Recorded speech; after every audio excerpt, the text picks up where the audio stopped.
Welcome back to Sleep Nova. Sit back, relax, and enjoy the show. A lone figure drifts at the window of an orbital outpost.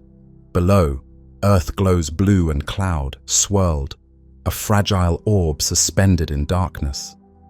The person's face is gentle with awe, but their eyes carry a question. Could we live here?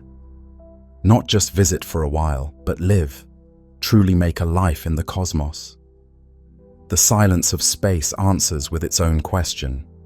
The Earth slowly turns beneath them, and they wonder, what if this station, this void, became not just a workplace, but a home? What if one day they do not return, because this is home now? The hum of life support is the only sound. Heartbeats and hopes float in microgravity.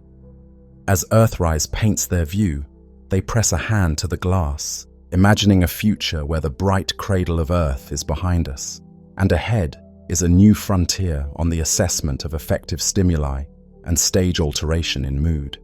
Throughout history, we have sought to learn about the world around us, find new resources, and improve our existence. As one space agency now puts it, the dream of space is the dream of freedom from limits. A dream that carries the hope of discovery and perhaps a sense of destiny. We feel it when we stand in a dark field and see the Milky Way arch overhead, the quiet pull of something beyond. It's the same impulse that led nomads over distant hills and sailors across uncharted seas. Since the dawn of humanity, we have explored to understand, to survive, and to see what lies beyond. Now the hills are skyward. The next ocean is the vacuum of space. The longing for the stars is timeless, woven into art, religion, science, into our very language when we speak of aspirations as reaching for the stars. This dream has always been about more than survival. It's about wonder. The poet in an astronaut's heart feels the same awe as the child watching a shooting star. We carry our dreams upward, generation by generation. And as we finally broke the bonds of gravity in the 20th century, that ancient dream only blazed brighter. We realized the stars are not just distant lights, they could be destinations. Humanity's longing became a plan. The first steps, history of human spaceflight, and the temporary nature of our early efforts. When at last we found a way to ride fire into the sky, the world watched in collective breathlessness. Those first steps into space were halting and brief, glorious yet temporary. The early astronauts and cosmonauts launched into orbit were like divers dipping toes into a vast ocean, always tethered to the shore of Earth. In the 1960s, human beings orbited Earth for minutes to hours, looked out the small windows at our blue planet, and then returned home the same day. Soon after, footprints were pressed into the grey dust of the moon, a moment monumental and yet fleeting. Those pioneers spent mere hours or days on lunar soil before coming back to Earth's embrace. Each mission planted a flag, but also left the moon empty of humans once more. As one observer noted, the earliest journeys beyond Earth were the work of a few 100,000 people over a decade, culminating in brief triumphs. We proved it was possible to leave home, but we did not stay. Throughout the 1970s and 80s, we established small outposts in orbit, Skylab, Salyut, Mir, places where a handful of people lived for weeks or months at a time. Yet those stations were always considered temporary homes. The crew members knew their address in space had an end date, a return ticket. Indeed, the longest continuous stay any human managed in those years was about 14 months, an unprecedented endurance test by one cosmonaut. But even he eventually came back down to Earth. No person has yet lived and died in space. All have so far come home. Our species has not truly emigrated, only camped abroad. Even today, on the International Space Station, where there has been a continuous human presence for over 2 decades, astronauts rotate in and out like research staff at a remote outpost. Each individual stays roughly 6 months, maybe a year, and then returns to gravity and open air. The ISS itself has shown that we can live continuously beyond Earth as a species, but it is a relay of temporary crews, not a permanent settlement for any one person. They orbit 240 miles above Earth, which feels both incredibly far and yet cosmically close. The crew still sees Earth filling their window and knows a ride home is just hours away. In these first steps, the pattern was clear. We always came back. The early spacefarers experienced wondrous things.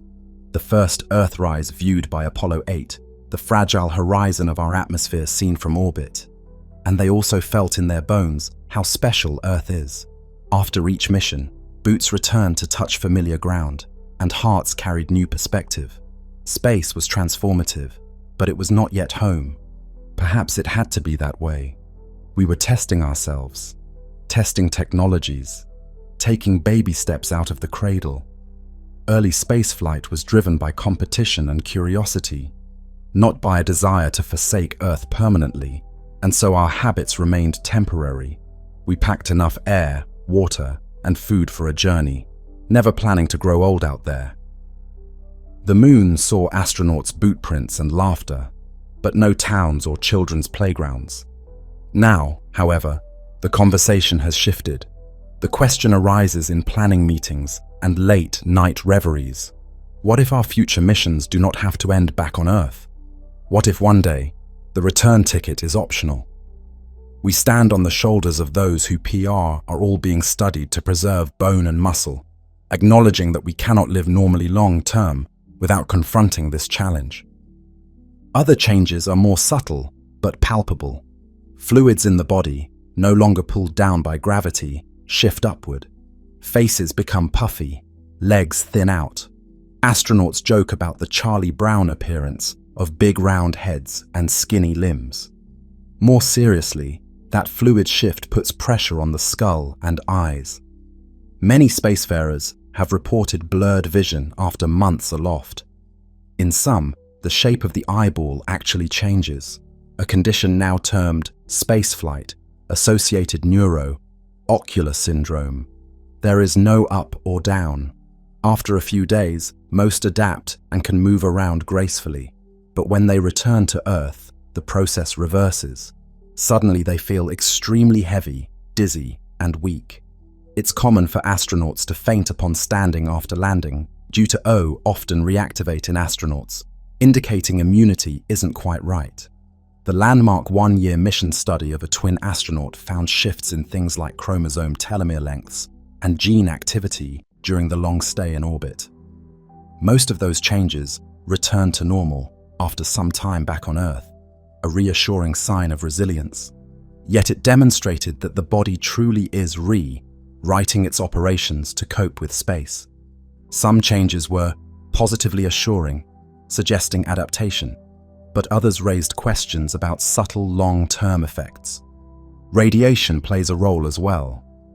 High-energy cosmic rays permeate spacecraft and can quietly damage DNA. And some astronauts indeed have developed painful kidney stones after flight.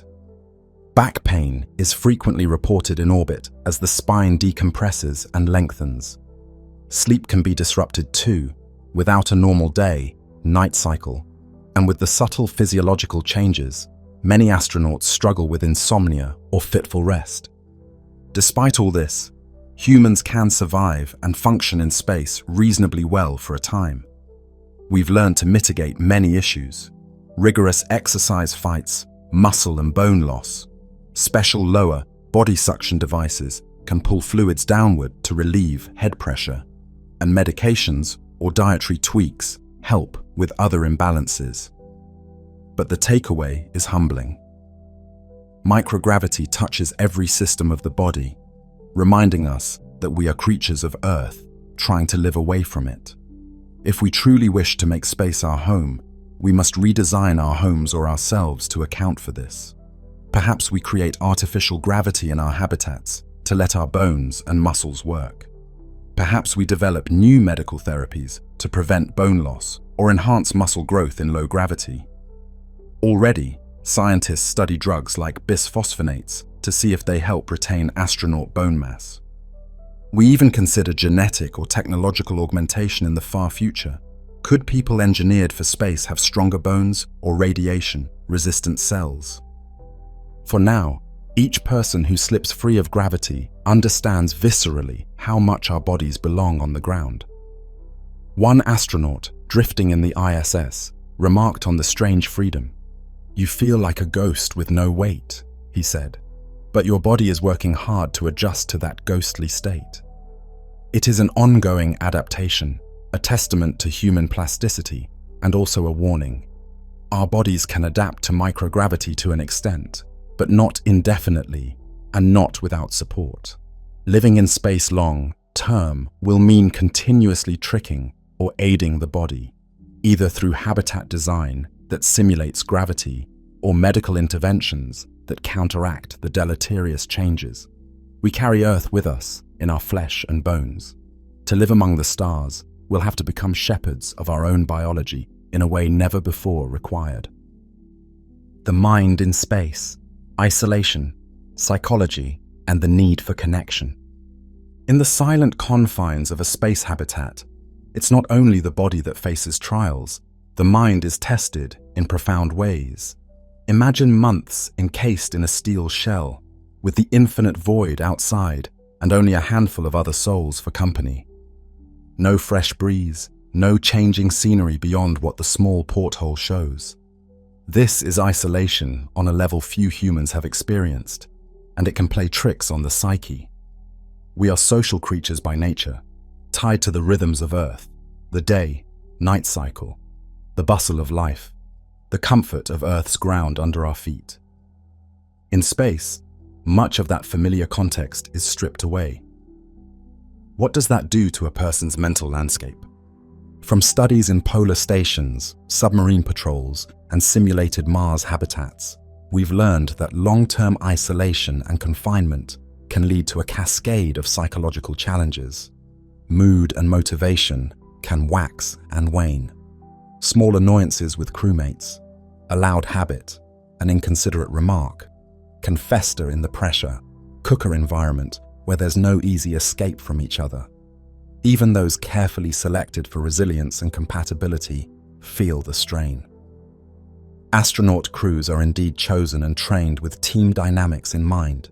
They undergo team-building exercises and psychological evaluations to ensure they can handle living and working together for 6 or 12 months. Yet conflicts and tension are not unheard of, especially in longer missions. People can become withdrawn or irritable. In the famous year, long Mars simulation studies on Earth, journals revealed how the crew went through periods of monotony, interpersonal friction, and homesickness. One striking phenomenon observed in long-duration missions is the so-called third quarter effect. When a mission is about 3 quarters completed, far enough in that the novelty has long worn off, but still not close enough to feel the excitement of near completion. Morale often dips sharply. Studies of 520-day isolation experiments noted stage-like patterns, an initial upbeat phase, a slump in the middle, then sometimes A and B H and play in their off time, finding solace in creativity. NASA also discovered the benefits of a simple garden, tending plants in space, watching leaves unfurl and flowers bloom has a calming, morale-boosting effect. Several astronauts have spoken about the joy of smelling fresh leaves or touching soil, a sensory reminder of Earth that soothes feelings of alienation. One crew even celebrated when their small space-grown lettuce was ready to eat. That salad, though humble, represented life and normalcy in an alien place. Another powerful tool is journaling. Astronauts are encouraged to keep private journals of their thoughts and feelings, which they can choose to share later with psychologists to help understand behavioral issues. Writing offers an outlet to vent frustrations safely. Many crew members report that writing down worries or reflections helps keep them emotionally stable. It's like talking to a patient confidant who is always available, the blank page. Virtual reality and communication tech are also being explored to ease isolation. Imagine donning VR goggles, and suddenly you're virtually sitting in your old living room with your family for a chat, or walking through a green forest path that feels almost real. Researchers are testing VR experiences as therapeutic escapes for crews on long missions. Early studies suggest this can indeed improve mood, a brief psychological vacation to earthly settings to relieve the confinement. Still, challenges remain that technology can't fully fix. Cultural differences can emerge in international crews. Misunderstandings might arise from different norms or language nuances. Crews must practice exceptional communication skills and empathy, developing a sort of family bond. When problems occur, they have only each other to rely on, a double-edged sword, because strong cohesion is protective. But if relationships sour, there's nowhere else to turn. Mission Control on Earth provides psychological support too, scheduling regular private conferences where astronauts can speak with a psychologist or counselor, and offering advice for team tension if needed. They also orchestrate morale boosts, occasionally surprising the crew with care packages, or coordinating simultaneous meals with family via video, link, etc., to keep spirits up. In deep space, beyond Earth's immediate vicinity, an additional psychological specter might arise: the Earth out of view phenomenon. Thus far, even on the Moon, astronauts could always see our bright planet hanging in the sky. But on a mission to Mars or further, there will come a point where Earth shrinks to a mere star-like point. Psychologists speculate that truly leaving Earth behind in that visual sense could induce a profound feeling of severance, an uncoupling from Earth that might cause anxiety or depression in some. One might feel unmoored, like an exile cut off from the collective human hearth. In literature and simulations, people have imagined that moment, a crew member staring out a porthole and no longer being able to identify which tiny dot is Earth. It's a moment of existential loneliness. Will future spacefarers find inner resilience and purpose to push through that? Or will some succumb to a kind of spacefarer's melancholia? Knowing this risk, mission planners are thinking ahead. How to prepare astronauts for that psychological shift, perhaps through training or through group discussions addressing the meaning of their journey. Interestingly, while isolation can harm, it can also engender unexpected strength and insight. Many astronauts report that in the struggle with solitude and confinement, they discovered new wells of creativity and spirituality. Some talk about the intense camaraderie that forms, a band of brothers, sisters feeling, where their small crew feels like an entire world and family unto itself. They celebrate each other's birthdays with genuine warmth and invent rituals aboard their spacecraft to create a sense of community. And upon returning, quite a few express a deepened appreciation for simple human contact, nature, and daily life. In a sense, the psychological challenges of space might make those who endure them more reflective, more grateful, and sometimes more connected to humanity than ever. In the end, the mind in space craves what it has always craved: connection, purpose, and a touch of the familiar. As we plan to live in space, equal attention must be given to building environments and routines that feed the human soul, not just keep the body alive. That means spaces that allow privacy when needed, means of communication that keep loved ones close in heart, and activities that give astronauts not just work, but life in space: music, art, humor, even intimacy and friendship. The stark void may surround them, but within their habitat, we must weave threads of home. Our psychology demands nothing less, because though we leave Earth, we carry all the emotional needs of Homo sapiens with us on the journey. The void of space is a grand frontier, but the void in one's heart must be kept filled with the light of human connection. That is as critical to survival as air and water. Artificial gravity, engineering gravity through rotation. Every evening on the space station, astronauts strap themselves to a treadmill and run, their bodies yearning subconsciously for the feeling of weight on their bones. As their feet pound the moving belt, their minds can almost trick them into feeling normal, almost, but not quite. True gravity remains absent. Yet, what if we could bring gravity with us into space? This question has been asked for as long as humans have imagined living off Earth. The most promising answer is both elegant and old in concept: spin the spaceship. Artificial gravity by rotation relies on the simple physical principle that a rotating ring or cylinder will fling objects inside it outward, simulating the push of gravity. In a spinning habitat, down would be toward the outer hull, as centrifugal force presses inhabitants to the walls. Generations of science fiction films have depicted such stations, from slowly turning wheel-shaped stations to giant spinning cylinders with landscapes on their inner surfaces. In reality, we have not yet built a full-scale rotating habitat for people, but engineers have studied it extensively, and we have little doubt it can work.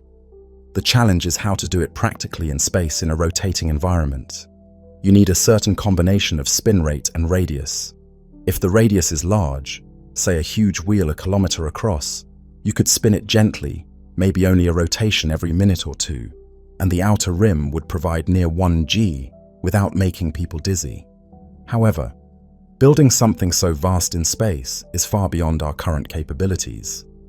If the radius is smaller, a more modest station tens of meters across, you'd have to spin it much faster to get 1 g, perhaps several rotations per minute.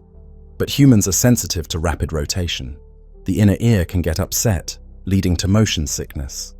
Research from spinning room experiments on Earth indicates that most people can adapt to rotation rates up to perhaps 4 rotations per minute after some days, though at higher rates like 10 RPM, nearly everyone initially experiences strong disorientation. Fortunately, adaptation does occur. Test subjects who spent days in a rotating habitat on Earth found that after a while they could move normally without sickness at moderate spin speeds. But to be safe and comfortable, designers often aim for a spin rate of 4 RPM or less. At 4 RPM, to achieve 1 g, you'd need a radius on the order of 56 meters or so, a structure over 100 meters across in diameter. That's still huge, but potentially within the realm of future construction in orbit. Larger radii allow slower spin. For instance, a classic design from NASA in the 1970s, the Stanford Taurus scientists worry that even Mars's gravity might be insufficient to fully prevent bone and muscle loss, or to allow normal pregnant. The docking of ships to a spinning station is non-trivial. Perhaps you'd have to match rotation, or momentarily halt rotation for arrivals. There's also the matter of scale. To spin comfortably, bigger is better, but bigger means heavier and costlier to launch and assemble. We may need to master in-space construction, using robots or 3D printing, to build such megastructures piece by piece in orbit. Despite these hurdles, small, the allure of artificial gravity is strong because it directly tackles the root of so many problems. With gravity, astronauts would walk rather than float, giving their bones constant exercise. Fluids would settle normally, no more puffy faces and stagnant headward fluid. Showers and toilets would function more conventionally with weight to make water flow downward. Sleep might improve as the body feels the normal pull that it evolved to expect in rest. Eating and digestion would be simpler without food floating about. Essentially, it would allow a truly Earth-like living experience even in space. However, artificial gravity through rotation isn't a perfect recreation of Earth gravity. One quirk is the gravity gradient in a small spinning habitat. Your head, closer to the center, experiences slightly less centrifugal force than your feet. In a small radius, you might feel perceptibly lighter at your head than feet, an odd sensation. Also, any movement not purely tangential can cause Coriolis effects. For instance, in a spinning environment, if you drop an object, it won't fall straight down to the floor, but appear to curve a bit because of the rotation, something one would adjust to. If you turned your head quickly, you might feel a strange twisting in your inner ear, which can cause dizziness. But as experiments show, people can adapt to these as long as the rotation isn't too fast. After a day or two, many can function in a rotating room, almost as normally as in a static one. One can imagine the first rotating space city, a great wheel that spins in the void, sunlight streaming through its windows. Inside, children might play in a park with green grass, under a blue sky, created by centrifugal force, holding air and allowing clouds of water mist. Those children might not even realize at first that their world is artificial, except maybe when they notice that birds flying in the direction of rotation have to flap a little differently. The floor is curved, giving the S of a bowl. The horizon curves up. Yet they feel weight and can run and jump. For them, artificial gravity isn't artificial at all. It's just gravity, a constant companion, allowing life to flourish in space, as it does on Earth. In the nearer term, we might start smaller. Perhaps a Mars ship with a tether and a cargo counterweight, rotating slowly to give the crew maybe Mars level gravity during cruise. This could dramatically reduce the deconditioning they experience en route. They would arrive on Mars much readier to walk and work. A free-flying station in the 2030s or 2040s, built by commercial companies, might incorporate a rotating habitat module. Some have pitched designs like a dumbbell station, rotating to provide even partial gravity as a butt easier to shield against with proper shelter. Then there are the galactic cosmic rays, which are the nuclei of atoms accelerated by distant star explosions. These are extremely penetrating. They slice through spacecraft walls and human tissue alike, breaking DNA strands and knocking electrons from molecules. Over months and years, this cosmic rain can significantly increase one's risk of cancer and cause degenerative effects like cataracts or heart disease. There's even evidence from animal studies that cosmic rays might harm the brain over time, potentially impairing cognitive function or inducing neurological issues. Mice exposed to heavy ion radiation, akin to GCRs, showed memory and learning problems and signs of brain inflammation long after exposure. So when we speak of settling space, this is a silent threat we must address. A colony on Mars or a ship en route to Jupiter will be bathed in more radiation than any place on Earth. How much more? On the International Space Station, astronauts receive on the order of dozens of times the radiation per day that we get at sea level. A 6-month ISS stint might expose someone to around 50,100 times a chest X-rays worth of radiation dose. On a voyage to Mars, without Earth's magnetic field, that could roughly double or more. And in deep space beyond Mars, GCR flux is fully unleashed. Consider an extreme scenario. In August 1972, between the Apollo 16 and 17 moon missions, a massive solar flare erupted and shot out a storm of high-energy particles.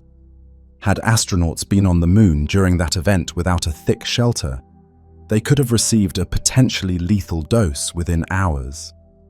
It was a lucky timing that no crewed mission was there.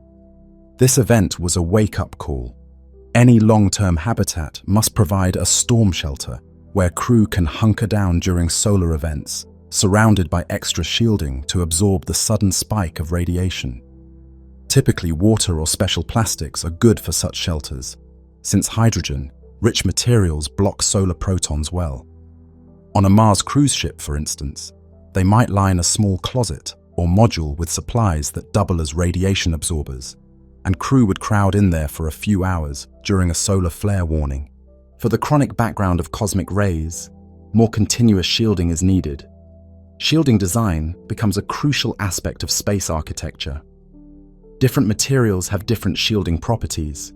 Metals like aluminum stop some radiation, but when struck by cosmic rays, can produce secondary showers of particles that are themselves harmful.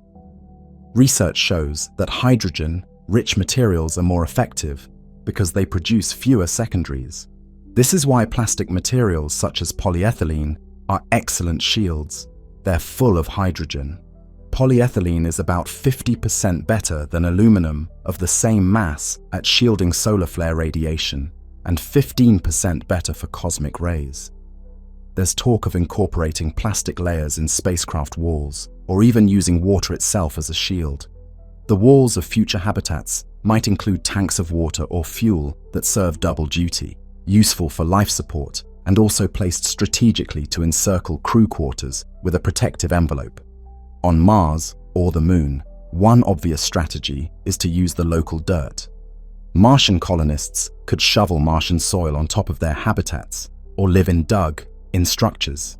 Just a meter or two of soil can cut radiation dramatically. The moon-based designs often include habitats covered by several meters of lunar regolith, blocking not only radiation but also insulating against micrometeoroid strikes and extreme temperatures. Innovative ideas are abound. Some propose inflating big plastic modules and filling their walls with water or even liquid hydrogen fuel. Great for shielding, but complex to implement. Others look at active shielding, generating magnetic or electric fields around a ship to deflect charged particles, essentially creating a mini magnetosphere. In theory, this could work, but the field strengths required are huge, demanding superconductors and power, and there's weight and safety issues. A study showed you'd need something like a 10+ Tesla superconducting magnet ring around a ship to significantly cut GCR exposure. That's technology we don't yet have for large scale. Passive shielding remains the go-to solution for now. So as we plan habitats, we deliberately design in thick walls, especially around sleeping quarters where people spend lots of time. For example, spacecraft may put storage modules around crew quarters to act as buffers. There are trade-offs. You can't shield everything heavily or the mass becomes prohibitive. Thus, mission planners set exposure limits. Under those limits, a Mars mission is borderline. Some scientists say current shielding plus travel time would lead many astronauts to reach or exceed safe limits, which is partly why reducing travel time and adding shielding is key. On the surface of another world, like Mars, radiation is still a concern. Mars has a thin atmosphere that offers only modest protection. It also lacks a global magnetic field, so settlers there would get a chronic dose roughly several times higher than on ISS. Over a year, that could be significant. They will likely live in habitats that might be built into Martian hillsides or covered with sandbags of Martian soil for safety. The romantic notion of a glass-domed city on Mars conflicts with radiation reality, unless that glass is actually a multi-layer composite with radiation absorbing layers. Even then, during a solar storm, colonists might have to retreat to deeper shelters. Some plans foresee underground habitats in lava tubes where meters of rock overhead naturally block cosmic rays completely, a very attractive refuge, though cave living has its own challenges. Radiation does more than increase cancer risk. It can weaken the body in subtle ways. For example, astronauts have reported changes in their blood counts and hints of impacts on their immune system after long flights. Cataracts have appeared earlier in some astronauts' lives, likely from space radiation exposure. There's concern about fertility. Cosmic rays could damage sperm or egg cells, or harm a developing fetus. If we imagine multi-generational space communities, we must solve radiation protection for the unborn and children, who are especially sensitive to radiation's effects on growth and DNA. That might mean particularly heavily shielded nurseries and schools in any space settlement may be literally encased in water tanks or regolith for extra safety. Hope lies in clever engineering. A combination of passive and active techniques could bring radiation down to levels comparable to what high-altitude pilots or miners on Earth face, still above normal background, but perhaps manageable. The Artemis Accords, an international guideline for lunar exploration, explicitly state that resource extraction for shielding is allowed. Countries and companies know that without addressing radiation, sustainable presence is impossible. So, lunar base concepts often include robot-built berms of soil around landing pads and habitats. The first habitats on Mars might be 3D, printed from the local dirt, forming thick walls even if the inside is pressurized inflatable sections. In orbit, a possible intermediate solution is a storm shelter module on stations, as mentioned, basically a small, heavily shielded safe room. Already on ISS, there is procedure during solar flares. Crew go to the most shielded parts of the station and avoid spacewalks. Future deep spaceships will definitely have a designated spot with extra shielding for such events. But today, the whole living space needs reasonable shielding too to avoid cumulative harm. Beyond technology, we may also rely on medicine. Pharmaceuticals like radioprotective drugs are being researched, pills that could bolster cells' resistance to radiation or scavenge free radicals caused by it. On Earth, certain drugs are given to people undergoing radiation therapy for cancer to protect normal tissues. Perhaps spacefarers will take a daily rad shield pill. Even dietary antioxidants are suggested to help mitigate radiation damage to some degree, so diets might be adjusted. However, these are supplementary at best. Nothing beats physical shielding to stop the particles from hitting you in the first place. In summary, radiation is one of the most formidable barriers between us and comfortable life in space. But it's a physics and engineering problem we can solve. Thick materials, smart placement of resources, and possibly active deflection systems will together form an umbrella over future space habitats. In the black of space, you can imagine seeing a faint blue-green glow around a large spaceship, maybe an artificial magnetosphere at work, or shielding panels glittering. Inside, children play without fear, not realizing that beyond those walls, lethal rays are being tamed. On the moon, colonists might live in habitats that to an outside observer look like mounds of dirt. Humble burrows that hide vibrant human homes safe from the sun's tantrums. When we finally set sail to the stars, our starships will likely resemble castles with thick walls, carrying an inner Earth with them. We will make our own magnetic fields and carry our ocean water as protective moats. In this way, we extend the protective womb of Earth around each off-world outpost. By doing so, we declare that even in the most inhospitable reaches, life will not only travel, it will thrive, wrapped in shields against the ancient cosmic storm. Just as our ancestors wore furs against the cold, or built roofs against the rain, spacefarers will don radiation armor in myriad forms, and thus endure and prosper under alien skies. Meglio. Life support. Building closed, loop systems. In the tiny ecosystem of a spacecraft, every breath is precious. Exhale, and the carbon dioxide must be scrubbed away. Inhale, and you hope the oxygen you need has been regenerated. Far from Earth, the luxury of an endless open-air reservoir is gone. Instead, living in space becomes an exercise in self-contained life support, a delicate dance of recycling and renewal. To truly live in space, not just survive on supplies, we must build closed-loop systems that mimic Earth's great recycling feats on a miniature scale. On Earth, plants constantly turn CO2 into oxygen. The water cycle endlessly purifies and redistributes moisture, and bacteria break down waste into soil nutrients. Our task is to replicate those services in our spacecraft and habitats, effectively creating a tiny Earth wherever we go. The ultimate goal is often described as closing the loop, meaning all human waste outputs are converted back into inputs with minimal resupply. In a closed-loop life support system, a community could potentially live indefinitely using local resources and robust recycling without needing constant supply ships. We've already begun inching towards this aboard the ISS. The station's life support can reclaim about 90% of water used. Every drop of humidity in the air from sweat and breath, every drip of condensation, and yes, processed urine too. All are with hydrogen to produce water and methane. The water is then split via electrolysis to make fresh oxygen. This loop helps reclaim oxygen from CO2, though it's not 100% closed. The methane is vented as waste, so some hydrogen is lost each cycle. Future systems might better utilize that carbon and hydrogen. Right now, about 40% of the oxygen on ISS still comes from tanks or oxygen, supply cargo.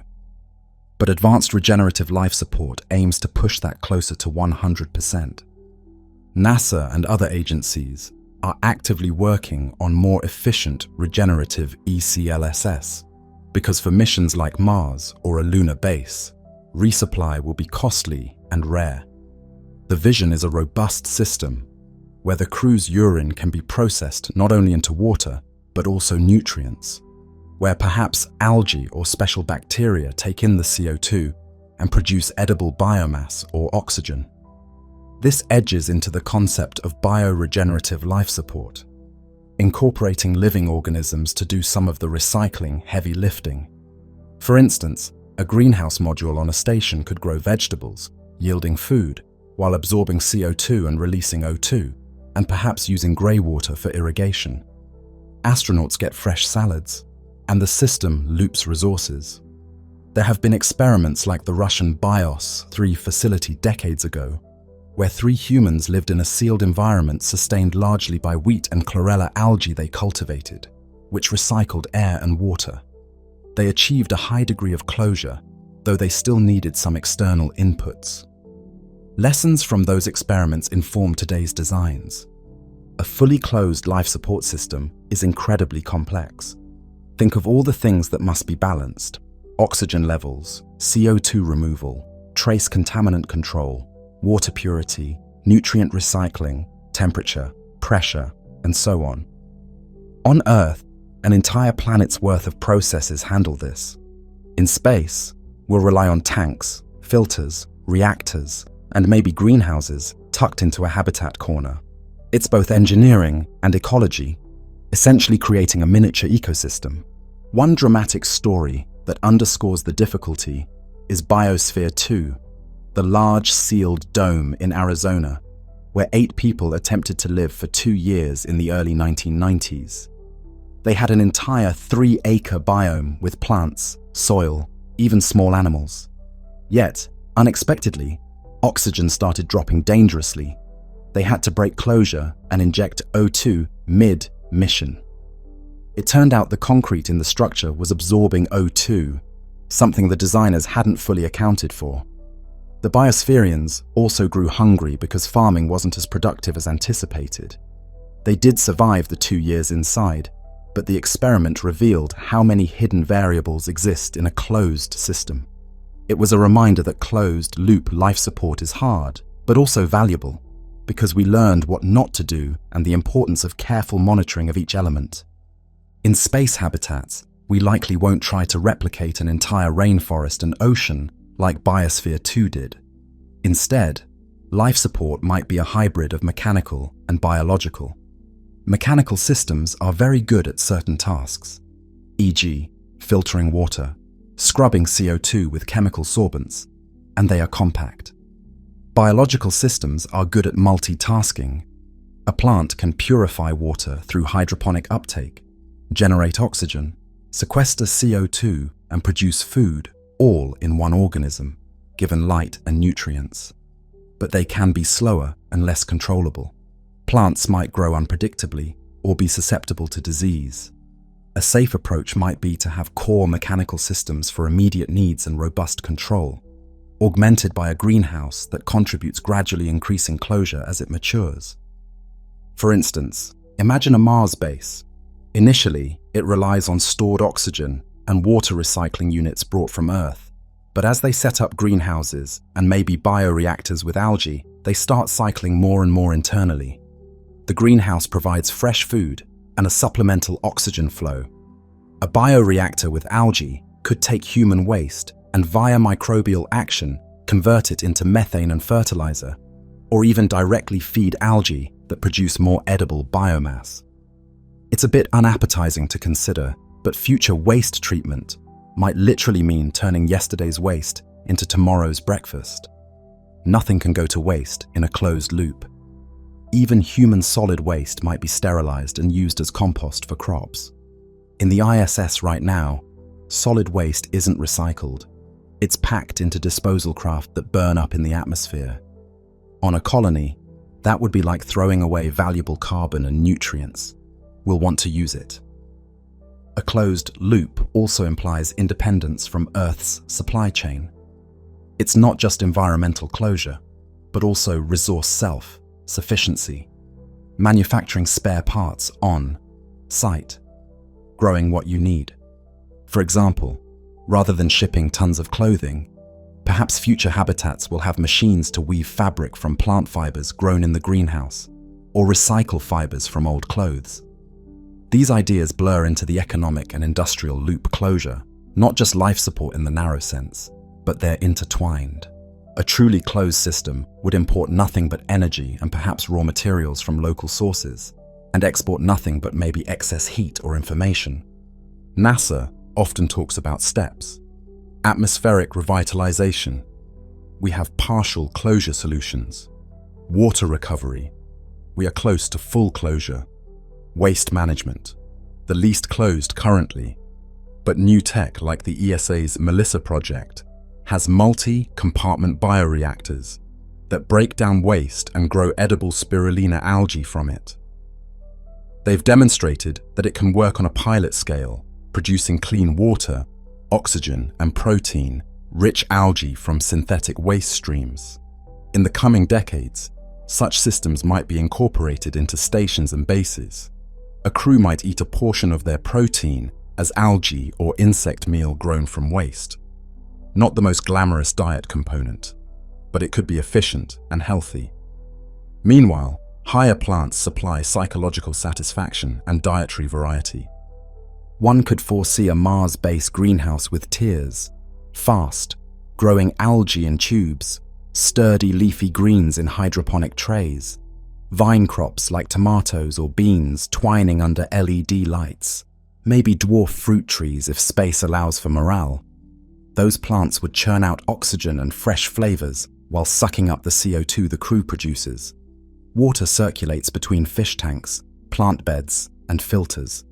In a corner, a machine quietly dehydrates and pulverizes solid waste to feed into a biodigester. Nothing smells foul because it's all well contained and managed. One hopes. Keeping odors and hygiene in closed systems is also crucial. Filters for smell are part of life support too. Life support also involves maintaining air pressure and composition.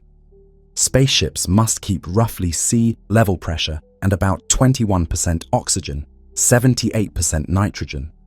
Nitrogen is inert ballast, but important, so a closed loop must conserve nitrogen as well. Fortunately, nitrogen isn't consumed by humans, but leaks could lose some. Martian atmosphere is mostly CO2 with some nitrogen. A base could extract that nitrogen to fill its habitat initially. If we master closed-loop life support, the implications are huge. It means a colony could survive even if supply lines break, which is ultimate resilience. It also means the mass burden for resupply goes way down, making deep space exploration feasible. For a trip to Jupiter that might last 5 years, bringing all the oxygen and water would be impossibly heavy. Regenerative systems make it conceivable. In the long term, as human communities settle space, their life support might become not just utilitarian, but lush. Imagine an O'Neill cylinder where the entire interior surface is basically a living ecosystem. That is life support at its most advanced and pleasant, where you don't think of it as machinery at all, just an environment that naturally sustains you. But to get there, we will perfect these closed systems bit by bit in smaller stations and bases. We will learn to be gardeners of the life loop, tending to our mechanical plants and biological ones alike to keep the delicate balance. A poetic way to view it. As we leave Earth, we must carry Earth with us in our ships, not literally soil and oceans perhaps, but the essence of Earth's renewing powers. In our starships will bloom little Earths, algae as green as any forest moss, water cycling like Minnie, rainfalls in clear tubes, and machines humming like diligent microbes. We become curators of our own biosphere in microcosm.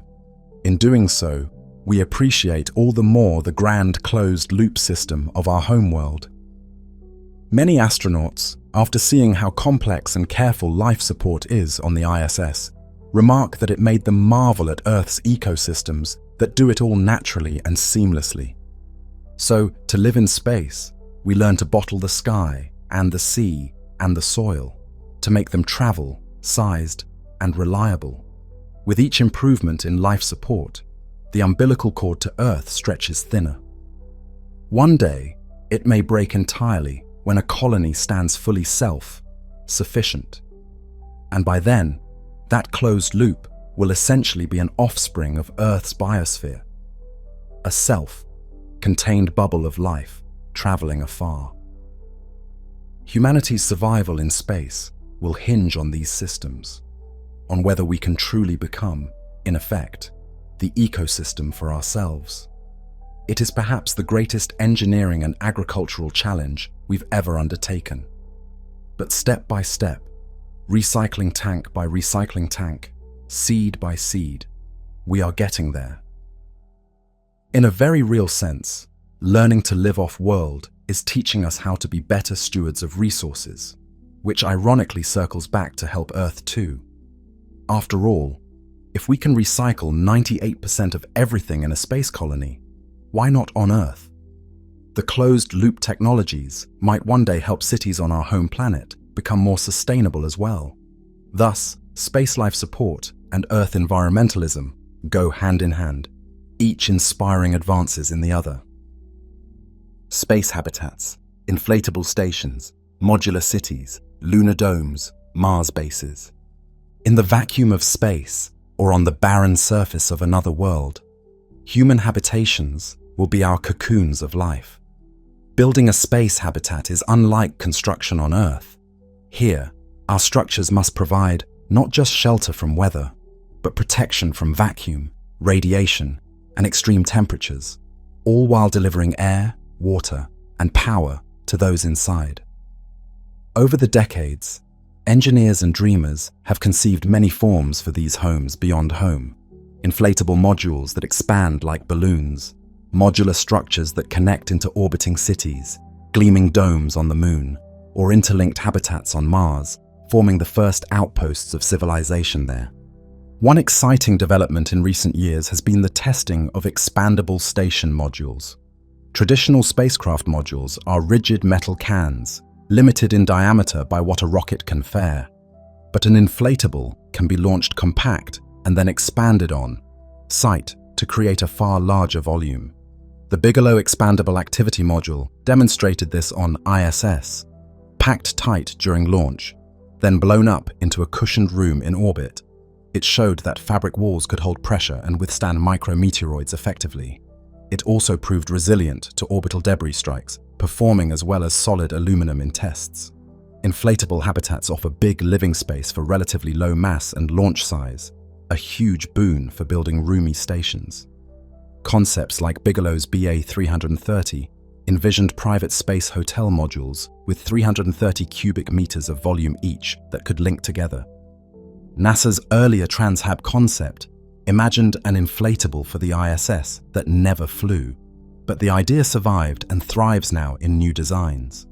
Companies like Sierra Space are continuing this work with their planned Life Habitat, a 3-story, tall inflatable module that could form part of a commercial space station. Inflatable stations might well become the norm, enabling something like an orbital city made of multiple bubble-like modules joined by corridors. Each module could be dedicated, one a greenhouse bubble, another crew quarters, another a laboratory. They can be added as needed, like adding extra domes to a colony of bubbles. Meanwhile, the ISS itself is the archetype of modular construction in space. It was assembled piece by piece, each launched separately and connected by astronauts. This modular approach will likely continue. It gives flexibility and incremental growth. A modular city in orbit might start with a core and then branch out with additional modules docked in multiple directions, like a growing organism. It could be reconfigurable, moving modules around or adding new arms as population grows or new functions arise. Already the ISS partners plan successors, smaller modular stations in low Earth orbit, perhaps one around the Moon. These will use standardized interfaces, akin to how shipping containers on Earth are standardized. so any new module from any participating nation or company can attach with relative ease. In future orbiting settlements, one might see a mix of inflatable habitats attached to a rigid backbone that supplies power and attitude control. On the Moon and Mars, habitats must contend with gravity, dust, and terrain. Lunar domes have long been a staple of science fiction art, transparent or opaque domes covering a habitat or even an entire colony crater.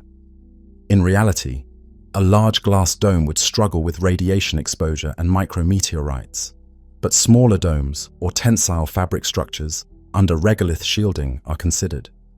One idea is to land an inflatable on the Moon, then pile moon dust over it using robotic bulldozers, essentially burying it for protection. The result might appear as a mound from outside, but inside a spacious dome ceiling, perhaps with internal lighting to feel like a sky. A lunar dome could also refer to rigid half-cylinder structures covered in lunar concrete or sandbags. European researchers have tested 3D printing with simulated moon dust and found they can create sturdy arch shapes and bricks. Imagine a lunar base where robots 3D print a thick half-dome shell on the surface. Then astronauts arrive and place a pressurized living module under that shell. Now the module is protected and can have windows that open into the interior of the dome. Mars bases similarly revolve around using local materials. Mars has atmosphere so inflatable, greenhouses might actually balloon outward there. Designs for Mars habitats often show cylindrical modules set on the ground and connected by tunnels. Picture a cluster of white or silvery cylinders, half buried in Martian soil, linked by covered walkways. Each cylinder might be a few meters in diameter and 10,015 millers long, basically an oversized railway car. Mars base plans from agencies typically start with 2003 modules landed on pre-chosen flat terrain, connected to each other. Eventually more are added, plus specialized ones. Over time, this could expand to a small village. Modularity again is key. Early bases might literally be repurposed spacecraft. NASA's concept of Mars Ice Home is an inflatable dome structure that would then be filled with water ice as a thick, transparent radiation shield around living space. A fusion of natural material and human tech, resulting in a dome that glows blue with ice, insulating the people inside. Crucially, all these habitat designs consider airlocks, how people get in and out without depressurizing the whole living area. Orbital stations have docking ports as airlocks for spacecraft and dedicated smaller compartments for spacewalkers. On a planet, airlocks are like mudrooms. One door leads out to vacuum or thin air, one leads in. You cycle the pressure in between and perhaps have a suit donning area. For the Moon, regolith dust is a menace. Apollo astronauts got their suits covered in abrasive dust, which they then tracked into the lunar module, causing irritation and equipment issues. Future lunar habitats might incorporate suit ports, basically suits that dock onto the outside of an airlock. An astronaut opens a hatch, climbs directly into the back of a suit, and detaches to go outside, leaving the dust on the suit, which stays mostly outside. Such clever innovations will shape habitat layouts. Speed of deployment is also important. An inflatable or prefab module can be set up quickly. For instance, imagine landing an autonomous habitat on Mars a year before crew. It has solar panels and starts warming itself up and producing oxygen via a reactor using Martian CO2, maybe storing it. By the time humans arrive, they have a livable ready base with stocked air and water, a pre-deployed habitat. This is the strategy of many Mars mission profiles. Send cargo and habitat first, ensure it's functioning, then send humans. The habitat might even drive itself a short distance to a better location. On Mars, using local CO2 and hydrogen brought from Earth to make water and methane fuel is planned. The same plant can fill habitat tanks with oxygen. Scaling up from small bases to true cities is a huge leap, but one can envision incremental growth, A research outpost of 6 people in 2 modules grows to 30 people in 8 modules over years. Then they build more permanent structures. Eventually, you might have interconnected lava tubes, serving as natural tunnels, housing hundreds, sealed at some points by bulkhead doors, and with farms and living quarters inside. A Martian city might mostly be underground for radiation safety, but with some skylights or surface domes with thick glass or ice for natural light in communal areas. Orbital cities like O'Neill's cylinders are further out, but remain a goal in many minds for 50,100 years ahead. Those would be kilometers long, spun for gravity, holding thousands. Getting to that scale likely requires substantial industrial presence in space. We're not close yet. Instead, nearer term we might see something like the proposed Voyager station by a private group, a rotating ring station of smaller modules accommodating maybe a few hundred tourists, essentially a big wheel with habitation pods along it. It's concept art now, but it's based on known physics of artificial gravity. If our inflatable tech and modular tech converge, building a ring out of connected inflatables might be plausible. Spin it up, and voila, a station with gravity. Lunar bases might also become more modular and city, like if multiple countries set up camps near each other. One can imagine an Artemis base camp merging with another international base, forming a little village of habitats, connected by pressurized tunnels or frequent rover commutes across the surface between them. We have to also consider support infrastructure. Power sources sitting adjacent to habitats, likely connected by cables. Landing pads a safe distance away, perhaps roads or tracks between facilities. Even something like a rail system or conveyor to bring regolith to a processing plant might appear. In short, a true habitat isn't just sleeping quarters. It's an integrated settlement with utility lines, storage tanks, garages for vehicles, and emergency shelters. One fascinating concept for Mars is the Mars-based 3D Printed Habitat Challenge by NASA, where winners designed habitats printed from Martian soil and ice.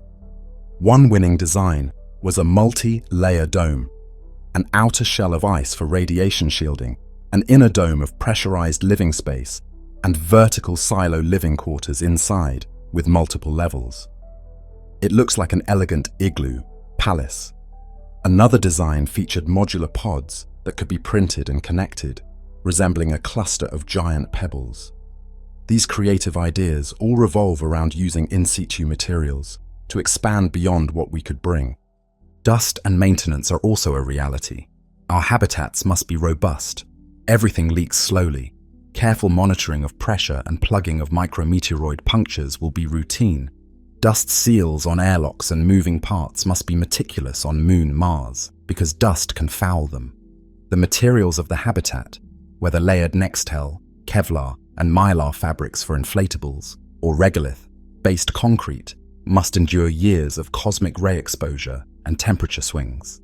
So, for longevity, covering habitats with soil is beneficial not only for radiation, but also to keep interior temperature stable and protect the structure from UV and thermal stress. In sum, the architecture of living in space will be an evolving blend of high-tech fabrics, metallic nodes, and native soil turned into construction material. Early on, it might look provisional, metal cans under dirt piles, or balloons inside craters. But as we refine techniques, these could morph into habitats as comfortable and secure as Earth buildings. Future generations might play soccer in a pressurized lunar lava tube illuminated by arrays of LEDs mimicking Earth daylight, or stroll through an orbital habitats park, forgetting for a moment that just meters away is the void. We humans have always adapted our shelters to environments. Think of igloos in the Arctic, clay houses in deserts, stilt houses over water. Space and other planets are new environments demanding new architecture. Our habitats will likely be modular, reconfigurable, and organic in their growth, a living architecture that starts small and builds up. They might start utilitarian, but as populations stabilize, we'll add aesthetic touches, maybe big windows with protective glass, or art and color on interior walls to break monotony. Even in a Mars base, one could paint a ceiling with a blue sky and white clouds motif to psychologically enlarge the space. One day, the phrase "home sweet home" might apply equally to a geodesic dome on Mars or an inflatable torus in orbit, as it does to a cottage on Earth. Our space habitats are the eggshells in which the fledgling off-world society will grow, initially small and fragile, but destined to get bigger and stronger. With each successful habitat, from a 2-person lunar hut to a 100-person orbital outpost, we gain confidence that we can build a home anywhere. These first habitats are pathfinders that teach us how to create shirt-sleeve Earth-like environments in places utterly alien. When future historians write of humanity's expansion, they might trace it through the lineage of our habitat designs, each more ambitious than the last, turning inhospitable wilderness into places of warmth, air, and life. Orbital stations, constant motion, speed, and the edge of Earth. High above Earth's atmosphere, orbiting stations slip around the planet at breathtaking speeds. To the astronauts aboard, however, life in an orbital station can feel strangely static, a home that continuously falls around Earth, offering an unending view of sunrise and sunset every 90 minutes. These stations are our stepping stones into space, artificial islands circling in the void at thousands of meters per second. They represent the first true attempts at living off Earth for extended periods, and they have taught us volumes about what it means to call space home. Consider the numbers. The International Space Station whips along at about 28,000 km/h, completing an orbit roughly every hour and a half. To its crew, this motion is imperceptible except by looking out the window. The ground below racing by, 16 sunrises and 16 sunsets each day. The station's microgravity environment is a direct result of this perpetual free fall around Earth. An orbital station is thus a place of paradox, tremendous velocity and dynamic movement through space, yet relative calm and stillness within.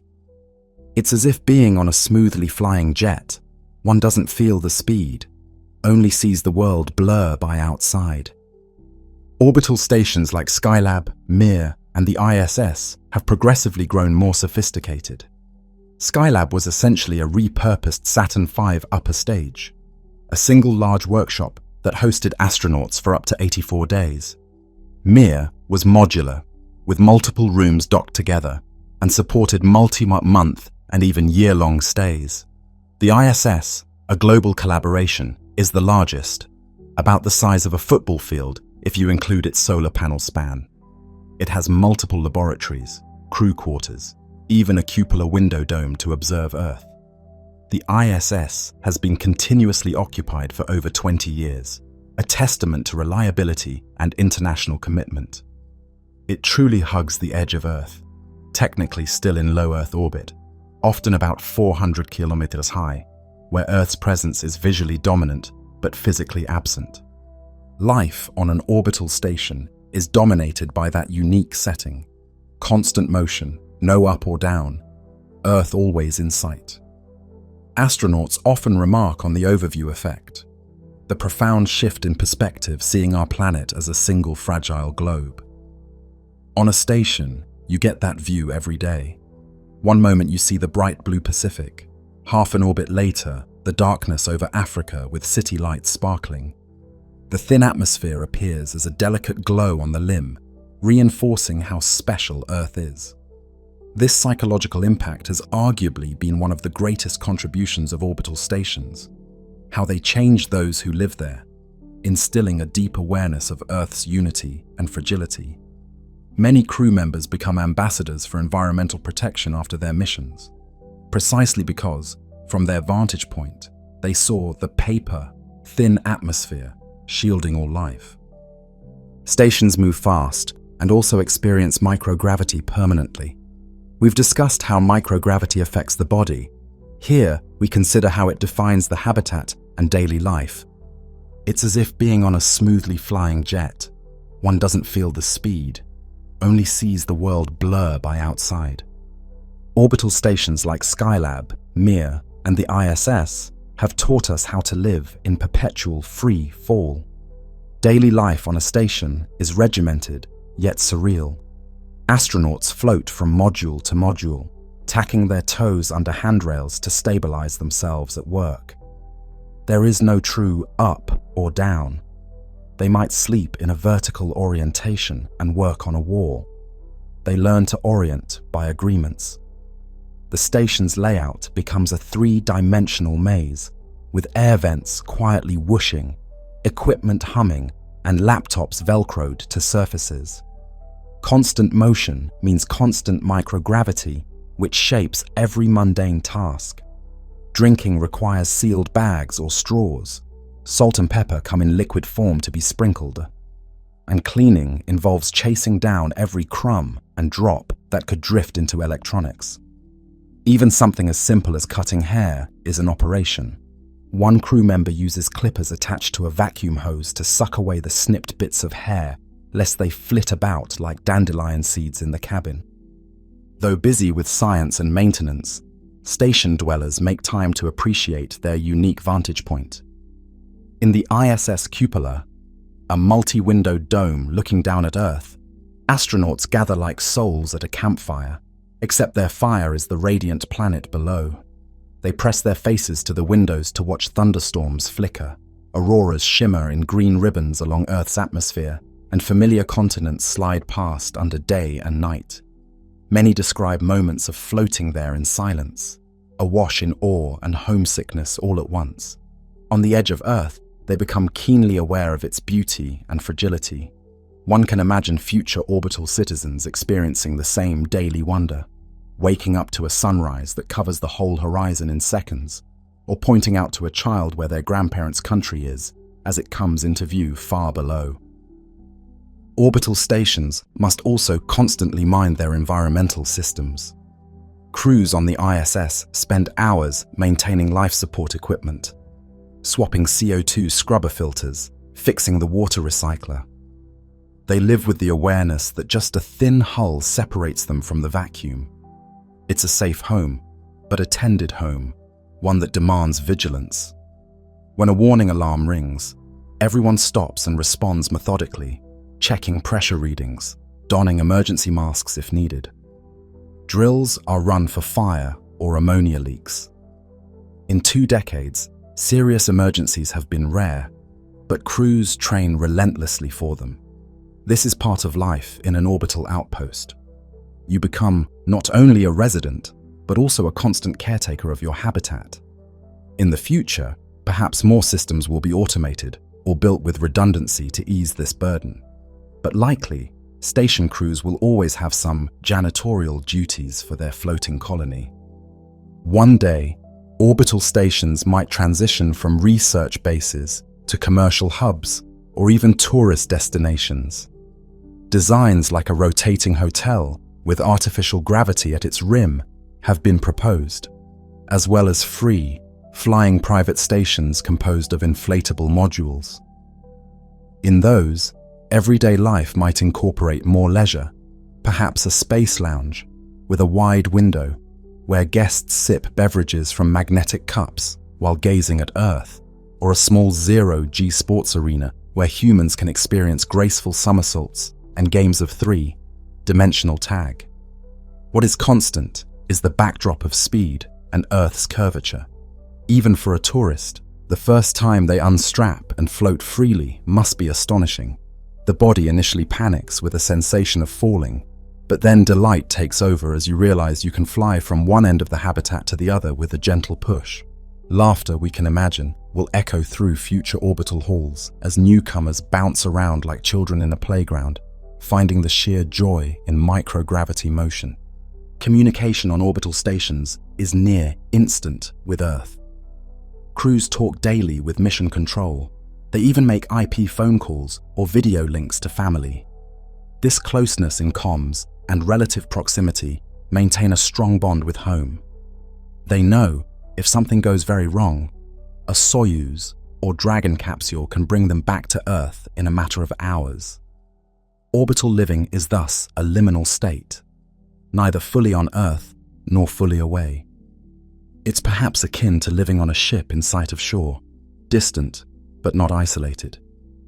As we move outward, stations around the moon will lengthen that tether, a few seconds delay in communications, and days of travel from Earth.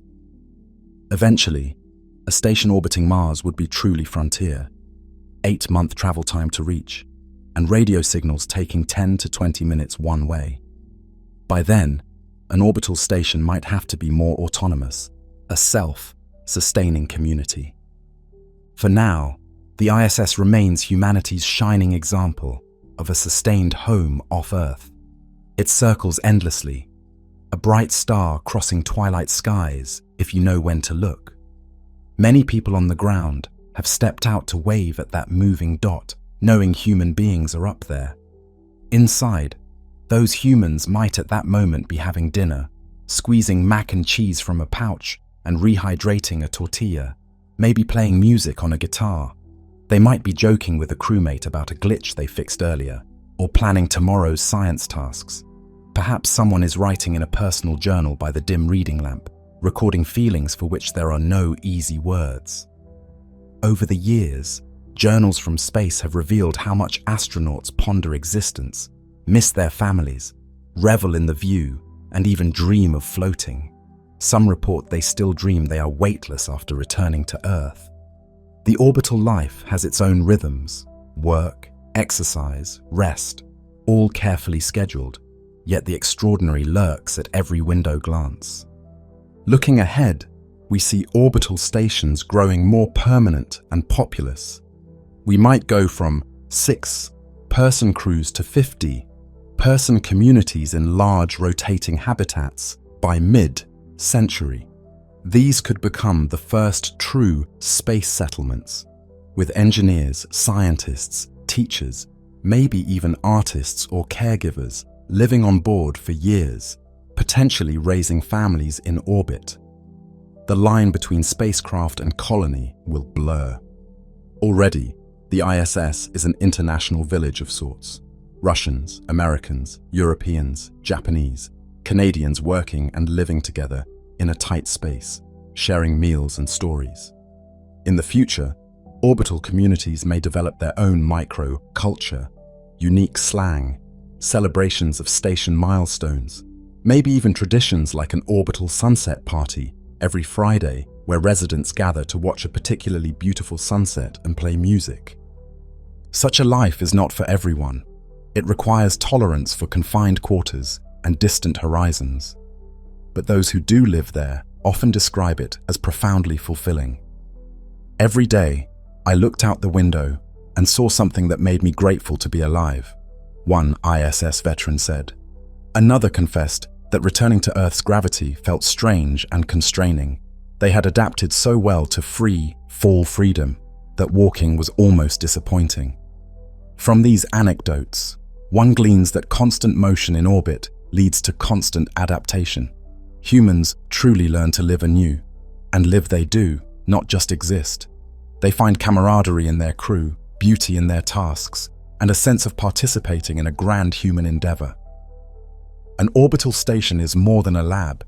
It is a community in motion, forever voyaging around our world and reminding those on board that home can be wherever we build it. Moon bases: dust, light, and permanence. On the dusty plains and crater rims of the moon, humanity envisions its first footholds beyond Earth. A moon base would be our initial attempt to live permanently on another celestial body, a place with gravity, soil, day and night, yet utterly alien and inhospitable. The challenges of the moon are distinct: the peculiar daylight cycle, the pervasive razor-sharp dust, and the question of how to make a settlement truly permanent in a place long thought of as desolate. And yet, the moon offers tantalizing advantages: nearby resources like water ice in shadowed craters, a quiescent geology, and proximity to Earth that makes it the logical training ground for further outposts. One of the moon's greatest challenges is its dust. The lunar regolith is not like soft Earth sand, without water or air to weather it. Each particle is jagged, gritty, and sticks to everything.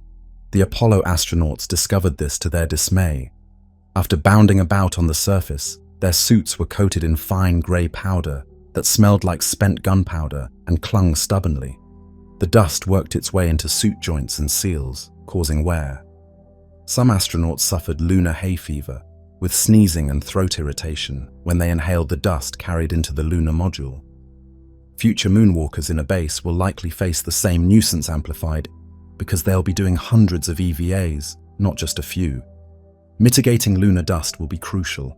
Engineers have plans, spacesuit airlocks or suit ports to keep dust out of habitats. Also, cleaning protocols might involve using electrostatic wands or brushes to push dust off suits, or sticky mats at airlock entrances to capture particles. The base interior could be maintained at slight positive pressure so that if there's any leak, air flows out rather than dust blowing in. Additionally, the living quarters might be elevated or isolated from the surface, for instance, connected by enclosed tunnels to minimize direct contact with dusty ground. However, dust will inevitably find a way in. Thus, materials inside the base must be chosen to resist abrasion and be easy to wipe down. Air filtration systems will constantly scrub floating particles. Moon dust is not toxic in itself, but over long exposure, it could cause lung issues. So base design treats dust almost like a hazardous material to be carefully contained. Despite these challenges, no one suggests avoiding the moon due to dust. Rather, we adapt as explorers always have. We will likely deploy simple solutions like regolith, covered garages for rovers, where they can shed dust away from the main habitat. Next is the matter of light and darkness. Unlike orbit, where the sun rises every 90 minutes, on the moon, a day lasts 29.5 Earth days. At the equator, that means roughly 2 Earth weeks of blazing sun, then 2 weeks of frigid darkness. The temperature swings are enormous. 120 degrees in day, 170 degrees at night. Surviving the night is a major design hurdle. It requires either storing ample energy or having a nuclear power source, as solar arrays produce nothing during the long lunar night. One solution is to establish bases near the poles, especially the South Pole. There, due to the moon's slight axial tilt, some mountain peaks receive near, continuous sunlight. This is a boon for solar power. Farms of solar panels on ridges can bask almost all month, needing minimal batteries. Likewise, some craters at the poles remain in permanent shadow and trap ice. So at the South Pole, you have 2 vital resources side by side: sunlight and water ice. That's why current plans target the South Polar region for a base. If you set up on a well-lit ridge, you can tap constant power and endure no long nights. Even with abundant sunlight, the angle of light is shallow, casting long, eerie shadows. A base might get sunlight at a low slant, which could complicate things like charging batteries or heating certain sides of habitat. But engineers can arrange rotating solar panels or mirrors to direct light where needed. The pole offers relative thermal stability too. In perpetual light areas, temperature stays around a constant 50 to plus degrees range, easier to manage than the equatorial swings. Still cold, yes, but a base can be insulated and warmed with sunlight. One imagines a polar moon base perched on a crater rim, the landscape bathed in a near, constant dawn, like glow. Surrounding the habitat are glittering solar arrays on tall masts that rotate to face the sun. Cables snake from these arrays to modular shelters half, buried under regolith for radiation shielding. Nearby, maybe just a few kilometers down, slope in shadow, robotic miners scoop up regolith and ice chunks from a crater floor, hauling them to a processing plant. There, the ice is melted and split into hydrogen and oxygen, rocket fuel, and also water for the base. At times, humans might go down to assist or set new explosives to break ice, but likely much of that work is automated to keep astronauts mostly in the light and out of extreme cold. Radiation on the moon is a concern due to lack of atmosphere.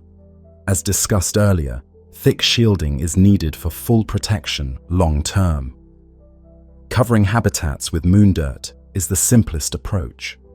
Designs show cylindrical or dome habitats buried under several meters of regolith, perhaps placed inside excavated trenches or pits to make burial easier. This has the side benefit of protecting from micrometeorites and insulating against temperature changes. A buried lunar habitat might not have windows, but perhaps periscopic devices or external cameras can bring in views. Alternatively, some sections could be left unburied and use water-filled walls or special plastics for shielding transparently. For example, a greenhouse might be a dome with double walls filled with water, letting in sunlight but stopping radiation. By using local water for that, we leverage resources. Permanence on the moon involves building infrastructure that doesn't need frequent Earth resupply. If we can harvest lunar water, grow some food, and manufacture building materials, a base transitions from outpost to settlement. Astronauts living there would shift from just surviving to thriving. They might plant hardy plants in lunar soil. Imagine a small lunar greenhouse with rows of leafy greens under LED lamps, a splash of life in the grey. One day, lunar settlers may cultivate the beginnings of a lunar society. Perhaps they start marking the passage of time differently. One lunar day, night cycle is a month, so they might have unique holidays at each full Earth to give hope during darkness, or at each sunrise to celebrate renewal. The concept of day and night is tricky there. At poles, perhaps they forget night altogether. Will they count time in Earth days or adapt to a lunar day of 708 hours? Likely they'll stick to Earth days for convenience with communications, but local timekeeping might develop for tasks. The moon's low gravity is another interesting aspect. Astronauts on Apollo enjoyed hopping high and carrying heavy equipment more easily. Over long term, though, we don't know how human health fares in 0.16 G. It's more than microgravity, so bone loss and muscle loss might be slower, but it's still much less than Earth. Moon settlers may need robust exercise regimes and perhaps artificial gravity chambers. There's an idea to set up a short, radius centrifuge on the moon for sleeping quarters, spin people gently at night to simulate full gravity on their bodies, allowing better bone maintenance. It might not be comfortable, but it's being studied. Nonetheless, the moon's partial gravity could be a fascinating middle ground, enough to walk and keep some bodily orientation, but light enough to perform feats of strength and agility impossible on Earth. A child growing up on the moon might become used to bounding meters high without fear, playing low-gravity sports that Earth-born kids could only dream of. But if that child came to Earth, he or she might find our gravity oppressively heavy and struggle physically. We may see one day the ethical discussions about raising people in low gravity, knowing they might never be fully adapted to Earth. Permanence also means governance and routine. A moon base, after a decade, might have a rotation of crews like a scientific station, or might start keeping certain pioneers long-term. Over time, they might form a council to manage resources, plan expeditions to new craters, coordinate with Earth, but increasingly make independent decisions due to their on-site expertise.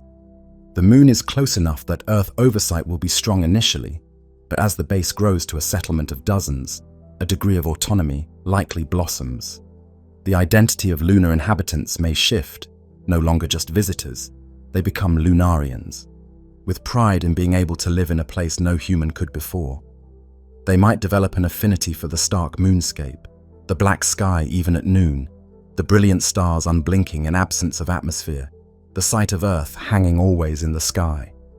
The Earth rise that wowed Apollo 8 astronauts isn't seen at the poles, but at equatorial bases, Earth would rise and set slowly over the month, a huge blue marble appearing and disappearing. Watching Earth set might be tinged with homesickness for some, but also a reminder of purpose. They are humanity's advance party, staying even when Earth is out of view for 2 weeks, proving we can endure off-world. A permanent moon base will likely accumulate the detritus of ongoing life. Old habitats might be repurposed as storage, spent landing vehicles turned into additional shielding, or cannibalized for parts. Over years, a sort of lunar town might emerge, with pathways worn in the regolith from frequent rover trips, maybe a little mound marking where the first flag and plaque were placed, now part of a larger complex. The base might honor that spot as a historical monument, even as they erect newer, larger structures around. There could be a cemetery one day, if someone chooses to have remains interred on the moon, a truly permanent resting place beyond Earth. All these are signs of moving from temporary exploration to true settlement. The moon's close connection to Earth means it will always be a bit of an extension of Earth, not wholly separate like Mars. Yet making a permanent human presence on the moon will profoundly change our species. No longer will all humans live on one world. We'll have a small population on another, living year-round, raising national flags, or perhaps a unified lunar flag, creating the first off-world community. They'll tackle everyday problems like how to fix a broken regolith excavator, or how to get fresh coffee when the Earth shipment is delayed. In solving these, they set the template for Mars and beyond. Someday, perhaps the moon base will grow into a moon village, with multiple habitats from different countries or companies near each other, connected by pressurized tunnels or frequent rover traffic. An international zone of cooperation on lunar soil, scientists sharing labs, tourists coming for week-long stays in special guest modules, mining operations selling propellant to passing spacecraft, maybe a radio astronomy outpost a short distance away on the far side. The moon could host not just one settlement, but a network of them, each specializing. One near a large ice deposit becomes a fuel factory. One at a peak of eternal light becomes a power station. One in a lava tube becomes a research park shielded from radiation by meters of rock. In all these visions, we see the moon transforming from a dead rock to a place of human footholds. Lights glowing softly at Shackleton Crater's rim, tracks leading out across the powdery desert to points of interest, radio voices chatting in multiple languages across the lunar network. And above any one base, if you step outside and look up, you see Earth, colorful, beckoning, full of life, a reminder of home and why you're extending its reach. Many lunar explorers have noted the profound emotion of seeing Earth from the moon's surface. It appears small enough to cover with your thumb held at arm's length, a fragile ball in darkness. That perspective might become routine for residents. They glance at Earth to check the weather patterns, or just as we glance at the moon from Earth. Maybe they have a saying like, "Earth's almost full tonight, beautiful and bright." The fragility of Earth will be obvious to them, likely instilling a strong sense of environmental stewardship and unity. After all, when you live on the moon, national borders on Earth literally disappear. You see the wholeness. Dust, light, and permanence. The moon will test our ingenuity with each. But where we solve those, we turn a forbidding environment into a second home. And as we plant roots there, even shallow ones, we become a multi-world species. The first moon base's success will be a signal that humans can truly stay somewhere other than Earth, not just plant a flag and leave. It will be one of our civilization's greatest milestones, the moment we go from sailing to a new shore to building a village there that can thrive through the changing seasons of that new world. Mars colonies, isolation, storms, and stability. When we imagine living on Mars, we conjure a vision of rust, red skies, sprawling dusty plains, and perhaps a small cluster of habitats huddled against the cold. Mars has captivated human imagination like no other planet. It is the world most like Earth in our solar system, yet still profoundly different. To establish a colony on Mars is to commit to isolation far greater than on the Moon, to face alien weather and planet-wide dust storms, and to seek stability and self-reliance in an environment that offers little mercy. It is, in a sense, the ultimate test of whether we can truly become a multiplanetary species. One of the most striking features of Mars is its isolation. At closest approach, Mars is about 55 million kilometers from Earth. At furthest, over 400 million. Even at light speed, messages take anywhere from 4 to 22 minutes to travel one way. This means a colonist on Mars who asks a question of mission control must wait perhaps half an hour for an answer. Effectively, they operate without real time support. Emergency on Mars. The crew must be their own first responders. Help from Earth would arrive, at best, months later, via supply rocket. The psychological effect of this distance is profound. Mars settlers will look up at night and see Earth as a tiny star, a pale blue point of light. There will come a moment, perhaps, standing under the Martian sky, when one realizes that everything familiar is a mere glimmer in the heavens. The emotional fortitude required to not feel crushing. Loneliness at that realization must be considerable. Yet, as humans often do, colonists will likely find ways to cope. Ritualizing communication sessions, fostering extremely tight, knit community bonds amongst themselves to replace the broad social network left behind, and cultivating a sense of purpose that justifies the distance. We have some analog in Antarctic winter crews who endure months of isolation and darkness. Mars will be that magnified, plus no immediate rescue possible. Crews on Mars will certainly deal with bouts of homesickness, interpersonal tensions from being in a small group so long, and perhaps an existential loneliness of being literally on your own world. In anticipation, our selection of Mars colonists will emphasize psychological resilience. Over time, as a colony grows and includes more people, that isolation lessens internally, but externally it remains. They are all isolated together from Earth. Eventually, a new normal sets in. Mars is home, Earth is the distant land. Children born on Mars might not feel isolated at all. For them, Earth might be an abstract concept, a beautiful star that their parents talk about. They may form a strong identity around their Martian homeland, bonding with their fellow colonists as one people in a way we haven't seen since perhaps early island settlers on Earth. The environment of Mars poses unique trials. Dust storms are iconic of Mars, vast clouds of fine dust that can engulf the entire planet.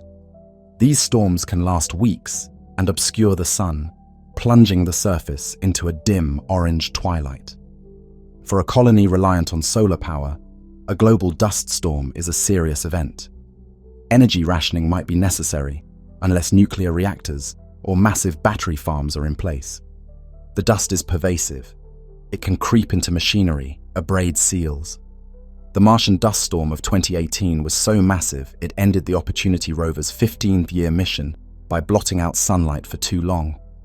A crew on the ground would have to hunker down for possibly a month of low power, limited EVA, and carefully filtered air intake to avoid dust contamination. They might see the sky turn butterscotch brown and the sun become a feeble glow. Outside, the wind, though thin air, can still loft particles and slowly sandblast exposed surfaces.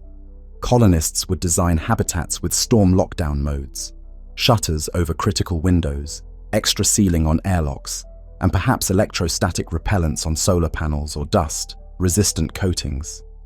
They might plan their heavy activities for clear seasons. The unpredictability of storms adds a psychological challenge. You could wake up to find the world has gone dark, and your carefully scheduled week must be thrown out to deal with nature's interruption. Flexibility and robust contingency plans are a must on Mars. Even when not stormy, Mars is cold and arid. Average temperatures hover around 60 degrees, though midday at equator can be a comfortable 20 degrees. The thin atmosphere offers scant protection from radiation or meteorites. Stability for a colony means building burrows or thick-walled habitats, likely underground or covered, similar to the Moon. Many concepts involve Martian lava tubes, natural tunnels left by past lava flows, as ready-made caves that could be sealed and pressurized. Imagine an entire colony built inside a cavernous lava tube. You'd have a rock ceiling, 30 meters high, shielding you, and you could construct habitats and greenhouses in relative safety. Mars has gravity is 0.38 g, which is perhaps enough for easier mobility than the Moon, and possibly healthier long-term. But still, we don't know if 0.38 g is sufficient to prevent muscle atrophy and other issues. Martians might also need centrifuge habitats to simulate Earth gravity part-time. Over generations, perhaps humans could even biologically adapt somewhat to 0.38 g, but that's speculative and slow. Building a stable society on Mars entails getting beyond survival mode. That means reliable life support. Early on, Mars crews will eat mostly Earth, shipped food supplemented by some fresh greens grown in hydroponic trays. Over time, as they cultivate more, a larger portion of diet comes from local produce. Perhaps they'll manage small farming experiments in Martian soil. They might enjoy root vegetables, leafy greens, even Martian strawberries one day, grown under pink LED lights in climate-controlled domes. The first time colonists eat a meal made entirely from Martian, grown ingredients will be a huge milestone, a taste of self-sufficiency. Martian colonies must also deal with distance and self-governance. With hours of com delay round trip, they cannot be micromanaged by Earth. A certain autonomy is inevitable. We can foresee that once a group of humans has lived on Mars for, say, a decade, handling their own emergencies and decisions, they will start to feel Martian, not just physically, but politically. They might wish to govern their colony's affairs with less Earth intervention, not out of disloyalty, but practicality and identity. This parallels how remote colonies on Earth eventually sought independence or self-rule. The seeds of Martian societal culture will grow in those first enclaves. They might create new holidays. They may develop new art, imagine dust drawings or sculptures from native rock. Music might be cherished in the long confined days. Perhaps someone brought a compact electronic keyboard or guitar, and evening gatherings include singing songs with new Martian lyrics about the landscape or longing for Earth. Over time, unique traditions will emerge. Storms and isolation may foster spirituality or philosophies tailored to Mars. In the extreme isolation of the Antarctic winter, crews sometimes report a heightened sense of fellowship or existential reflection. On Mars, this could be even stronger.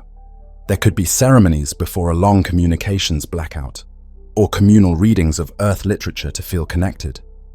Or something novel, perhaps stepping outside during a dust storm in a safe location to experience Martian night in a symbolic way. These cultural adaptations, small at first, lay the foundation for a stable society that's more than just surviving. It's living fully on Mars, with meaning and community. Loneliness will certainly be an enemy. Even a group of, say, a dozen, could feel claustrophobically small after a year together with no one else to see. Colonists will lean on technology, immersive VR calls with loved ones. Perhaps they'll have AI companions or robotic pets to provide some variety. They might maintain robust social schedules, designated game nights, shared cooking experiments. These efforts sound trivial, but they could be the glue that keeps spirits up during the monotonous stretches. The colony might rotate duties not just for fairness, but to break monotony. Everyone gets a turn at greenhouse care, at rover driving, at lab analysis, etc., preventing boredom and over-specialization stress. Mars also faces risk of cabin fever and interpersonal conflict magnified by isolation. To manage this, a Mars colony charter might include conflict resolution protocols, possibly trained mediators among the crew, or the ability to have private space. Over time, as populations grow, people will be able to find friend circles or get space from those they clash with, as happens in any town. The early crew of 4006 doesn't have that luxury. Later colonies of 50+ will. If the colony endures through its first few tenuous years, it will accumulate improvements, larger greenhouses, an expanded habitat with spare rooms, maybe even the beginnings of terraforming on a small scale, like creating a pressurized dome with a garden where you can take off your suit. This wouldn't terraform Mars globally, but it creates micro-environments of Earth, like conditions to enjoy. Think of a Mars biodome as a park. Colonists could go in and smell moist air, feel grass underfoot, and have a picnic under an artificial sky of lights. Such an oasis could be mentally therapeutic, a stability factor for society. Mars stability as a colony also involves economics. What will sustain it materially? Initially, heavy support from Earth, funded by exploration budgets or billionaire ventures. Eventually, the colony needs to produce value, be it scientific discoveries or facilitating further exploration. A stable Mars settlement might become a hub for the inner solar system trade, extracting useful minerals or manufacturing components in its lower gravity that are then shipped outward. If the economy stabilizes, the colony can grow, inviting more settlers because now it's not merely a cost center, but has industries. Family migration might happen. Perhaps a scientist brings spouse and children to live on Mars for a multi-year research project once the base is safe enough and voluminous enough. That moment, children laughing in a Mars habitat, will signify a colony crossing from expedition to community. The ultimate stability is generational. When the first person who was born on Mars grows up on Mars, knowing no other world as home, that person's identity will be Martian fully. The social dynamic then shifts. You have natives and Earth-born immigrants. Natives might adapt physically to Mars. They may see Earth as foreigners, albeit ancestral ones. It's easy to foresee a strong Martian patriotism or local pride developing. When enough people and infrastructure accumulate, they might declare themselves a Martian colony in political terms, perhaps seeking recognition not as under Earth nation jurisdictions, but as a new society. How that plays with terrestrial authorities will be interesting, likely new governance frameworks. Ethically, should Mars be an escape for humanity or a branch?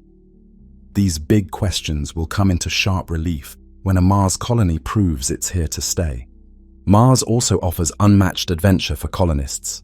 They can pressurize rovers and drive hundreds of kilometers exploring canyons like Valle Marineris or climbing Olympus Mons. On rest days, some might venture out in pairs to examine odd rock formations or simply enjoy the horizon, with safety protocols, of course. The freedom to roam an entire planet can give a sense of frontier akin to early settlers on a continent. Over time, these explorers might set up secondary outposts, a mining camp here, a science station there, each seed a future settlement. That's how a colony expands stable, outgrowth and linking back. Maybe a base at a polar ice cap to harvest pure ice, or one near a volcanic region for geothermal energy. Throughout all, stability is about adaptation. Mars will change the colonists even as they change Mars. They will adapt routines to Mars's day, which is 24 hours, 39 minutes, only a little longer than Earth's. So we picture a Mars colony after a generation, a cluster of habitats at a site like Utopia Planitia or near a large ice deposit. There are maybe 200 people. They have a town name for sentiment. Perhaps they call it Bradbury or Asimov, or an indigenous word meaning new hope. They have greenhouses providing a large fraction of their food. Diets lean vegetarian with occasional lab, grown meat, or insects for protein. They wear light indoor clothing, but always keep a pressure suit handy in case of depressurization emergencies. They have built radiation storm shelters underground, where they retreat during rare solar flares. They operate a fleet of rovers and even hoppers to reach distant locales. A handful of children play in a centrifuge playground that simulates Earth gravity for exercise and fun. Education is mostly via digital content from Earth, but with local teachers adapting it. When the sun sets, the domed common area lights up with a warm glow. Perhaps the colonists gather for dinner in a communal mess, sharing news, a new baby born, a scientific breakthrough in the lab, the successful test of a new water recycling system that will allow more crops. Someone pulls out a guitar or a flute brought from Earth and plays a gentle tune. Others join in song or just listen, reminiscing about stargazing on Earth or plans for their next expedition on Mars. Outside, the wind may whistle and dust may skitter, but inside, it's shirt-sleeve comfortable and convivial. These people have carved out a stable life on an unstable world. Isolation, storms, and initial hardship have given way to routine and resilience. This colony is still tightly bound to Earth for certain supplies, but it's inching toward independence. They've even started making their own bricks and expanding living space without needing Earth shipments. Morale is cautiously optimistic. They are living the dream of many centuries, humans on Mars, and they feel the eyes of humanity on them. They have bad days, conflicts, homesick crying nights, technical crises, but they overcome them one by one. Each solved problem is a step toward not just surviving, but thriving on Mars. Someday, one of them steps outside on a clear dawn and watches the sun peek over the ruddy horizon. They see, faintly in the sky, a bright star, like dot that is Earth. At that moment, perhaps they realize, we are the ancestors of a new world. The storms will come and go. The isolation is real, but so is our community. And with each passing soul, Mars is becoming more stable as a human home. What was once a far-fetched science fiction scenario is now, under their feet, red reality, harsh and beautiful. And in their hearts possibly grows a fierce love for Mars, forged by facing its extremes. Just as people love their Earth homelands, from deserts to Arctic tundra, because it's theirs, so will Martian colonists love the rust and dust of Mars. In that love lies the true seed of a stable society, one that will endure and eventually flourish. Deep space, generation ships, and the dream of interstellar travel. Beyond the planets that circle our sun stretches the vast gulf to the stars. For ages, humans could only wonder what it would take to cross that unimaginable distance. Now, as we build habitats in orbit and envision colonies on Mars, a further dream glimmers on the horizon, voyaging to another star system. Such a journey would be measured not in days or months, but decades or centuries, far longer than a human lifespan. To accomplish it without breakthroughs in physics, we have conceived the idea of the generation ship. A self-contained world, let carrying multiple generations of people who live and die during the voyage so that their descendants might one day arrive at a new sun and new Earth. It's a concept where science fiction edges into serious scientific discussion, because while daunting, it does not defy known physics, only engineering and human limits. Imagine a spacecraft, perhaps a few kilometers in length, a rotating cylinder or torus providing artificial gravity inside. It is essentially a miniature Earth, complete with gardens, water systems, and an internal sky. Such a ship would depart Earth with a population of, say, a few hundred or thousand, and an entire closed-loop ecosystem to sustain them indefinitely. The logic of a generation ship is straightforward. If we can't get there fast, we go slow and take our time with life continuing aboard. It turns interstellar travel into a multi-generational project, much like ancient human migrations, where those who set off never saw the destination, only their descendants did. The challenges are enormous. The ship must be practically self-sufficient in resources for centuries. This means near-perfect recycling of water, air, and nutrients. It must have reliable power, likely a fusion reactor, or a large solar sail catching distant sunlight. It needs to be shielded against cosmic rays, perhaps a magnetic field or heavy shielding, or both, because over a lifetime, cosmic radiation could otherwise severely harm the crew. Then there's the social challenge: how to maintain a stable society in a closed vessel for many generations. Humans in isolation can have conflicts. How to avoid destructive strife that could sabotage the mission. Perhaps a strong common purpose and carefully managed governance structure would be crucial. The crew's descendants must be educated in the ship's maintenance and in the mission goal, so that by the time the ship nears a target planet, they have the knowledge to land or settle it. The culture aboard may evolve in unforeseen ways. They might develop new religions or philosophies about their unique existence. They might even forget Earth if records were lost, or deliberately reinvent their history. There's a well-known fictional trope of generation ships that lose knowledge of being on a ship. Realistically, we'd guard against that by ensuring continuous education, and maybe having parts of the ship transparent, so people can always see the stars outside and remember they are on a journey. In fact, imagine stepping to an observation dome on a generation ship. Outside is not Earth's blue sky, but the black of interstellar space, studded with ancient light. The stars barely change position over decades, though the destination star gradually brightens over generations. To the people on board, those stars are their night sky, constant and comforting.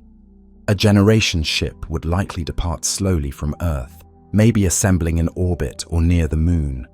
Families and skilled individuals would board with solemn farewells, knowing they will never return and possibly never even see the new world.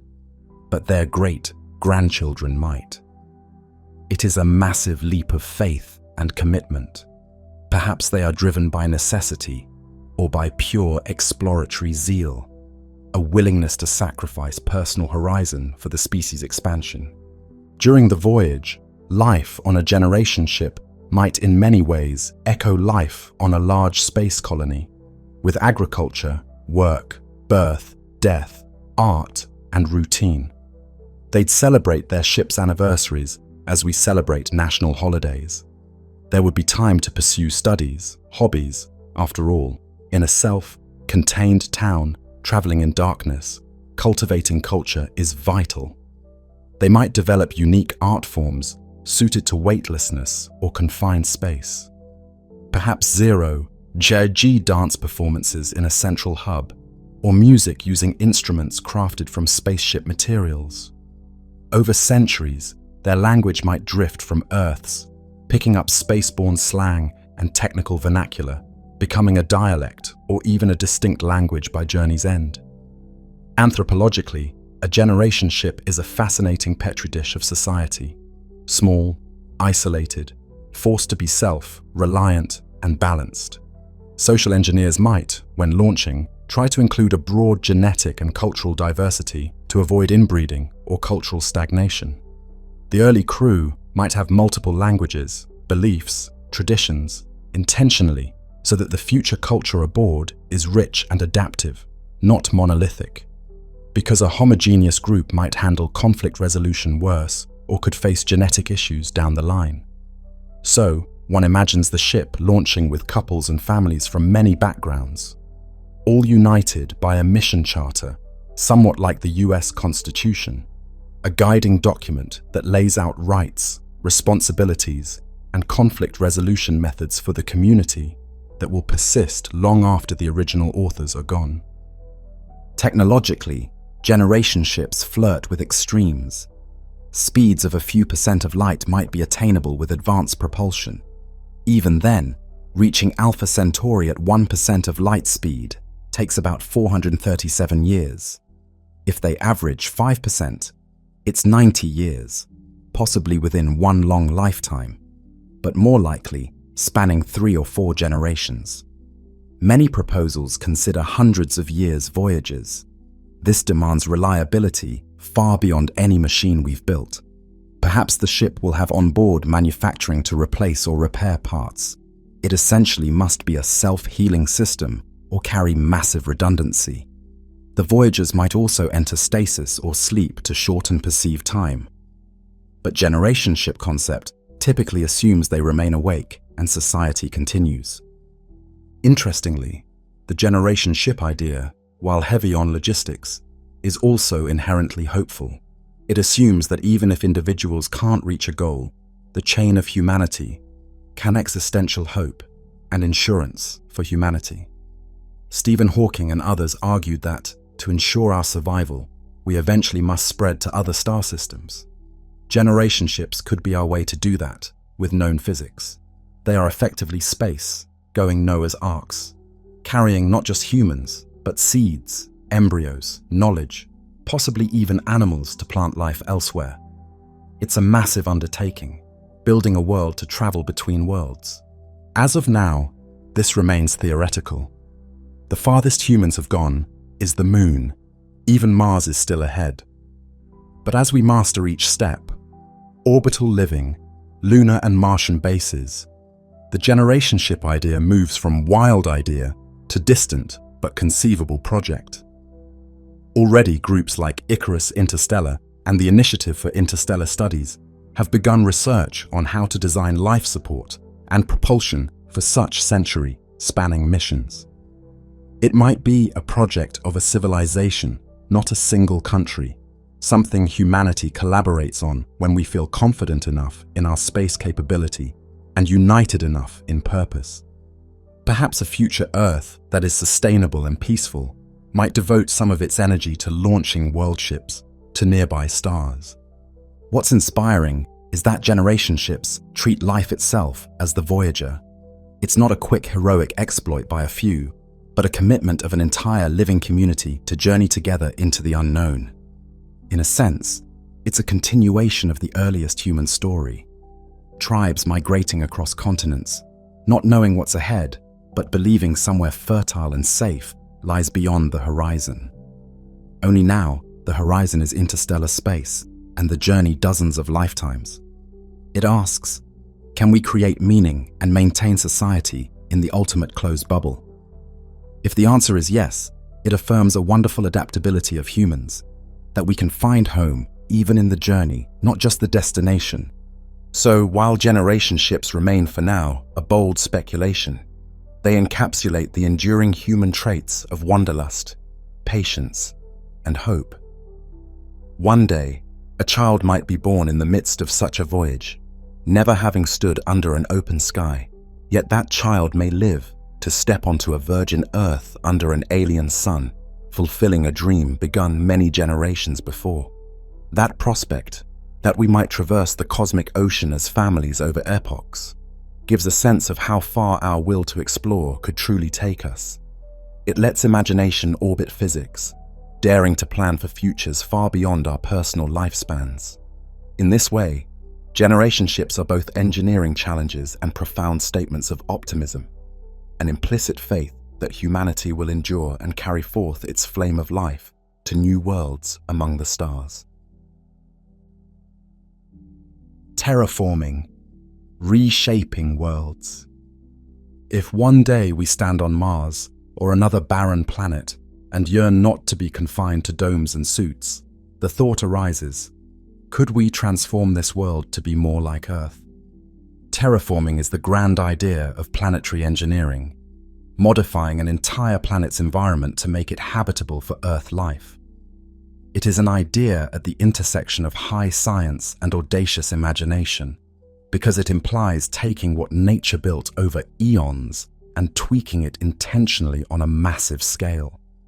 The most discussed target is Mars, since it has water ice, some CO2, and was possibly warmer eons ago. The dream, thickening its atmosphere, warming it, and perhaps even seeding it with life, so that future generations might walk on Mars without a spacesuit, under a blue-ish sky with flowing water around. But how feasible is this, and what are the ethics? Mars today has an atmospheric pressure less than 1% of Earth's are, too thin to breathe or to allow liquid water stable on the surface. It's also cold.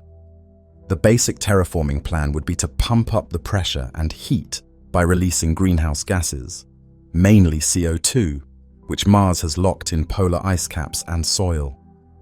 If we could vaporize the poles and some CO2 from the soil, we'd create a thicker atmosphere that could trap more heat. Some scientists once thought there was plenty of CO2, but recent studies, including findings from NASA's MAVEN orbiter and Mars Express, indicate Mars simply doesn't have enough accessible CO2 to do the job. If you sublimated all known CO2 on Mars, you'd get only perhaps a 15 from 30 mbar atmosphere. That's nowhere near enough for humans or to significantly warm the planet. A 2018 Nature astronomy paper concluded that there is not enough CO2 remaining on Mars to provide significant greenhouse warming where it released. Even massive future efforts would result in only a fraction of the pressure needed. In short, current research puts a damper on classic terraforming. Mars is too CO2, poor to be easily terraformed with present tech. That doesn't make it theoretically impossible, but it means we'd need more exotic methods. For instance, importing volatiles, crash comets full of ammonia or water into Mars, or use super powerful factories to create synthetic greenhouse gases. These ideas involve titanic scales of energy and time. Smashing a few hundred comets into Mars might deliver enough gas and water, but guiding comets safely is science fiction. Level for now. Manufacturing an atmosphere would require literally covering Mars in factories running for perhaps centuries, outputting gas. Assuming we somehow succeed in raising the pressure to something like half an Earth atmosphere and temperature to near 0 degrees average, we'd then consider biosphere introduction. Initially, we'd have a mostly CO2 atmosphere. Humans still couldn't breathe that. It's for plants and microbes. We might sow the planet with hardy pioneer life, genetically engineered algae or lichens that can tolerate cold and high UV to start producing oxygen and creating soil. Over long spans, these could build up O2. Earth took billions of years and specific conditions to get an oxygen-rich air, so expecting a quick oxygenation is unrealistic. It might take millennia or require further intervention. Another approach to terraforming is more localized, paraterraforming. Instead of trying to change the whole planet at once, build large enclosed regions, e.g. giant domes or even crater, wide transparent canopies, and terraform inside them. This is more achievable near term. You could seal off a large crater with a strong clear roof, then pump air inside, seed water and life there.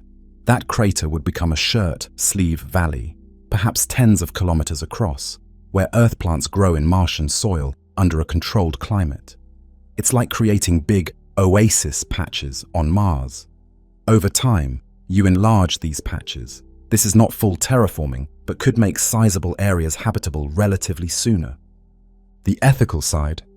If Mars harbors any native life, do we have the right to alter the planet and potentially destroy that biosphere? This is a serious concern. Planetary protection protocols currently forbid intentional contamination of Mars until we're sure no native life exists, or until we decide to override that. Many argue we should thoroughly search for Martian life first. If Mars is sterile, terraforming is a grand extension of life. But if Mars has even a simple biosphere, terraforming might obliterate it, which some would view as unethical and hubristic, ending an alien ecosystem for our own ends. Possibly a compromise, if Martian life exists, maybe confine terraforming to regions without it, or even attempt to include Martian life in the terraformed environment. Beyond Mars, people talk about terraforming Venus, cooling it down, removing its thick CO2 atmosphere. But that is an even more Herculean task. Or terraforming moons like Titan. Some speculative future tech, like redirecting asteroids or even altering orbits, enters these discussions. For instance, one wild idea: send large mirrors or lenses to focus extra sunlight on Mars to heat it, essentially an artificial greenhouse effect via orbiting mirrors. Conversely, for Venus, put a giant shade at Sun, Venus-Lagrange point to cool it, and then perhaps bombard it with hydrogen to lock up CO2 into rocks. Colossal geoengineering beyond current reach. Time is a factor. Terraforming is slow. Even optimistic scenarios see centuries to thousands of years to get a breathable Mars atmosphere. That's a timeline that dwarfs human political cycles and maybe attention spans. It raises practical questions. Who begins a project that none of their great-great-grandchildren will live to see completed? It requires a civilization committed long-term, or an automated process that runs without much oversight. A possible path is that once we have colonies, they might incrementally terraform for their own expansion, not a formal global terraforming plan, but by making larger safe zones over time, they in effect terraform bits of Mars which eventually merge. One might also ask, should we terraform at all? Some argue leaving Mars as is, a natural reserve or science lab, is better, and humans can adapt to Mars via technology rather than adapting Mars to humans. Others feel giving Mars a biosphere would be giving it life and purpose, a grand altruistic act to spread Earth's richness. In fiction and futurology, a fully terraformed Mars is depicted with flowing rivers, blue patches of sea in its northern basin, forests in valleys, essentially a second Earth with rust-colored rocks and maybe pink skies. Perhaps most appealingly, it's a future where humans can stand on another world and breathe freely, having literally reshaped a planet to suit life's needs. This is an ultimate expression of life becoming a force of nature beyond Earth. Even if we conclude classical terraforming is currently beyond reach, the pursuit of it teaches valuable lessons about planetary climates, even Earth's. Already, studying how to warm Mars sheds light on our warming Earth. The magnitude of Mars's CO2 deficit relative to needs also humbles us. It shows how special Earth is to have the right air, and how difficult it is to replicate that elsewhere. Terraforming talk leads to philosophical perspective. It's playing creator on a planetary scale, something far beyond any collective endeavor we've done. It requires both incredible technology and nearly spiritual will, a devotion to making a dead world living. Time, patience, vastness, these become tangible factors, tying into the earlier theme of slowness and patience in space travel. Perhaps terraforming, if it ever happens, will be done by our distant descendants with powers we can't yet wield. Or perhaps we'll choose gentler terraforming, sustaining bubbles of life in hostile places and gradually enlarging those. Either path, the notion that we might reshape worlds is a testament to the human blend of audacity and creativity. It pushes the boundary of home beyond Earth, not by adapting ourselves to every environment, but by also adapting environments to us. It's a form of cosmic gardening, with planets as the canvas. In the far future, if we overcame the obstacles and Mars stands verdant, what a legacy that would be. Imagine travelers from Earth arriving on a terraformed Mars centuries hence. To them, it's a vibrant world. They might not fully appreciate that once it was barren, and it was human effort that greened those plains. But perhaps plaques or monuments would dot the Martian parks. In memory of the terraformation, begun 2250 AD, completed 2700 AD by the peoples of Earth and Mars. The ethical debates would be settled by history. Martian life would now be abundant, though imported. Earth trees, Martian, evolved descendants of Earth microbes, maybe even animals if they were eventually introduced in controlled refuges.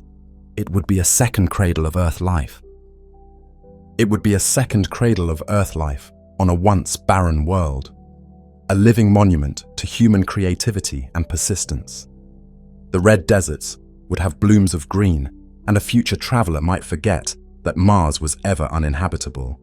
The story of that transformation would be told in schoolbooks, how humans became, in effect, the gardeners of planets. Yet we must temper this vision with humility. Terraforming is no simple panacea. It's an extreme undertaking that could span millennia and demands wisdom. As one study concluded, there is not enough CO2 remaining on Mars to provide significant greenhouse warming with known methods. In other words, we can't just push a button and give Mars a breathable sky. The raw materials aren't readily there. This reality, Czech teaches us to cherish Earth's perfectly tuned environment even more. Our planet is a rare jewel, all the ingredients for life in just the right balance. In attempting to emulate that elsewhere, we appreciate how complex and precious a biosphere is. Perhaps the greatest lesson of the terraforming dream is the reinforcement of environmental stewardship at home. If we ponder greening Mars and see how hard it is, it may motivate us never to let Earth go barren by our own folly. In the end, whether or not humanity ever fully terraforms a planet, the act of trying, even on smaller scales, will mean we have grown into a role of cosmic custodians. We will have moved from simply living off the land to literally reshaping worlds to support life. That is a profound responsibility. It forces us to decide what values to carry into the cosmos. Do we preserve alien nature as we find it, or do we spread the life we know? There is no easy answer. Perhaps the answer will differ case by case. Mars might become new Earth, while another world we might leave untouched as a scientific preserve. Our descendants might look back at these early debates as the first ethical steps toward becoming a multi-world species. For now, terraforming remains a distant aspiration. But in laboratories and computer models, we tinker with the ideas, learning how atmospheres work, how greenhouse gases warm or cool. This knowledge loops back to help us manage Earth's climate. In a sense, by dreaming of terraforming Mars, we are also discovering how to re-terraform Earth if needed, to undo some of the damage we've done with climate change or ecological destruction. Learning to shape a harsh planet into a livable one might teach us how to keep a livable planet from becoming harsh. Terraforming thus embodies both our ambition and caution. It is the ultimate expression of letting imagination orbit physics, as we attempt to make imagination into physics, turning what is into what could be. Whether it takes 300 years or 30,000, the thought that one day a distant world could be alive with Earth, descended forests and oceans is a powerful beacon of hope. It suggests that life is not chained to its cradle, but can spread and blossom anew in the cosmos. In that sense, successful terraforming would be like life itself, planting seeds in new soil, carrying forward the legacy of our home into the wider universe. Artificial ecologies, gardens in orbit, and biophilic design. Across all these ventures, stations, bases, ships, and new worlds, one thread is vital. We need nature with us. Humans evolved among rustling leaves, flowing water, and other living creatures. Our minds and bodies crave those cues. The sterile metal walls of a spacecraft, however advanced, can never fully satisfy the longing for green growing life. Thus, wherever we go, we bring pieces of Earth's ecology and attempt to weave them into our habitats. From a small potted plant floating in a space station window to entire biodomes on Mars, biophilic design will be key to making space homes feel like home. We have already seen the impact of tiny gardens in orbit. The ISS crews have tended little patches of zinnia flowers and lettuce in microgravity as part of experiments, and they report how seeing a bit of green and orange bloom amidst the machinery lifted their spirits tremendously. They also very much like growing plants. It boosts morale and provides fresh oxygen and smell, notes one Canadian Space Agency article. Indeed, astronauts have said the scent of fresh flowers or herbs in that recycled air environment was almost magical. These are artificial ecologies in miniature: a small rooting pillow of soil, LED lamps replicating sunlight, water delivered carefully so it doesn't float away, a whole life system engineered into a box. And yet, the result is real, a living organism sharing the habitat, responding to the care of the crew.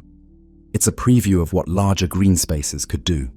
In future orbital stations or lunar Martian bases, designers are already planning dedicated green modules or plant walls inside habitats.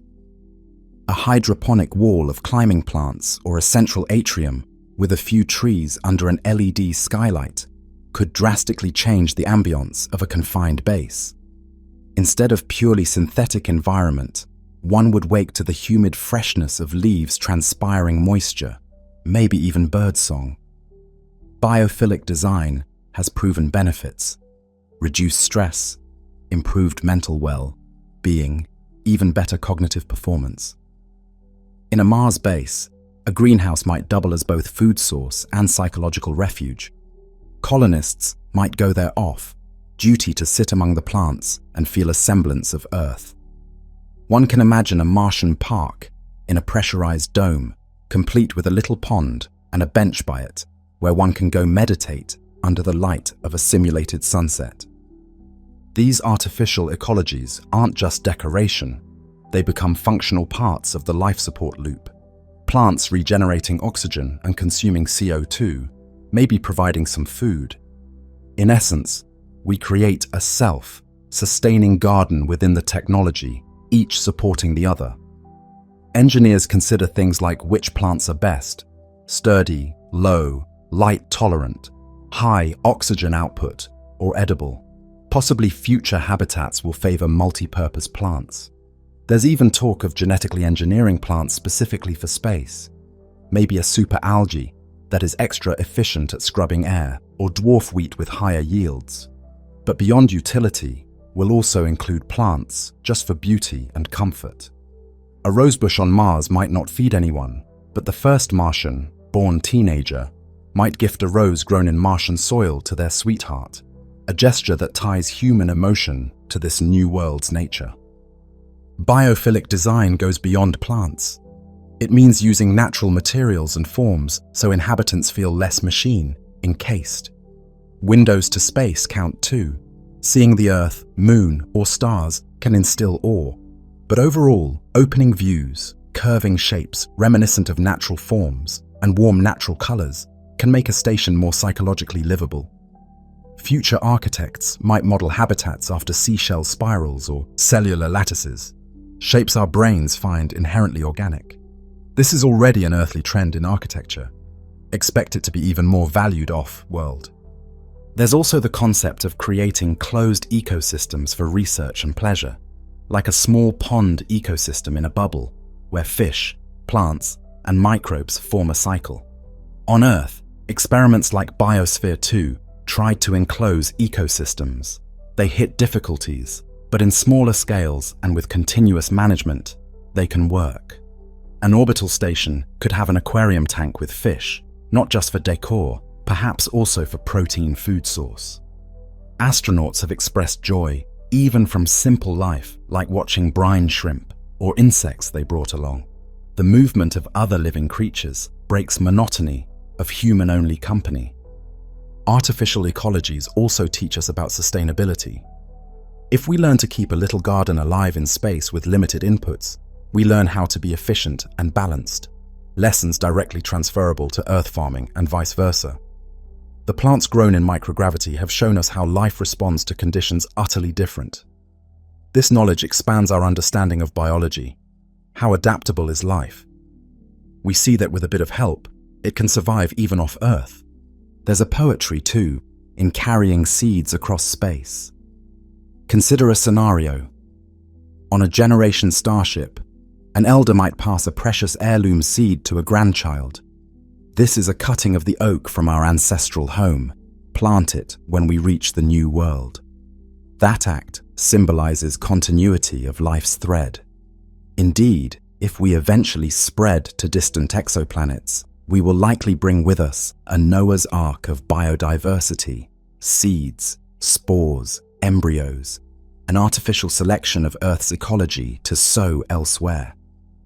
We become, literally, gardeners of the galaxy, curators of Terran life in foreign soils. Even on near-term missions, the presence of life is grounding.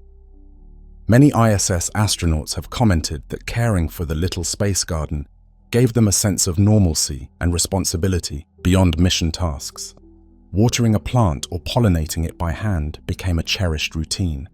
It's a reminder that no matter how advanced our machines, we remain biological beings who need other life around. Biophilia in design might also mean ensuring crew have exposure to the natural cycles.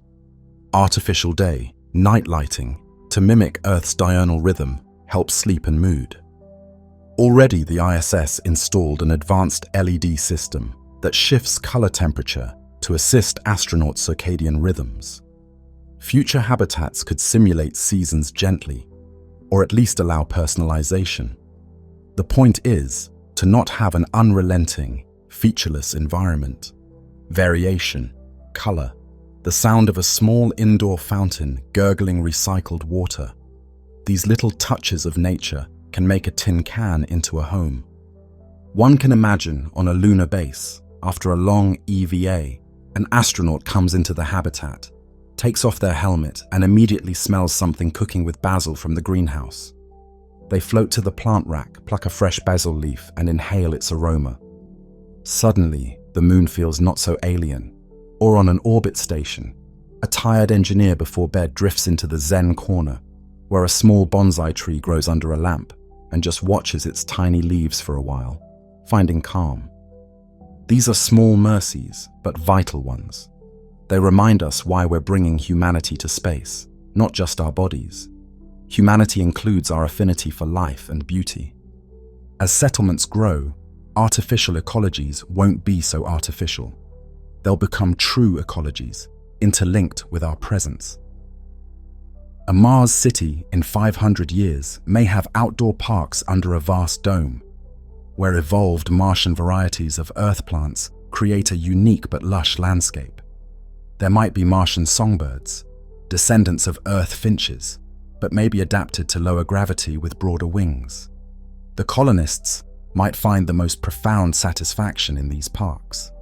After working in regolith mines or labs, they relax under an alien sycamore tree, listening to Martian wind rustle its leaves. At that moment, the line between Earth and Mars blurs. Life has unified them. The ecological cycles begun in little orbital plant chambers will have scaled up to forests under an alien sky. Bringing gardens with us is not mere luxury. It could be what ensures we remain psychologically whole. As the proverb goes, you can take the human out of Earth, but you can't take Earth out of the human. Our future habitats must carry a spark of Earth's nature inside them. In doing so, we create continuity.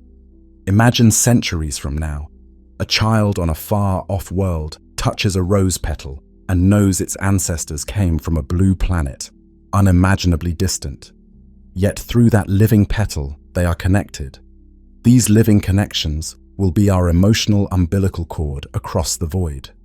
So, as we extend our reach outward, we will always try to pack a garden.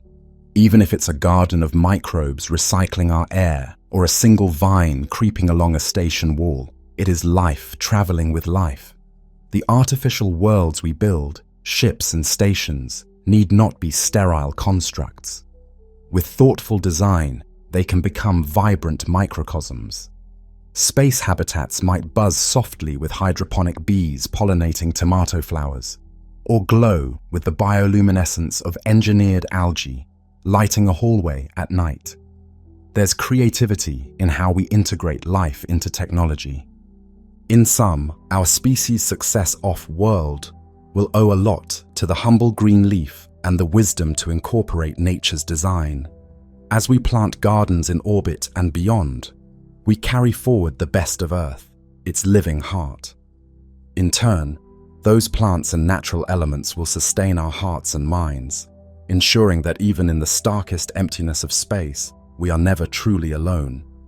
We will live surrounded by echoes of home, and in nurturing those echoes, watering our cosmic gardens, we nurture ourselves. Culture in space, music, art, relationships, belief.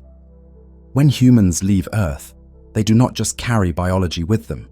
They carry culture, the rich tapestry of music, art, stories, religion, and social customs that define us.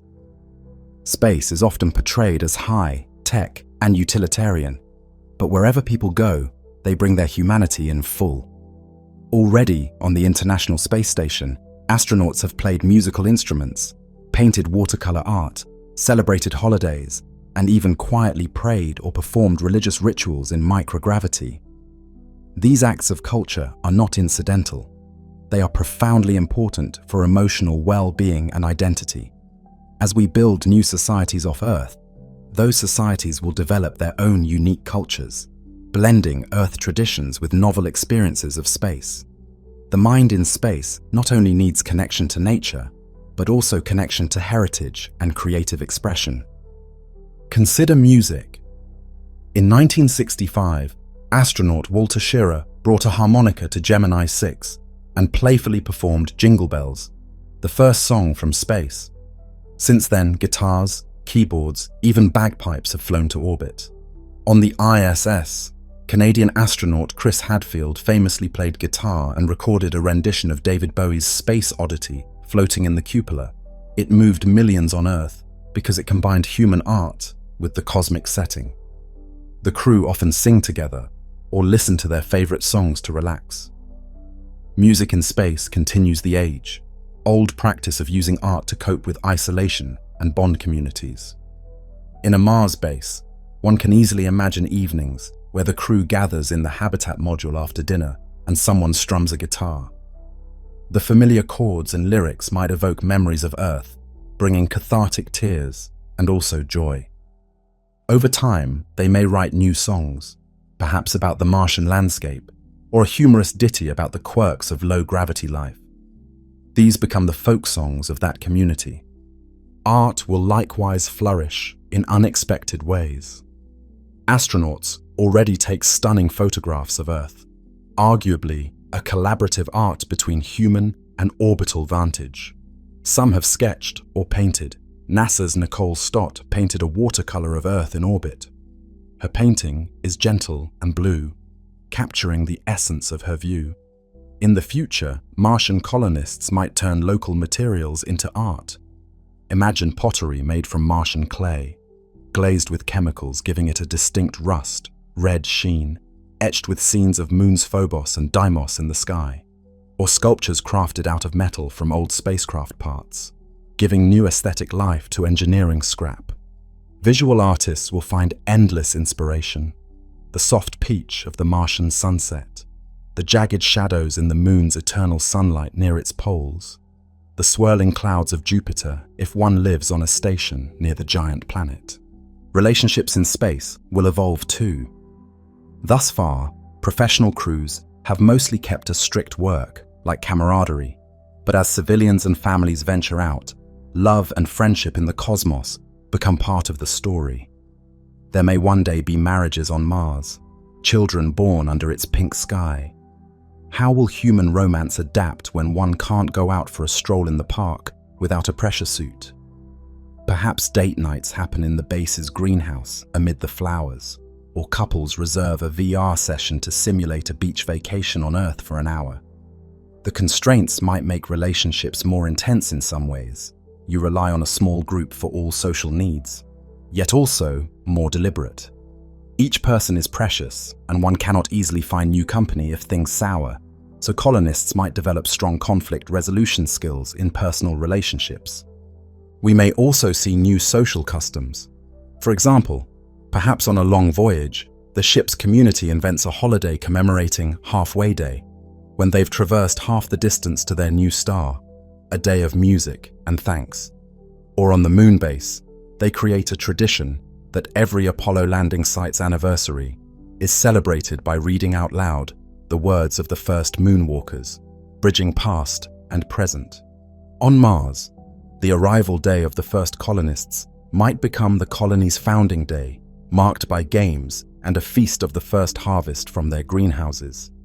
Belief systems also travel with us. Already, astronauts of various faiths have found ways to observe their practices in orbit. There has been communion taken on the moon. Muslim astronauts have faced Mecca in orbit and timed prayers according to a workable schedule of the 16 sunrises a day. Jewish astronauts have brought menorahs or said Shabbat prayers in space. These personal beliefs provide strength and continuity. In new settlements, religion may take on modified form. For instance, if you want to hold a multi-faith service on Mars, you might incorporate the awe of the new planet into it, thanking the Creator for both Earth and Mars. Martian-born people may found entirely new spiritual philosophies, perhaps centered on the idea of being Planet B of humanity, stewards of a second chance, which could infuse an almost spiritual mission to their society. Anthropologists speculate about astro-religion, how the overview effect might seed new faith, like reverence for the universe itself. Many astronauts indeed describe their space experience in spiritual terms, even if secular, a feeling of interconnectedness and transcendence. This could crystallize into organized expressions on a colony. One could imagine Martian settlers gathering at every opposition for a kind of Martian Thanksgiving, spiritually giving thanks for the journey and asking for continued guidance. Identity and culture are deeply linked. Over generations, space communities will form identities distinct from Earth nations. A Martian culture might emphasize self, reliance, innovation, and the frontier spirit in songs and literature. They might develop their own slang, some already emerging among astronauts. Future slang might include terms like sojourn or to space it. These linguistic quirks become badges of belonging. Eventually, entire art forms may evolve unique to space. Perhaps zero, gravity dance becomes a celebrated performance art, with dancers gliding in 3D accompanied by ethereal music, something impossible on Earth, giving space colonies their own art genre. Or orbit cinema, films made in space, using real weightlessness as their medium. We've already seen the first hints. Short films and many documentaries have been filmed by astronauts. Future storytellers born in space will no doubt use their environment as a canvas for creativity. As culture flourishes off-world, it will also serve as a bridge home. When a Mars poet writes a moving poem about seeing Earth rise, that poem travels via radio waves back to Earth, and people here gain a new perspective through Martian eyes. Culture becomes a two-way conversation across space. Earth culture feeds space settlers, and space culture feeds back fresh ideas and inspiration to Earth. The loneliness of vast distance can be mitigated by sharing art and celebrations.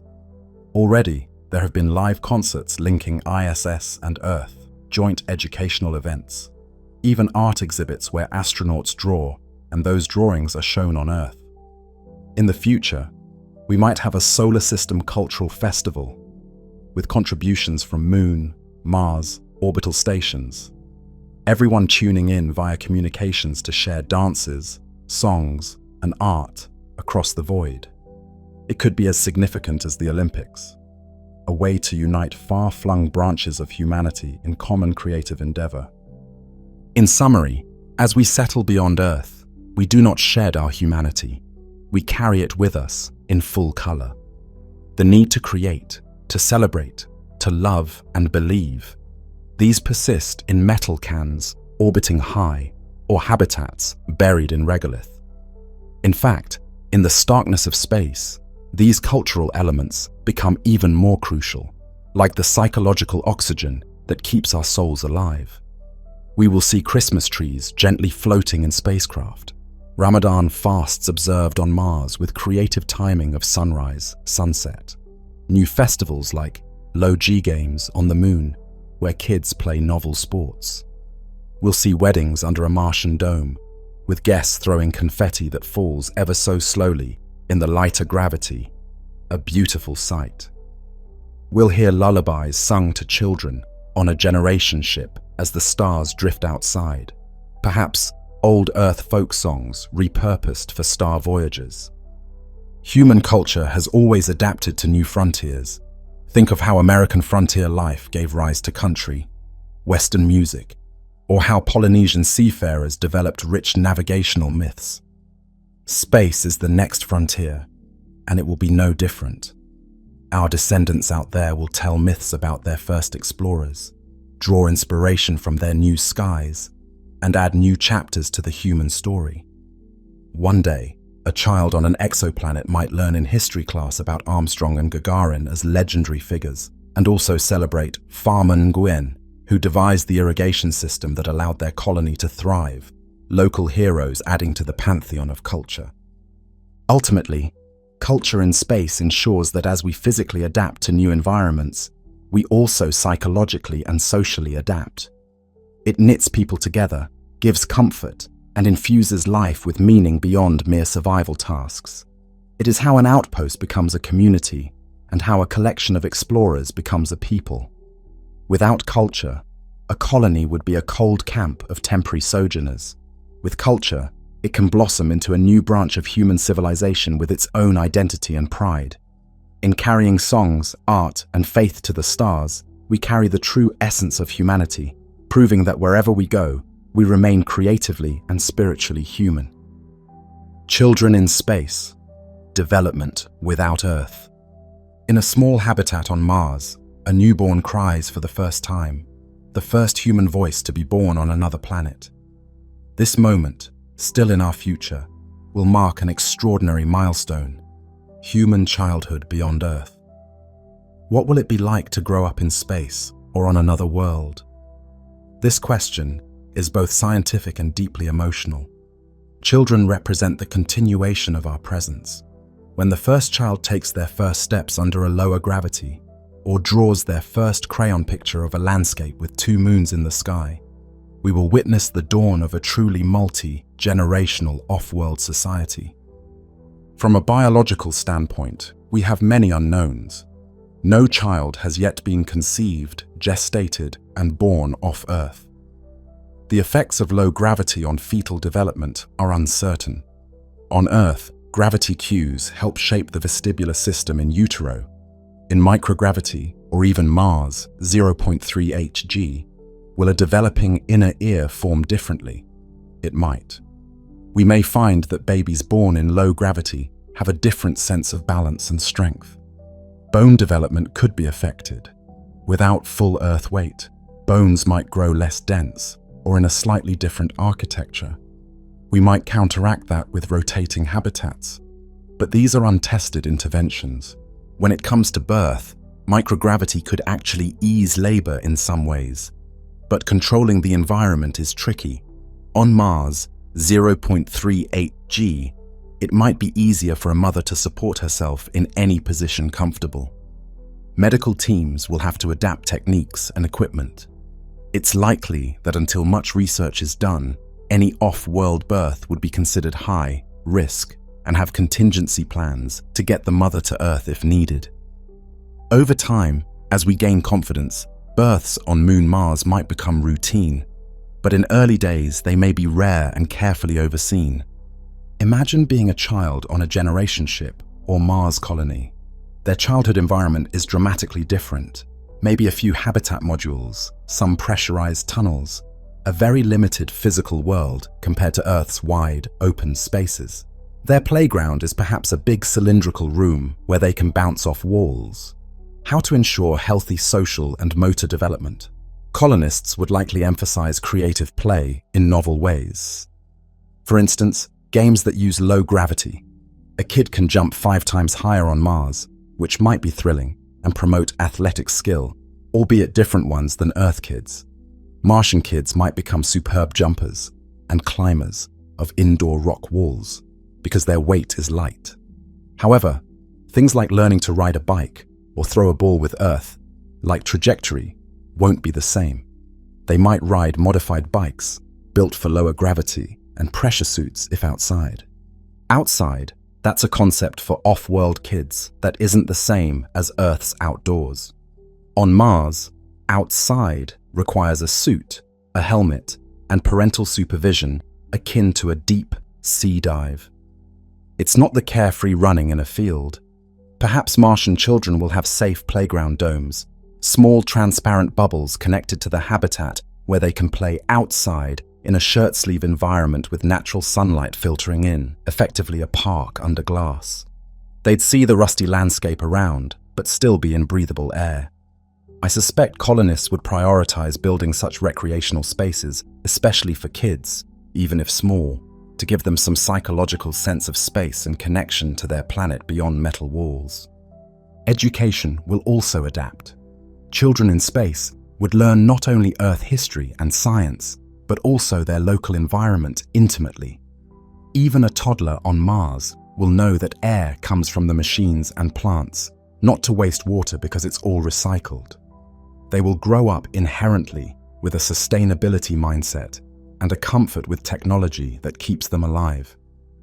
A child might casually talk about CO2 levels or radiation alerts as things to be mindful of, stuff Earth kids rarely consider. This could make them mature in certain respects earlier, carrying responsibilities. That responsibility might imbue them with a certain seriousness or collective spirit. There's also the cultural identity aspect. A child born on Mars is a Martian from day one. If there are a handful of them, they become a special group, the first native generation. Adults might treat them with both tenderness and perhaps awe. These kids are truly the pioneers of a new society. Over time, as more are born, that mystique will normalize. But still, these children will form the first peer group off Earth. They might develop an accent or dialect distinct from Earth languages if isolated enough. We saw in isolated Earth communities that within a few generations, local dialect and folklore appear. Martian nursery rhymes may differ from Earth's. Physically, how might kids differ? If raised in 0.38 g, they may grow taller.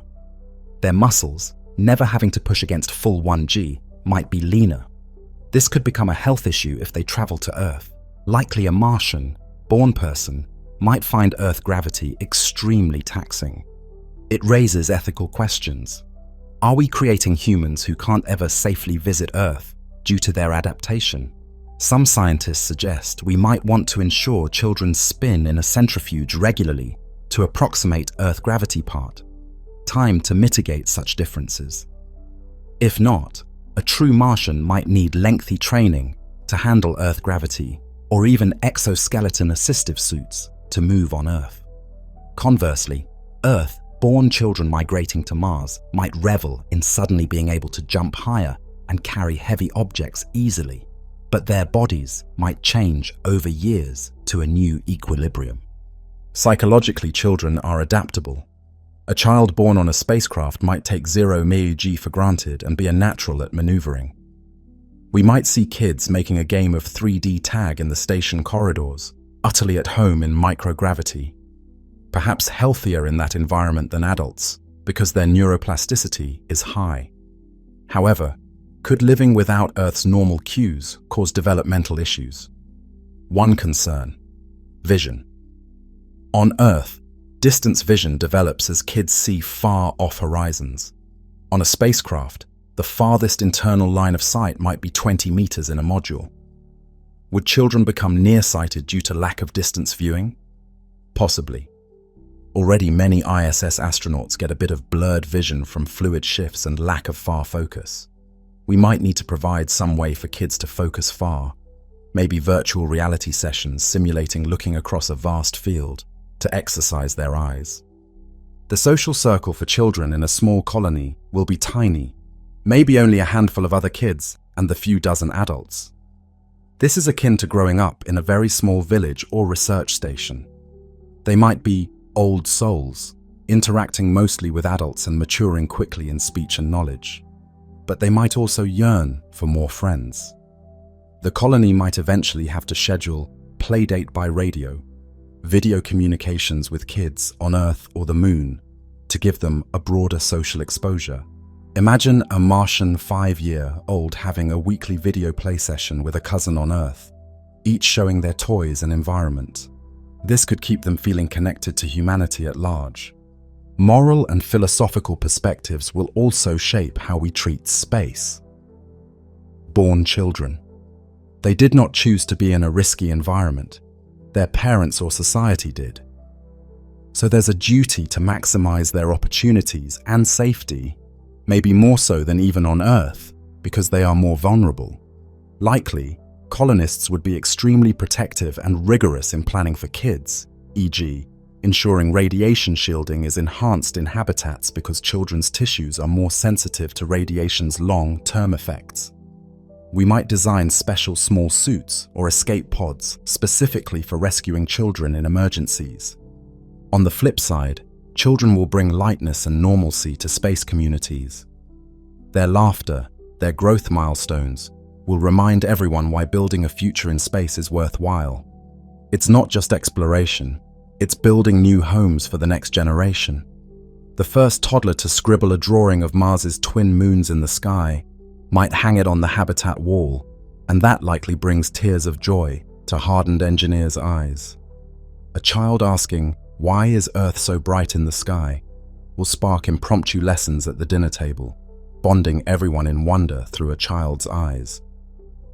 Generational continuity is the ultimate test of an off-world settlement success. The day a baby takes breath in a Mars habitat and survives to grow is the day that colony is no longer just an outpost, but a nascent civilization. Each birthday of that child will be a cause for colony-wide celebration. We kept them safe and thriving another year on Mars. They are the living proof that human life can propagate away from the cradle. In later years, when that child becomes an adult Martian who perhaps has never been to Earth, they may feel Earth as almost a mythic place, pictures and stories passed down.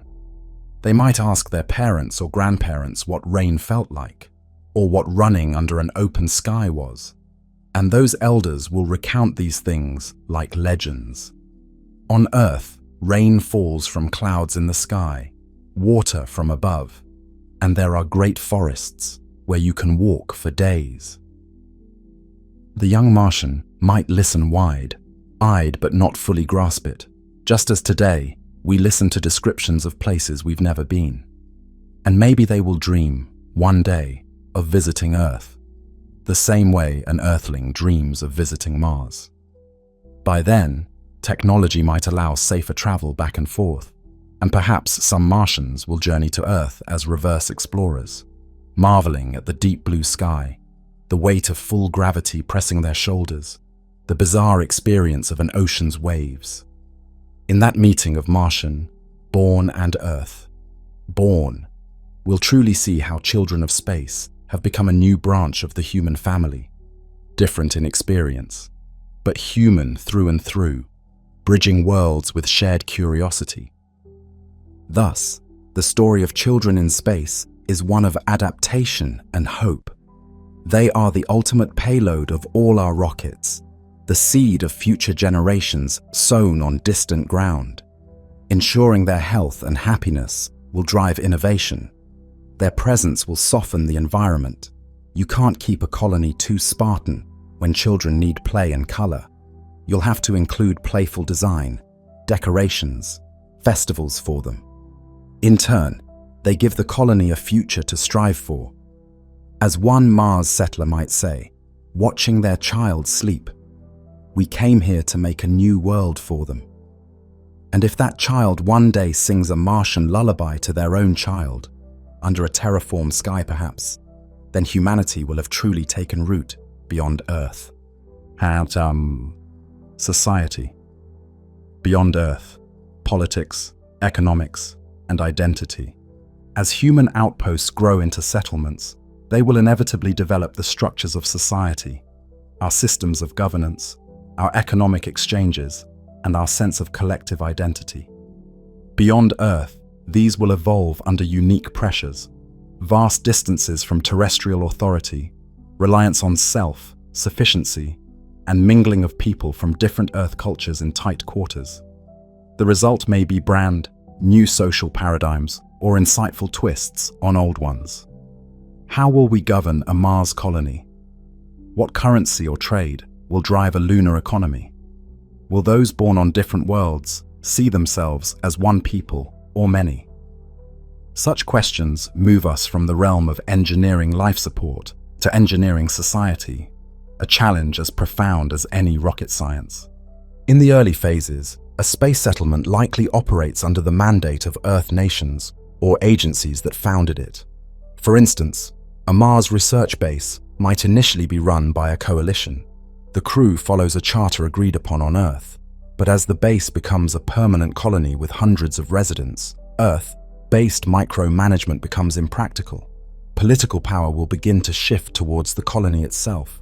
We can foresee Martian settlers forming a local council or assembly to handle day-to-day decisions, essentially a form of self-government. Initially, Earth authorities will guide broad policy, but over years, the Martians will push for more autonomy, especially if they become economically self-sustaining. This mirrors how terrestrial colonies in history gradually demanded self-governance. The difference is distance. Earth can't easily send troops or impose direct control if Mars decides something divergent. So any governance likely has to be built on cooperation and mutual interest rather than force. We might witness the birth of the first space nation. Perhaps at some point, Mars declares itself an independent polity, not necessarily in conflict with Earth, but as a logical step as their population grows. There is precedent in treaties like the Outer Space Treaty that forbids national appropriation of celestial bodies, which implies no Earth nation can own Mars. So any settlement might form a new, local nation or a corporate entity turned quasi-government if established by a private company. The legal frameworks are untested. It could be peaceful. Earth governments might even recognize a Martian republic or commonwealth as a self-governing entity within some loose association. Laws and justice in such a society will have to adapt to extreme environments. Crimes like sabotage of life support would be heinous in space. Property ownership may be communal at first, transitioning to more private property as abundance increases. A small colony might operate much like a ship with a commander's law. A larger one might draft a constitution. Could Martian settlers have representation in Earth governments, or will they have their separate legislature? These are fascinating possibilities. On the economic front, early colonies rely on Earth's funding and supplies, a command economy out of necessity. As they become productive, an internal economy forms. We might see a barter system initially if no formal currency is introduced. Eventually, likely a local currency or credits tied to Earth currency will be used. Perhaps Martian credits that are exchangeable with Earth dollars via some treaty or company backing. Off-world economies could at first be small closed loops. Everyone in the base works essentially for the maintenance of the base. Any profit is survival and maybe stockpiling resources. But as they produce surplus, trade begins. A Mars colony might export valuable minerals or scientific data to Earth in exchange for luxury goods or specialized tech they can't produce. Interplanetary trade could develop, e.g., Mars sends platinum, group metals to Earth. Earth sends manufactured electronics and medicines to Mars. If lunar settlements mine helium, they might trade that with Earth's future fusion power plants for goods or simply for currency to buy things. Economies in space will also have to deal with labor and automation. Likely a high degree of automation in hazardous environs, but human oversight still crucial. Everyone in a colony might have to wear multiple hats. Over time, actual professions will diversify. Someone might make a living purely as a teacher or artist in the colony once it's big enough to support non-engineering roles through trade or internal economy. Imagine a Mars colony of 500. They might have 1 or 2 dedicated teachers, a doctor, some technicians, some miners, etc. There might also be the seeds of a Martian market, perhaps a weekly bazaar where people exchange homemade goods. Out of such simple exchanges, a more formal economy can emerge. What about identity? Over a few generations, Martians or Lunarians will likely identify more with their planet or habitat than with Earth nations of their ancestry. A person might say, "I'm a Martian of Arcia Mons settlement," rather than, "I'm American" or "I'm Chinese," if the colony culture has blended nationalities. In fact, space colonies might be melting pots by necessity, a small community with diverse origins forging a new unified culture. Early ISS crews, and now the Gateway, likely use an official lingua franca, but local dialect might incorporate words from Russian, Chinese, Arabic, etc. As multi-ethnic crews settle permanently, and raise kids. Kids might mix phrases from their parents' tongues or coin new ones from mishearings. Thus, the Martian Creole might be born. Flags and symbols of off-world societies will come. Perhaps the Mars settlement designs a flag featuring Mars's moons or a silhouette of Olympus Mons. Those symbols become rallying points. Anthem songs might be composed. All the elements of nationhood could form in microcosm. One interesting aspect: distance equals independence. With Earth 15 minutes to 20 minutes of light, speed time away in communication, Martian society will operate much on its own rhythm. Their news cycles will differ. They'll make decisions and inform Earth later. This fosters a psychological sense of separation. When Earth and Mars are on opposite sides of the Sun, even comms can be disrupted or heavily delayed. During those periods, the Martian colony truly experiences what it is to be a world apart, needing to solve any crisis alone. This can strengthen local solidarity and reduce psychological dependency on Earth directives. In orbital colonies closer to Earth, the independence is less forced by distance, but they may still form unique governance. Perhaps such a station is corporate, owned and run somewhat autocratically initially, but if families and multiple generations live there, they may push for a more democratic community-run system akin to a city-state in orbit. We have to consider conflict and law externally too. Could space societies conflict with Earth or each other? If Mars declares independence and Earth attempts to insist on control, a conflict could arise. Though outright, war is unlikely given distances and costs. More probable are negotiations resulting in a status somewhat like how colonies became dominions or commonwealths historically. But we might see disputes over resources. Therefore, early on, humanity will need to extend international law into space domains, updating treaties to address colony rights, resource rights, and conflict resolution beyond Earth. Possibly new institutions, like a solar council, will form to give representation to off-world communities in global decisions.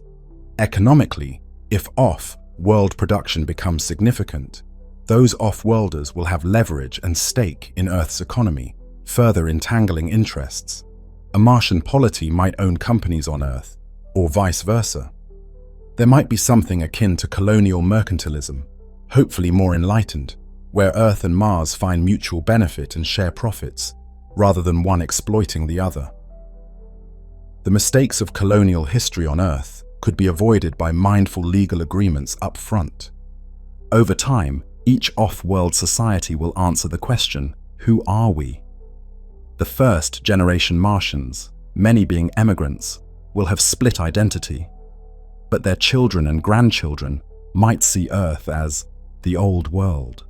They might even form gentle prejudices like, Earthers are weak in bone, but strong in bureaucracy, or Earth folks might stereotype Martians as reckless and independent.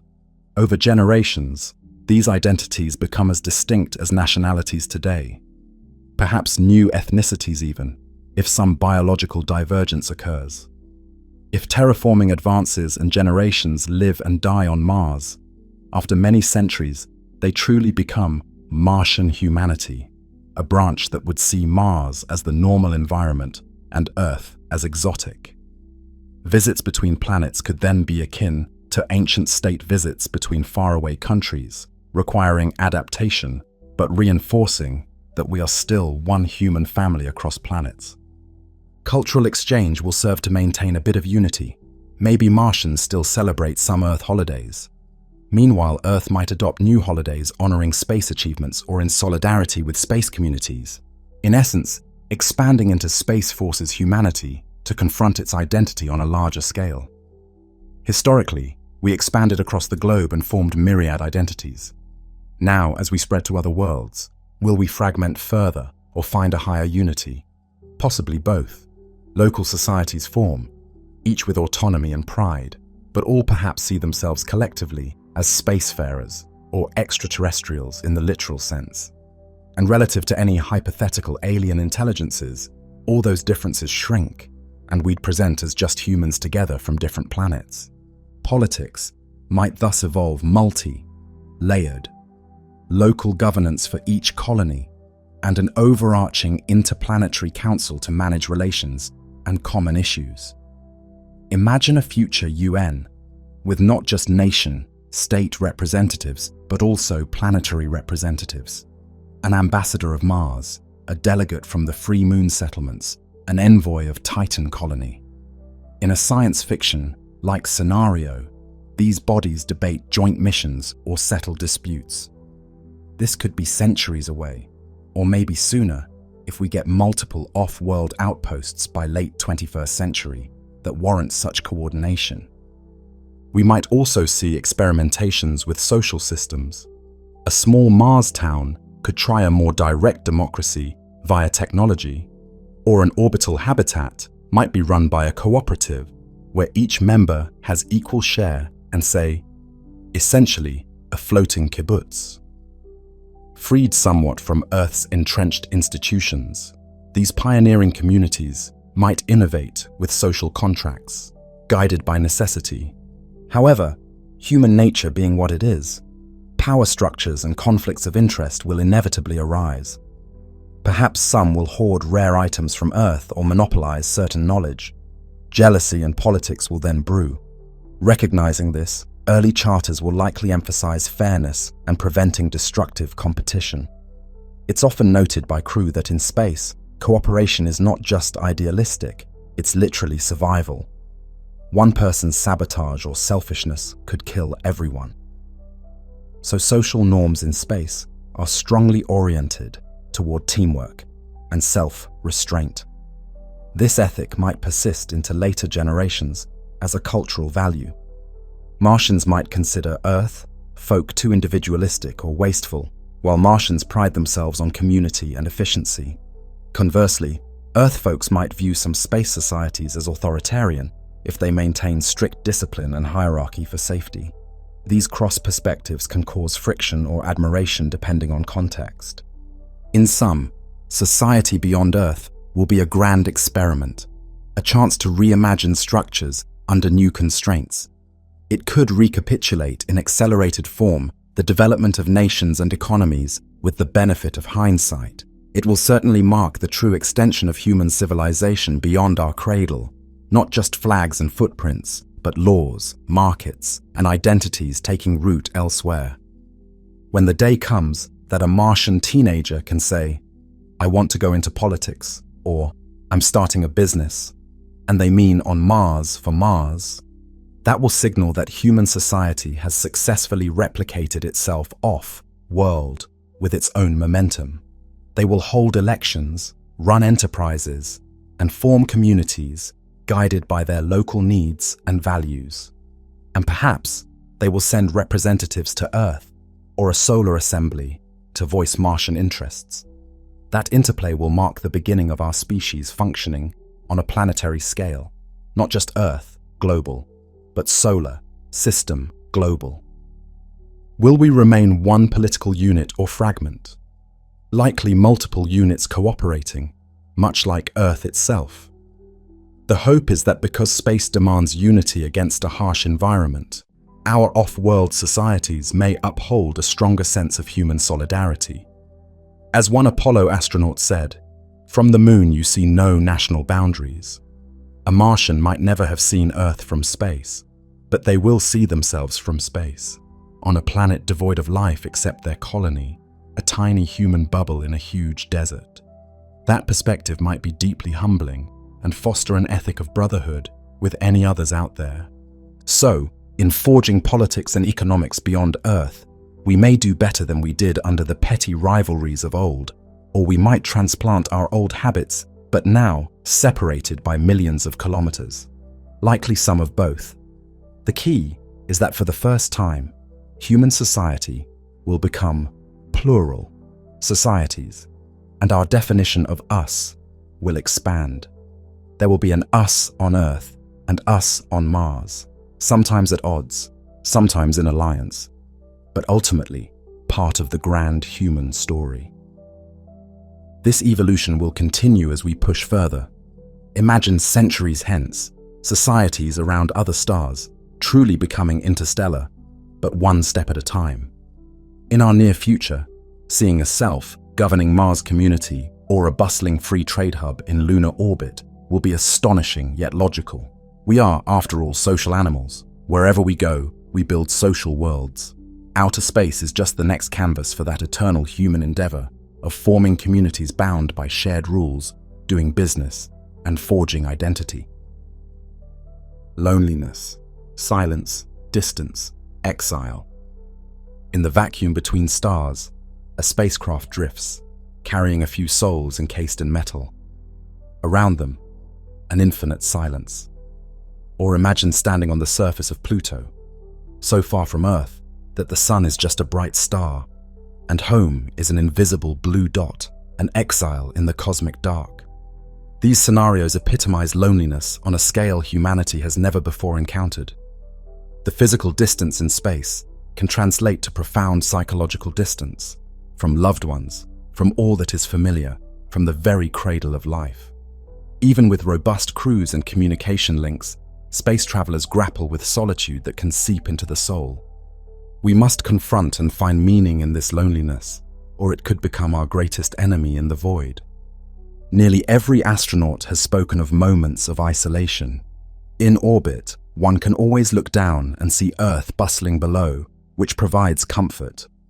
But as missions extend outward, Earth shrinks in the window until it's just a pale star. That is what we call the Earth out of view phenomenon, feared to cause a deep sense of disconnection. Imagine Mars explorers. At night on Mars, Earth might appear as a tiny pinpoint among millions of other points of light. Will they feel an existential homesickness looking at that distant sparkle, knowing everyone they love is on that speck, unreachable except by delayed radio? Quite possibly. The diaries from crew in simulation experiments like Mars 500 indicated growing emotional distance. Some crew felt like Earth became abstract. Their whole reality shrank to the habitat and 5 crewmates after many months. Actual Mars explorers will have far more stimuli, but also real risk and no easy return. The psychological weight of knowing one is tens of millions of kilometers, and years of travel from home can press on even the strongest minds. We as a species have known physical loneliness.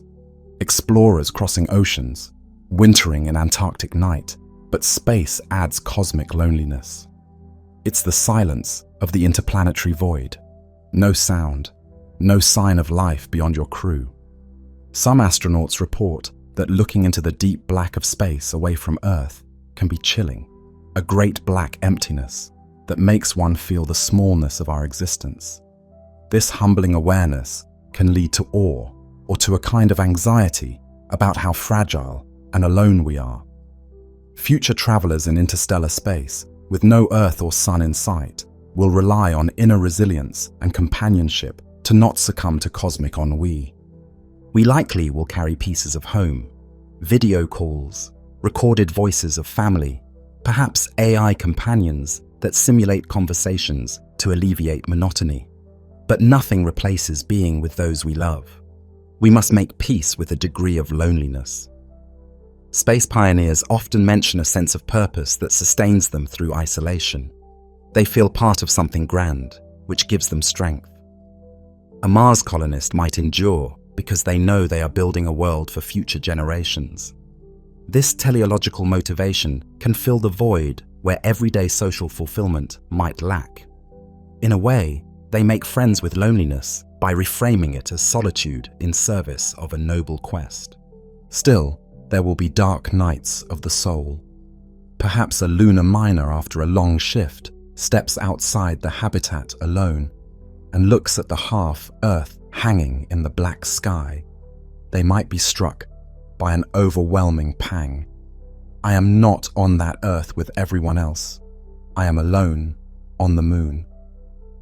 An existential isolation no human in history felt until our space age.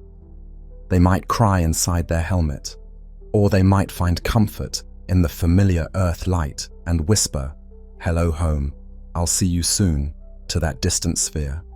Psychological strategies form, talking to Earth, keeping journals, and bonding intensely with crewmates to form a surrogate family. Crew relationships become both salve and potential source of loneliness. In a small group, if you feel misunderstood by or alienated from even one colleague, there's no easy way to find new social contact. You're stuck together. That could amplify feelings of isolation. Being emotionally lonely in close quarters is a peculiar suffering. Mission planners mitigate this by careful crew selection and training conflict management. But inevitably, there could be frictions or cliques. Those not fitting in might feel desperately lonely, even with people around, a phenomenon known even in polar stations or submarines. In space, if someone becomes an odd person out, it's perilous to team cohesion. Thus, missions likely will have counseling protocols. Exile is an ancient human experience.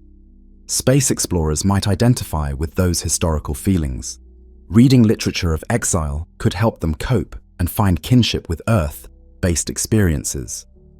Perhaps future spacefarers will draw inspiration from, say, Nelson Mandela's resilience on Robben Island, or the letters of polar explorer Richard Byrd alone in Antarctic winter. They may keep favorite books that tackle solitude to remind them they're part of a lineage of those who faced the void of separation and made meaning of it. Interestingly, while loneliness is a negative state of lacking connection, solitude can be positive, a chosen state for reflection. Many astronauts describe looking out at Earth in quiet contemplation as a treasured solitude. In those moments, they don't feel lonely exactly. They feel connected to all humanity via the sight of Earth, yet separate enough to gain perspective. Future space dwellers might come to cherish certain solitary routines. A Martian might take a solo EVA in a pressurized rover to scout a nearby hill at sunrise, both to do a task and to have a meditative hour alone with the Martian dawn. That solitude can be nourishing, a chance to absorb the wonder of their new world without distraction. Some personalities in a colony might actively seek more alone time, so they volunteer for solo tasks like tending a remote instrument or cleaning an isolated tunnel to snatch those quiet moments. Coping with distance also breeds creativity. People will find novel ways to feel presence across distance. Holographic calls, perhaps. A parent on Mars might tuck in their child on Earth via a hologram reading a bedtime story, albeit with a time delay. Families may keep journals to exchange, something like the same book, traveling back and forth with entries, bridging time and gap. On generational voyages, loneliness and homesickness may evolve into a different sentiment. Their ship becomes the entire world they know, so they aren't longing for Earth they never saw, but they might long for a concept of Earth, a sort of ancestral home in their imagination. That could cause an existential melancholy, akin to how diaspora communities long for an ancestral homeland they themselves haven't seen, but know through stories. They might mythologize Earth as a paradise. Such psychosocial phenomena will shape how much loneliness or belonging they feel. If they strongly identify as "we are the voyagers, Earth is behind us," then not having Earth may not cause loneliness, because their identity is self, contained in their journeying community. They will have created a new home on board or on Mars that fulfills that emotional need. Then the loneliness would only strike when they consider the cosmic isolation of humanity as a whole. But if conversely, Earth remains idealized, they may always carry a void for a home they never knew.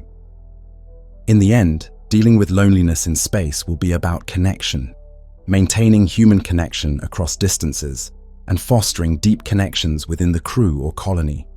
It will also be about purpose and perspective, seeing oneself as part of something larger. Many astronauts say they never felt closer to humanity than when far above it, seeing all at once. That grand perspective can counter personal loneliness. You feel the companionship of all people implicitly when looking at Earth entire. Similarly, a Martian looking at Earth might remind themselves, Everyone I love is there under that glow, and that knowledge, though painful that they are far, is also comforting, because they do exist and are looking back up at the speck of Mars thinking of me. In that mutual gazing, perhaps neither is truly alone. One day, if we find microbes or signals of life elsewhere, that could even alleviate the ultimate cosmic loneliness, knowing life is not isolated to Earth. But until then, each far-flung human outpost carries the weight of being a tiny oasis of life in a vast emptiness. That awareness can isolate, but also unite those in that oasis with a fierce camaraderie. It's us against the void. In that sense, loneliness might be overcome by a strong sense of community and interdependence. The void that separates communities then becomes less frightening because within each bubble there's solidarity, and between them, empathy born of shared adventure. Perhaps future proverbs will reflect this. Far in space, no one is stranger. Meaning if you meet another human out there, you instantly have common ground worth more than any differences. Loneliness might in fact diminish once multiple colonies exist, as they will connect with each other as well as Earth, forming a spacefaring network of friendships. So, while exile is a real concern, human ingenuity, social and emotional ingenuity, will find ways to tame it. We will create new forms of companionship and also deepen our appreciation for the communications we do have. In sum, loneliness in the cosmic ocean is a challenge of the heart that we must and will address with the same vigor as we do vacuum and radiation. By carrying love, memory, and creativity with us, we ensure that even when physically alone, we are psychologically accompanied by our culture and our sense of belonging to humanity. And by forging tight bonds in our new settlements, we build new homes that fill the void of leaving the old home. Thus, even in the silence of interstellar night, the human spirit will not be mute. We will sing to ourselves, tell stories to the dark, and find company in our dreams of those we left behind and those we travel with. Loneliness, then, though ever possible, will not defeat us. It will be met by the fundamental human capacity for connection, reaching outward across any distance, turning exile into pilgrimage. Time and travel, slowness, patience, vastness. On Earth, we measure time by familiar cycles, days, years, the rhythm of seasons, and the pace of a human life.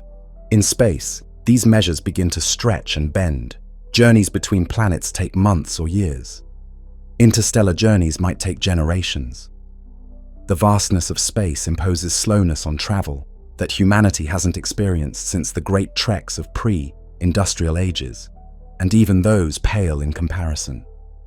To thrive in space, we must embrace a different relationship with time, one of profound patience, long-term thinking, and acceptance of gradual processes. Consider the voyage of a robotic probe to the outer planets. It leaves Earth and spends, say, 7 years coasting to Saturn. For those 7 years, it is in transit, silent, except for periodic check-ins, a testament to how long it takes just to cross our solar system. A human crew to Mars will spend 6 to 9 months in transit each way, essentially committing years including stay for a brief surface mission. Future settlers might endure multi-year transit in a hibernation or confined living. This requires psychological adjustment, to be content during a long journey where days blend and destination is distant. In early seafaring, sailors would spend months at sea. They coped by developing routines, hearty community, and often by slow mental adjustment, where the intermediate time became a world of its own. Similarly, spacefarers must treat the journey not as empty waiting, but as a meaningful phase of life. On a generation ship, the journey is life, entire lifetime spent en route. Time there is measured not in distance to destination, but in the rhythms of their society, births, seasons of the ship's garden, perhaps ship years, defined by some onboard celestial event. The experience of time dilation is not literal relativistic, but there is a psychological time dilation. Earth and space communities will fall out of sync culturally. Fast developments on Earth might appear in slow motion to a Mars colonist who receives news in big batches due to comm schedules, or vice versa. Earth might be shocked at how quickly a small Mars group changed. Centuries. The vast distances will likely make each colony somewhat like a time capsule of the era it was founded, their culture evolving on its own timeline thereafter. When reconnecting, there could be a fascinating divergence to compare, much as if one could talk to a community that branched off hundreds of years ago. Patience becomes not just a virtue, but a survival skill. Crews on multi-year missions must practice delayed gratification in extreme measure. Scientists on a generation starship might begin experiments whose results only their grandchildren will collect at journey's end. An unprecedented elongation of the scientific process. Colonists terraforming Mars know from the start that they personally will not see a fully terraformed Mars. It might be a project for their descendants' descendants, yet they embark anyway, planting trees whose shade they will never sit in. This requires a mindset somewhat lost in our rapid-paced world, a near geological patience and faith in continuity. It harkens to cathedral builders of medieval times, who began construction knowing completion would come centuries later. Humans will need to rediscover that long view to undertake things like terraforming or generation ship voyages. Time in space also behaves oddly on the human psyche. Monotony can make time feel slower. Many Martian analog participants reported that the middle of the mission felt interminable. To counteract that, crews break time into milestones. We made it 100 sols, we're a third through, cause for a special meal, etc., which punctuates and thereby speeds subjective time. On a generation ship, entire calendars might be invented to mark progress, maybe celebrating each light, year traversed, or each percentage of the trip done. These temporal markers serve to give structure and momentum, making vast spans psychologically manageable. Conversely, sublime moments can make time stand still in awe. Many astronauts describe certain minutes gazing at Earth or floating freely as feeling outside of time, deeply present. On long missions, cultivating such moments can refresh spirits, making the slow journey feel worthwhile in the now, not just in the end. Over very long horizons, even the concept of a human lifetime as the ultimate measure might shift. A society that undertakes century projects will inherently place less emphasis on immediate individual outcomes and more on collective, transgenerational goals. Evolution itself might come into play if travel times are so long that humans adapt en route or on new worlds. Thus, time will literally shape us biologically as well as culturally beyond Earth. Ultimately, embracing cosmic timescales could make humanity more resilient and thoughtful. The vastness of space, by forcing patience, may make us wiser caretakers. Projects like sending messages to future colonists or receiving ones from past astronauts create continuity of purpose, a thread of time we hold. Perhaps crews on an interstellar voyage will begin meetings by reading a passage written by the mission's initiators centuries ago, reminding them why they travel, and end meetings by penning a message to those who will land long after they are gone.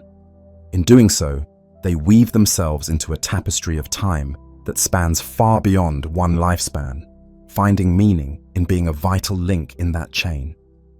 So while space travel is physically about distance, in human experience, it is equally about time travel of a sort, stretching human presence and plans across far longer durations than we currently operate on. It calls for deep trust between generations. The first must trust the later ones to continue the work, and the later must honor the legacy of the first. If we achieve that, we evolve from a species with short horizons to a cosmic species with eons, wide vision, Imagine a future where it's normal that a project might complete in 150 years, and people sign up wholeheartedly because they identify with their great-grandchildren as much as themselves. That shift may be essential for our long-term survival. In space, there is no choice. The stars will not be reached by the impatient. In sum, the vast distances impose slow travel, which enforces patience, which in turn may impart wisdom. As one Martian year is nearly 2 Earth years, Martian colonists may naturally have a biannual rhythm and celebrate birthdays only every second Earth year to mark a Martian year of life. They might thus age slower in count. Such playful differences aside, the important part is we will learn to wait without losing heart. Our species will become adept at living in the long now, cultivating crops that take a long time, building ecosystems gradually, journeying far without instant results. And paradoxically, in taking the long way around, we might discover more about ourselves. Freed from Earth's frantic ticking clock, spacefarers might find time for contemplation, art, and fundamental science in ways modern Earth society often doesn't allow. Thus, the enforced slowness might be a gift. It can strip away trivial urgencies and leave focus on the profound. On a starship, one cannot scroll social media or get pizza in 30 minutes. Instead, one might spend an evening discussing philosophy with shipmates or teaching a child the constellations visible from the ship's vantage. Life, though slower, may be richer in certain dimensions. As we adapt to cosmic time, we join the rhythm of the universe. We become comfortable with orbits spanning years, with projects spanning generations, with distances spanning light years. And when one day our descendants sail at near, light speed and relativity causes their time to literally slow relative to Earth, they will know how to handle that too, because by then, humanity will have made peace with time's elasticity. We will carry patience as armor against the tyranny of distance and delay. In embracing the vastness of space and time, we may outgrow some of our short-sightedness. We will plant trees for our great-grandkids on far planets and send ships that arrive beyond our great-grandkids. And by doing so, we ensure that the chain of humanity extends unbroken into that vastness, a slow, steady pulse of life beating against the enormous, otherwise lifeless backdrop of the cosmos. The fragility of Earth, the overview effect, and perspective. High above Earth, astronauts often look down in reverent wonder at the fragile blue arc of atmosphere hugging our planet. From space, it becomes viscerally clear that all of life is sustained by a thin, delicate film of air and a small oasis of water and soil. This realization, known as the overview effect, has been one of the most profound cultural outcomes of spaceflight. It's a sudden understanding that Earth is both immense in beauty and tiny in the cosmos, resilient in life, yet exceedingly fragile in its balance. As we journey outward, this perspective only deepens. The farther we go, the more we appreciate our home world's uniqueness and vulnerability. Many astronauts have returned as ambassadors for Earth's environment and unity. Seeing no national borders from orbit, they report a heightened sense that divisions are artificial and that we are one people riding on the same spaceship Earth. When you go to the moon, you develop an instant global consciousness, said Apollo 14's Edgar Mitchell. That consciousness can reset priorities. Petty conflicts seem less significant than protecting our shared planet. As one orbital observer put it, it's obvious from up here that we need to take good care of Earth. Space explorers notice how thin the atmosphere is, a fragile membrane easily disrupted. They see deforestation scars and shrinking lakes, or pollutants tinging the air. These sights drive home that Earth's biosphere is fragile and currently under strain from human activity. Nothing underscores Earth's fragility more than leaving it and seeing its entirety at once, a lonely oasis in the black void. Future Mars colonists living in an extreme environment might have an even greater appreciation.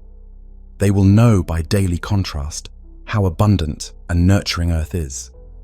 A Martian colonist stepping out of a spacesuit onto a grassy Earth meadow during a visit might be overwhelmed by the ease of breathing and the chorus of life, a stark difference from the barren rust of Mars. Such experiences could breed in them a powerful Earth advocacy. Having lived where life is sparse, they'll fiercely value the fullness of Earth. The fragility of Earth is not only physical, but also emotional for those far away. Earth is the cradle of their memories, culture, and species.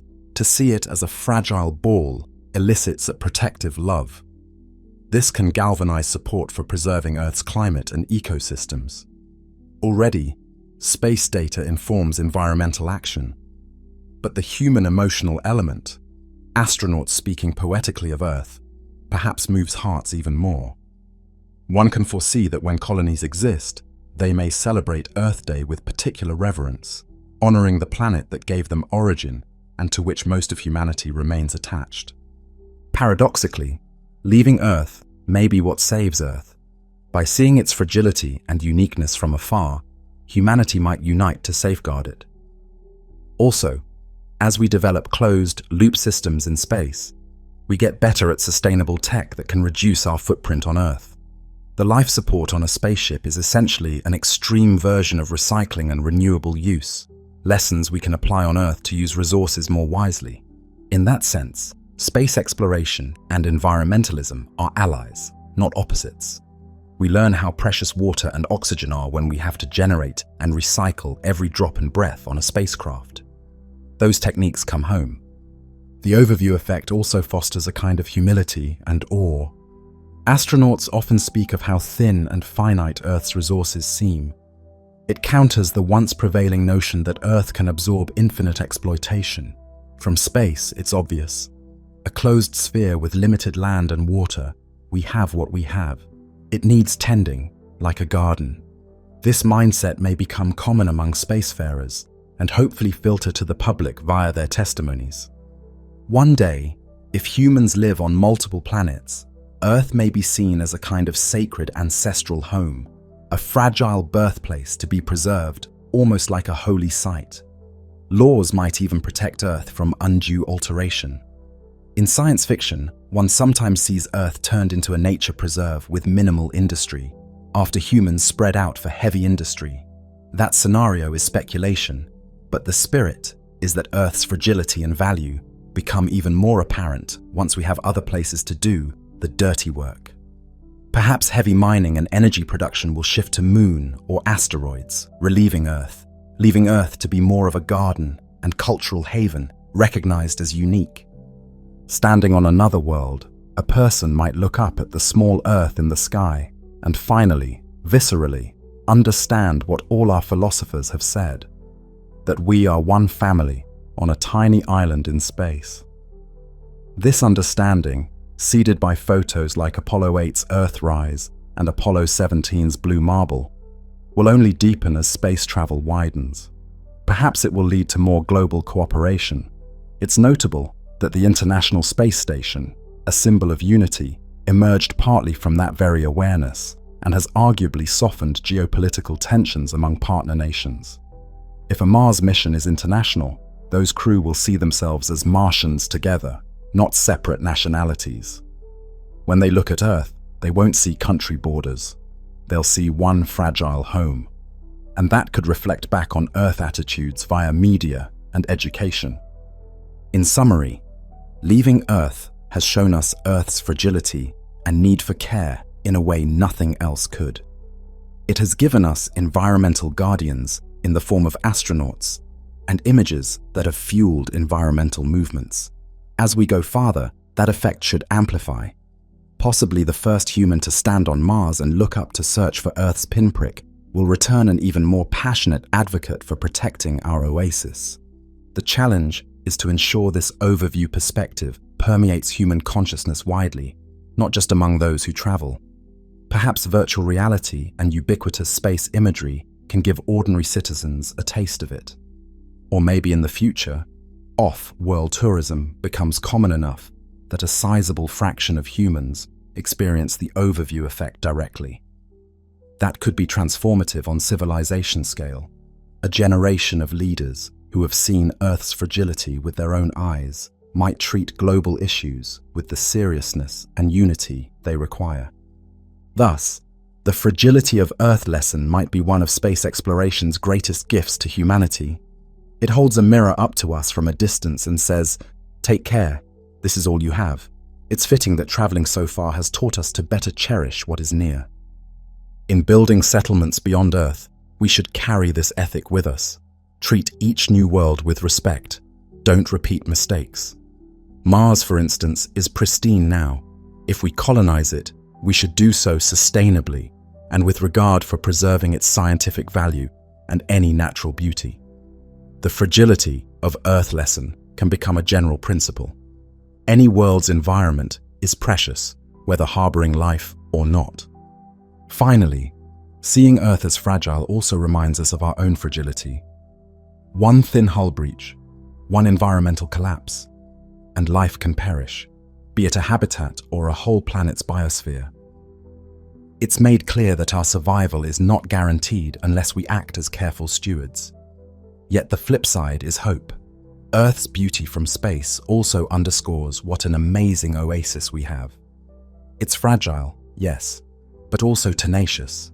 Life has flourished in that thin film for billions of years. If we make wise choices, it will continue to flourish. The responsibility and the optimism go hand in hand. In conclusion, the perspective gained by leaving Earth might be the key to saving Earth. The more people internalize the view of our planet as one delicate ecosystem in space, the more likely we are to behave in ways that protect it. Thus, as we voyage outward to find new worlds, we may, somewhat paradoxically, ensure the old world remains healthy.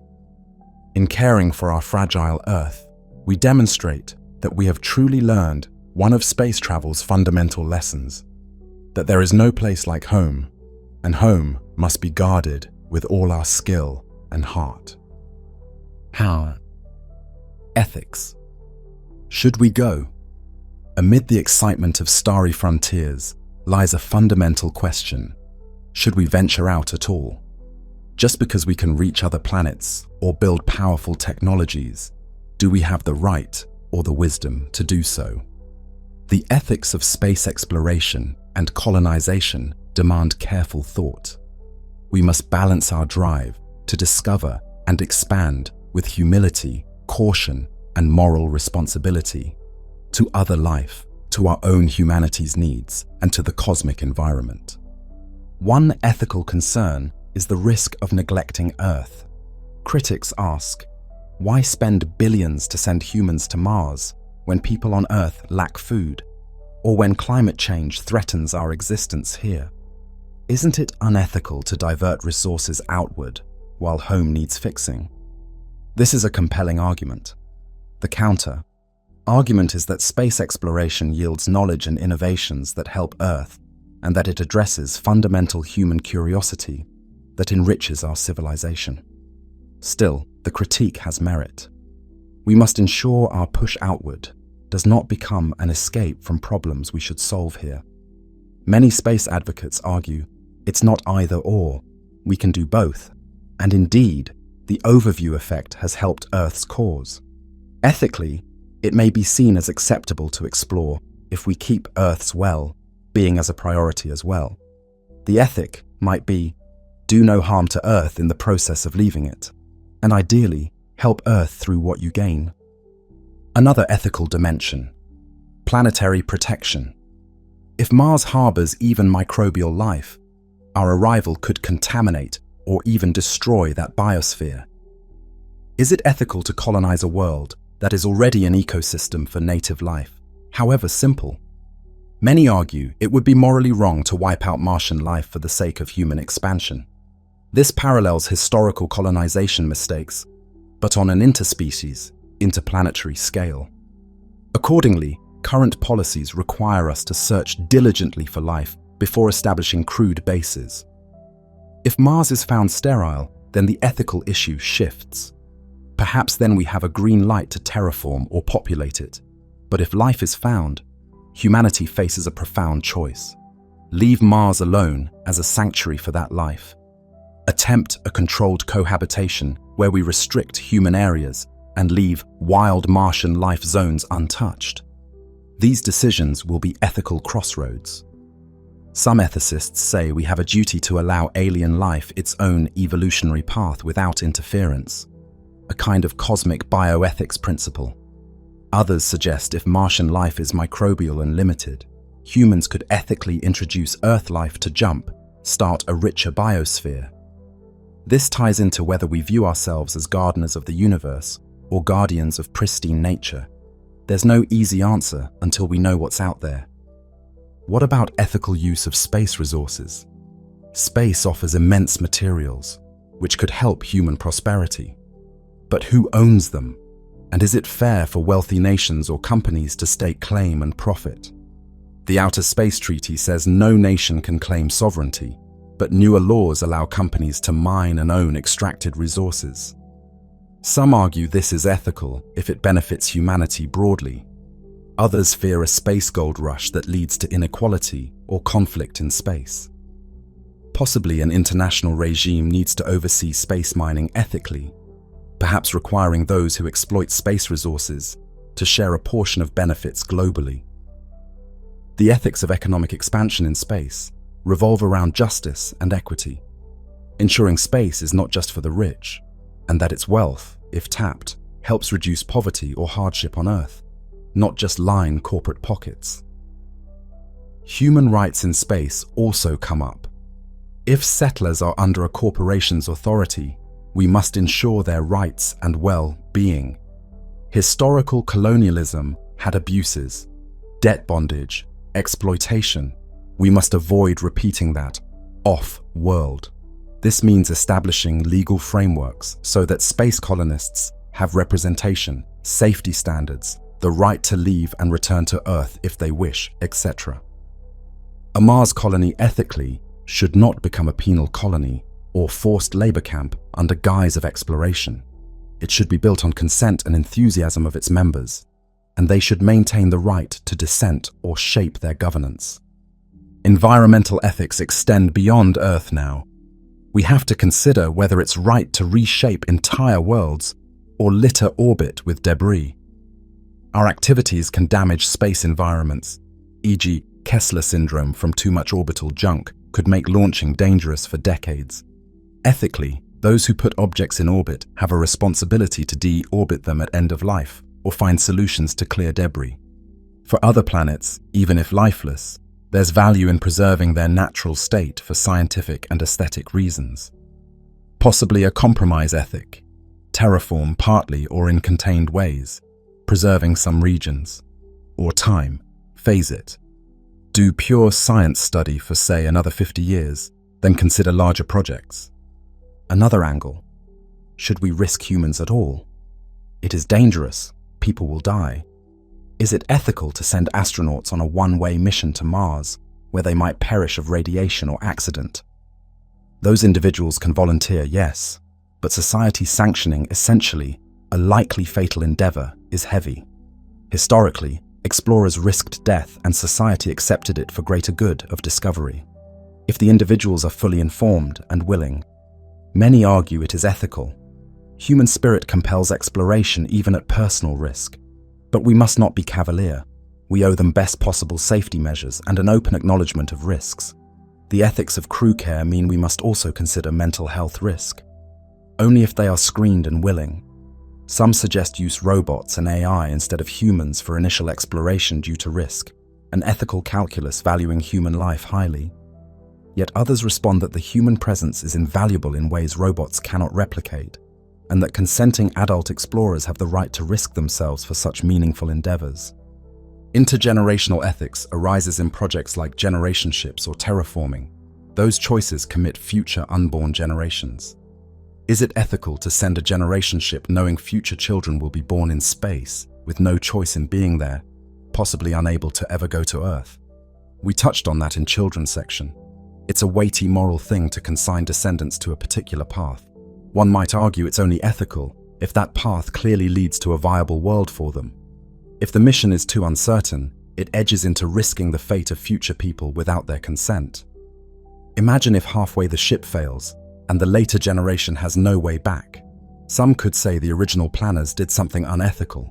To mitigate that, planners might build in abort options or make the ship itself as comfortable and complete a world as possible, so that even if they never land, successive generations can live decent lives on the ship.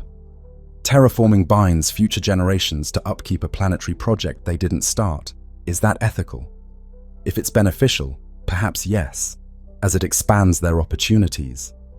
But if it requires centuries of labor with no guarantee, some might consider that presumptuous. This echoes classic ethics of long-term engineering. Is it right to start something huge that one's descendants must finish? Many say yes if it's for their eventual benefit. No, if it burdens them without clear payoff. In weighing, should we go, one might also consider philosophical arguments. Some philosophers question if expanding into space addresses or distracts from our spiritual and ethical development. Does moving outward help humanity become wiser or just spread our follies? One ethicist might say, first achieve harmony on Earth, then expand. Otherwise we risk exporting conflict and inequality to other planets. Another might argue that expansion is part of humanity's growth and will, in fact, drive us toward greater unity and wisdom through perspective gains and new challenges. Animal rights might also enter the picture. If we take animals to space, what are their welfare standards in such artificial habitats? Perhaps future colonies ethically decide to be vegetarian until they can provide humane conditions for livestock. Already, we try not to send vertebrates to space unless necessary for science, mostly small invertebrates now. In a colony context, eventually people may want pets or livestock. Ensuring those animals aren't unduly stressed by low gravity or enclosed spaces will be an ethical concern. Finally, the ethics of planetary defense and backup. Some like Elon Musk say it's our duty to become multi-planetary to ensure human survival. One could frame that as an ethical argument. Safeguarding the species is a moral good. Others might argue focusing resources to prevent those catastrophes on Earth is more urgent ethically than establishing a Mars colony as insurance. Both approaches aren't mutually exclusive, but resource allocation is always an ethical debate.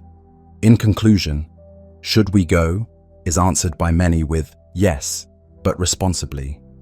The ethics urge that we do it carefully, protect Earth, do not harm other worlds or life, ensure fairness and safety for participants, and share benefits widely. That means strong international cooperation, and law must guide our steps, making space the province of all mankind, as the treaties declare, not a wild west of exploitation.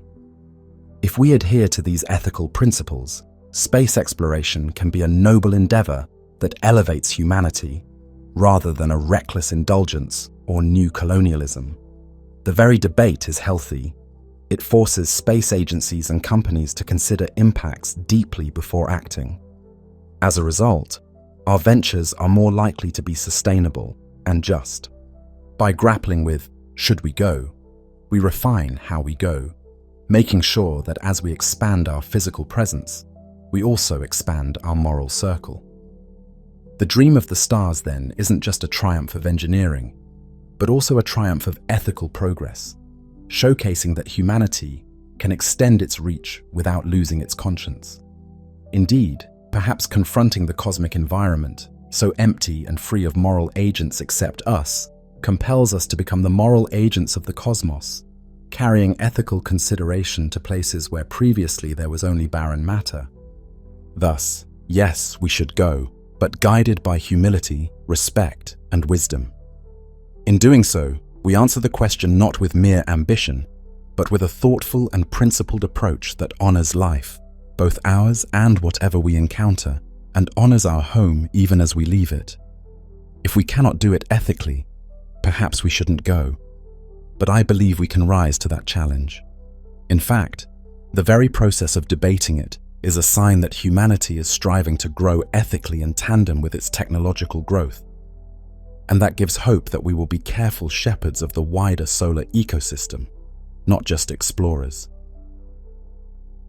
Hope, evolution, expansion, and endurance. Through all these trials, the distances, the dangers, the solitude, the labor, one force propels humanity outward: hope. Hope that we can evolve beyond our infancy, that we can expand the realm of life, and that by spreading out, we ensure our long-term survival and growth.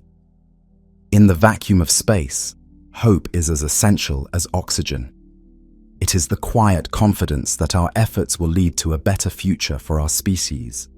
It's the belief that even if Earth faces perils, humanity will endure among the stars. Space exploration often lights a fire of inspiration in the young and old alike. It suggests that no challenge, not even the infinite void, is insurmountable if we apply creativity and solidarity. This fosters a hopeful mindset. We solve enormous problems step by step. Each success, a safe landing on Mars, a year lived off, world, builds hope that bigger dreams are within reach. We begin to feel that as daunting as climate change or resource limits on Earth are, a species that can colonize lifeless planets can also fix issues on its own verdant one. The ingenuity and perseverance required for space breed an optimism of capability. We can do hard things. Evolution here is not just biological, but also cultural and intellectual. Living in space will force us to evolve new social norms and technologies, which can loop back to improve life on Earth. For example, needing to recycle everything in a closed habitat pushes advances in recycling tech that we can use Earthside, fueling hope that we can become sustainable globally. If humans adapt genetically over generations in low gravity, that's an evolution of our species itself, a hopeful sign that we are not static. We can continue to change and survive in varied conditions. Our very DNA may eventually carry the story of our travels in subtle ways. Expansion of humanity into multiple worlds carries the hope of diversity and resilience. A multi-planet civilization is far less likely to be wiped out by a single catastrophe. This is often cited by visionaries. Being single, planet is precarious. Multi, planet gives a backup and fosters innovation from diverse environments. It's like a species spreading to multiple islands, more chances to survive storms or changes.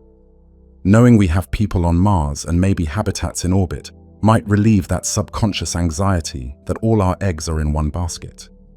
It gives hope that even if Earth suffered a tragedy, humanity would continue elsewhere, perhaps even able to help restore Earth eventually. So expansion is a kind of insurance, but also a positive assertion that life wants to spread. There is something inherently hopeful about planting a garden in new soil. It is an act of faith in the future. Endurance ties in. The thought that by moving into space, the human story will endure far, far into the future. Carl Sagan noted that if we stay only on Earth, sooner or later we face extinction. But a spacefaring civilization can potentially last for millions of years and across many worlds. That concept, that we ensure the continuity of our lineage, is deeply hopeful. It says that all our art, knowledge, and values need not vanish. They can be carried to new frontiers and seed new branches of civilization. It transforms our cosmic perspective from one of possible doom to one of open-ended journey. The knowledge that we have backup homes could instill less existential dread in society overall.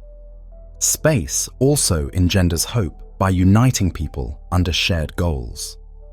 The Apollo-Soyuz handshake in orbit in 1975 during the Cold War, the cooperative ISS during turbulent earthly politics, these give hope that common endeavor can bridge conflict. A future where American, Chinese, Russian, Indian, and European astronauts build a Mars base together is one where people might think, if we can do that together, maybe we can solve conflicts on Earth too. The triumph of cooperation is a hopeful model.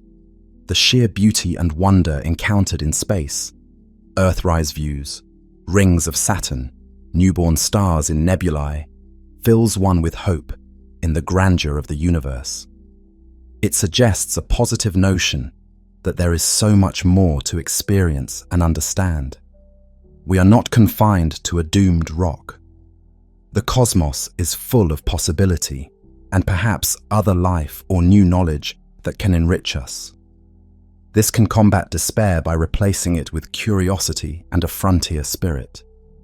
Certainly, there are cautionary voices, and rightly so. We must be careful. But caution doesn't kill hope. It just guides it. We temper rash optimism with wise planning, but we still hope to succeed, and thus plan meticulously because we hope. In an imagined future, perhaps centuries hence, humans might gather on multiple worlds on a particular day, say a Human Heritage Day, to jointly commemorate when humans first left Earth. They might transmit speeches or messages to each other at light speed lag, reflecting how far we've come. They might speak of the perseverance of their forebears through dark times and celebrate the flourishing present. Such an interplanetary festival of unity and endurance would itself be the fruition of the hope that drives us today.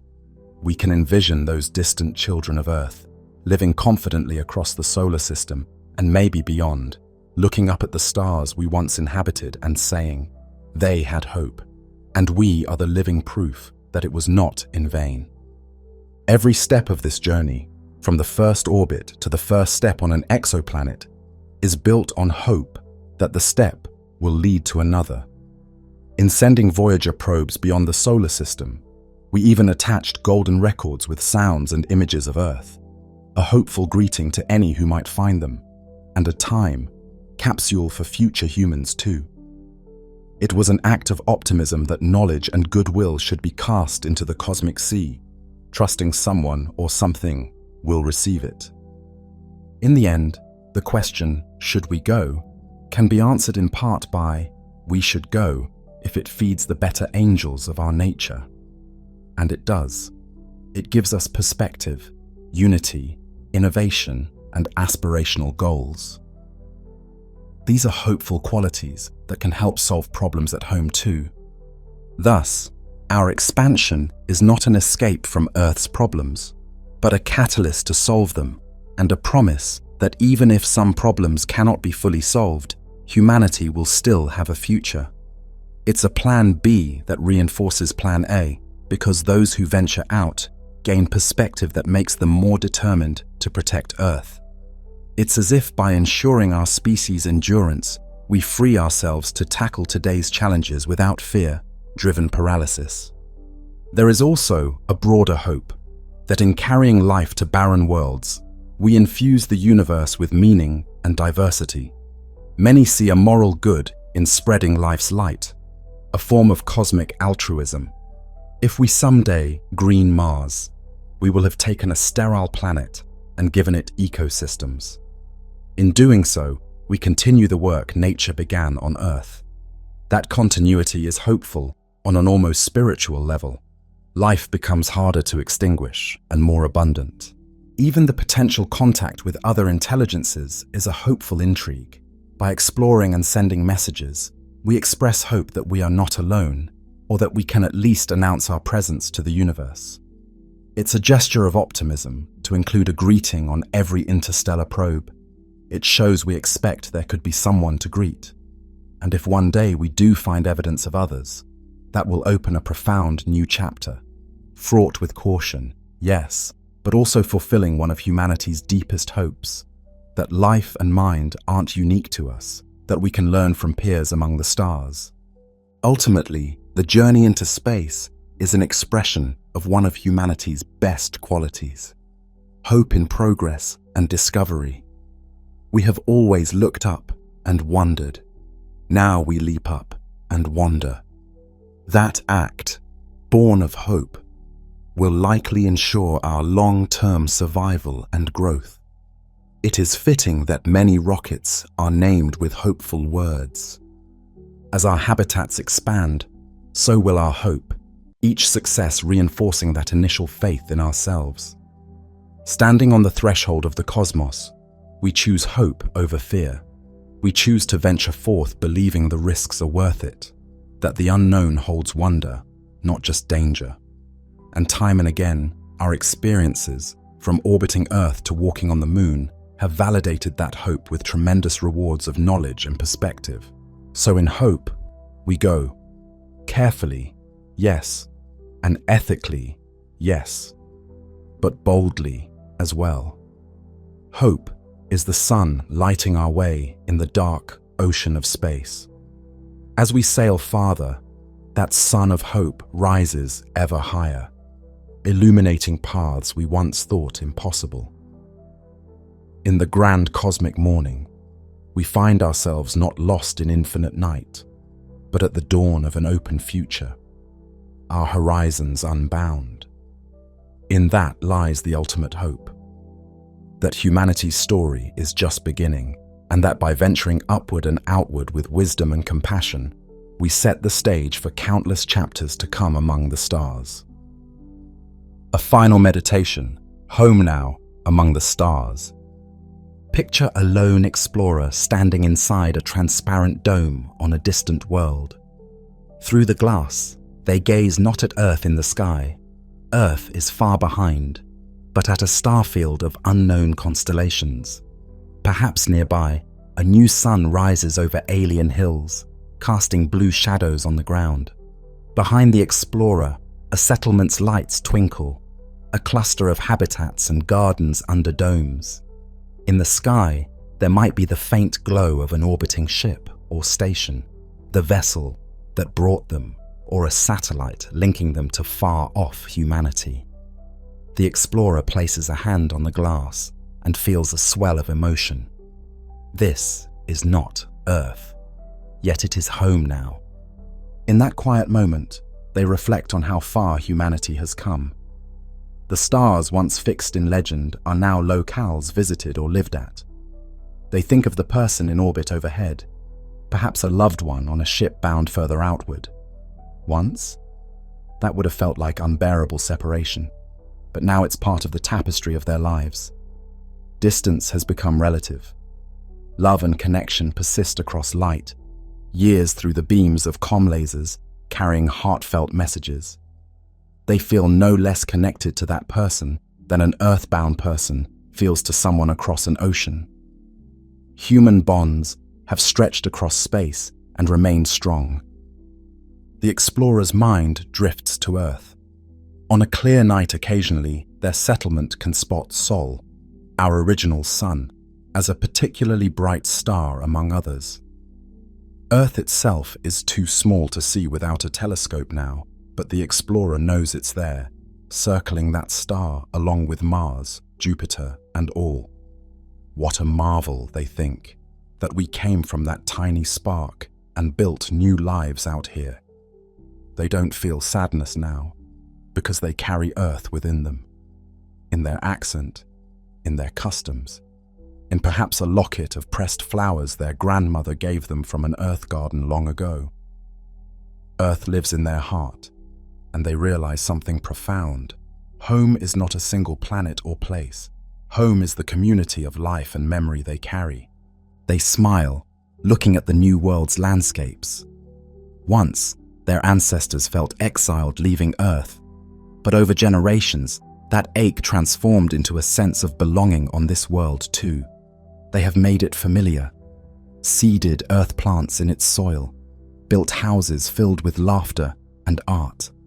The distant starry skies no longer intimidate. They inspire. Where once an earthling looked up and felt lonely, now this explorer looks up and feels accompanied, knowing humanity is out there on other planets, on ships between the stars, forging new connections. They think of the old term, the void of space, and gently shake their head. The void is not empty anymore. It's dotted with human outposts, with our probes and signals, with the light of our curiosity.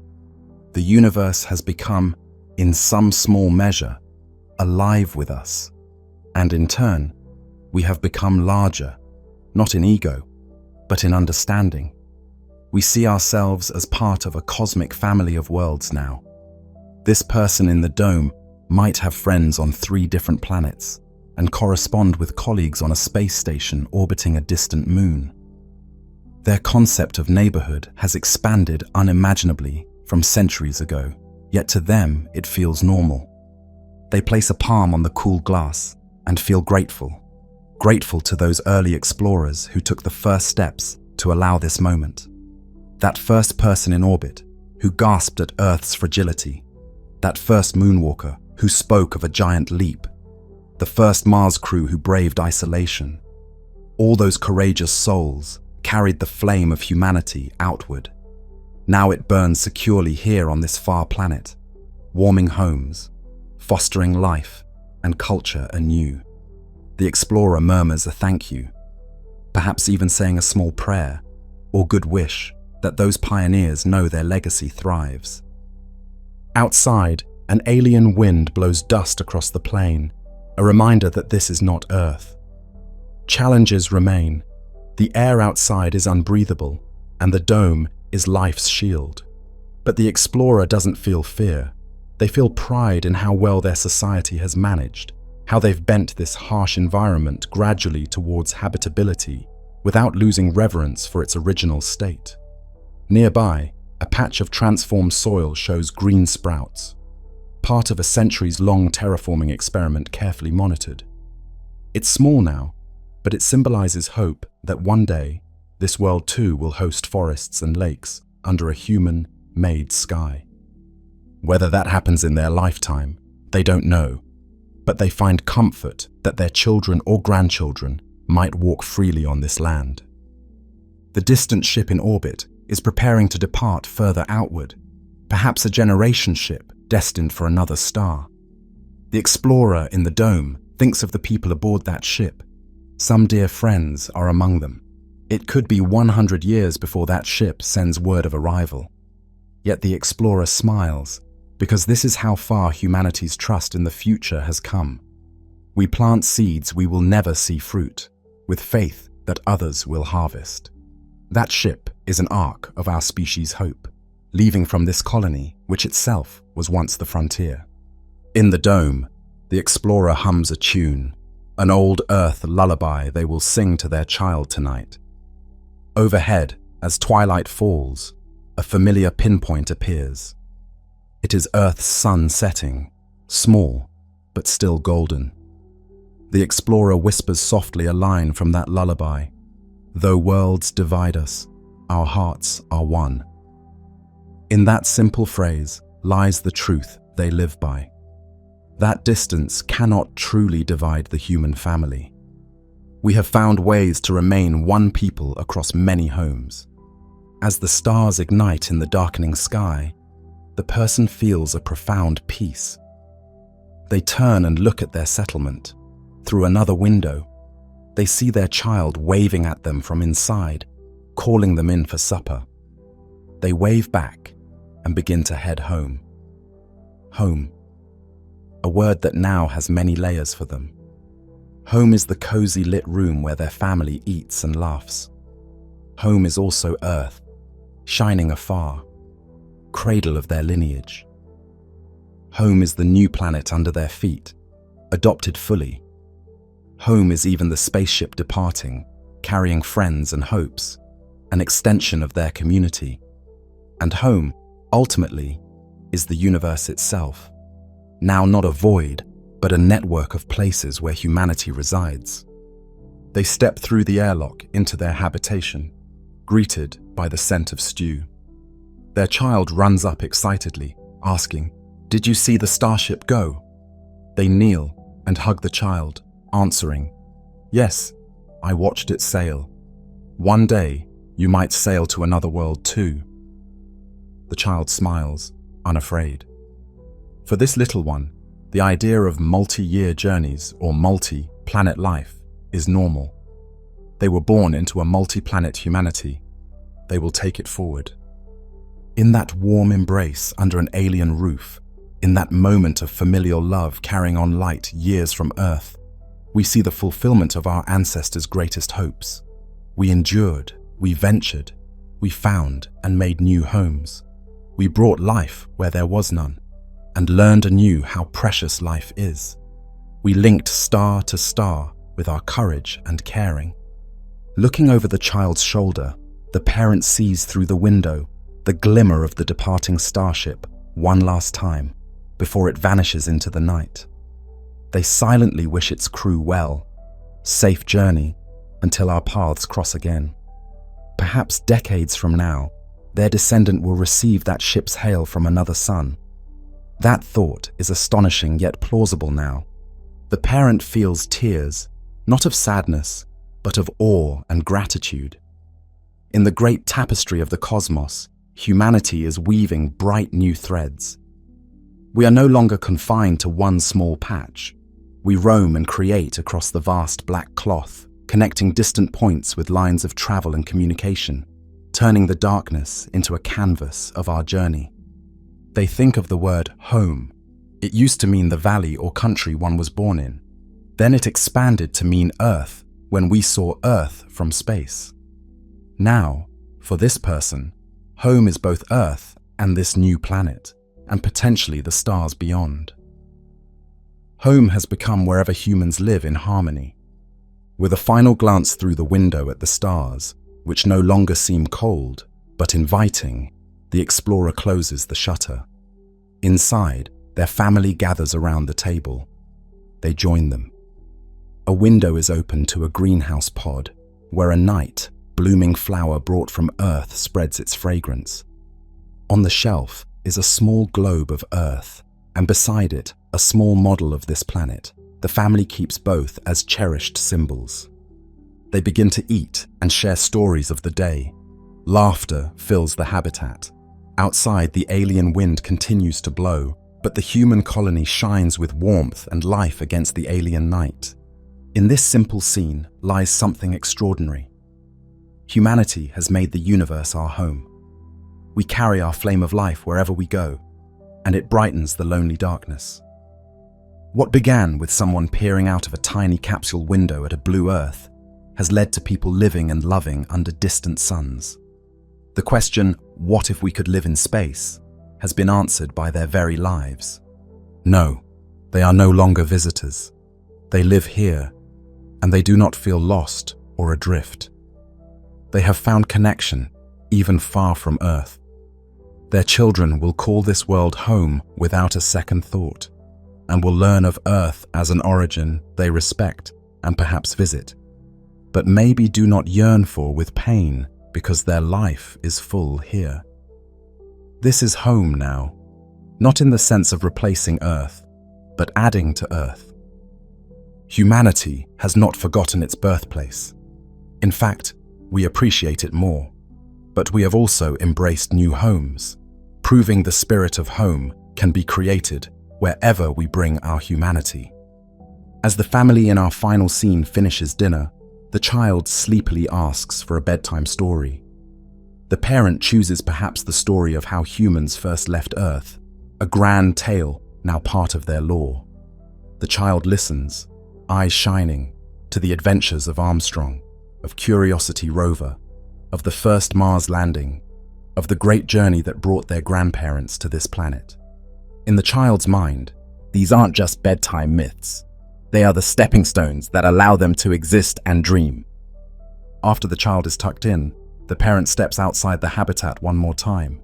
They look up at the night sky, toward the invisible little star that is the sun, and say softly, "We did it." Perhaps they are speaking to the pioneers of old, or to Earth itself. "We carried your light this far, and we will carry it further. You are with us in every step. Rest well. We are home among the stars now, and we will not forget you." With that, they go inside to join their family and sleep. Outside, the camera of imagination pans upward, from the glowing human settlement out into the sky, showing the planet from afar, a tiny spark of life on a foreign orb. And beyond, stars upon stars, no longer out of reach, but destinations awaiting us.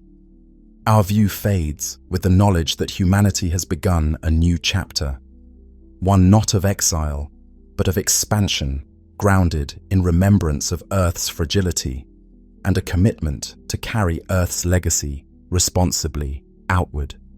In myriad habitats scattered in the cosmic night, human hearts beat with love and hope, connected by threads of light and memory across the emptiness.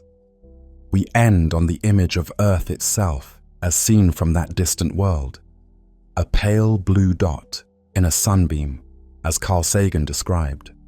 It hangs like a jewel in the vastness, but it is not lonely, for around it in the darkness now glimmer other lights of human presence, faint but growing. The family of Earth has begun to leave lights on elsewhere in the universe, assuring that the light of consciousness and life will not easily be snuffed out. That image encapsulates the spirit of all our striving beyond Earth. We venture forth not to abandon our home, but to spread its light, to ensure that what is fragile becomes enduring, that what is unique becomes ubiquitous in the cosmos. We go to know ourselves better, to protect what we love, and to seek companionship in the endless night. In that final view, Earth shining, joined by the tiny new lights of our off-world homes, we find an answer to, what if we could live in space? The answer is, we can, and in doing so, we come to realize that space was never truly empty. It was waiting for us to bring meaning to it. By living in space, we do not lose Earth. We carry Earth with us, and in turn, gain the universe. And so under alien skies, humanity finds itself again, hopeful, connected, and at home.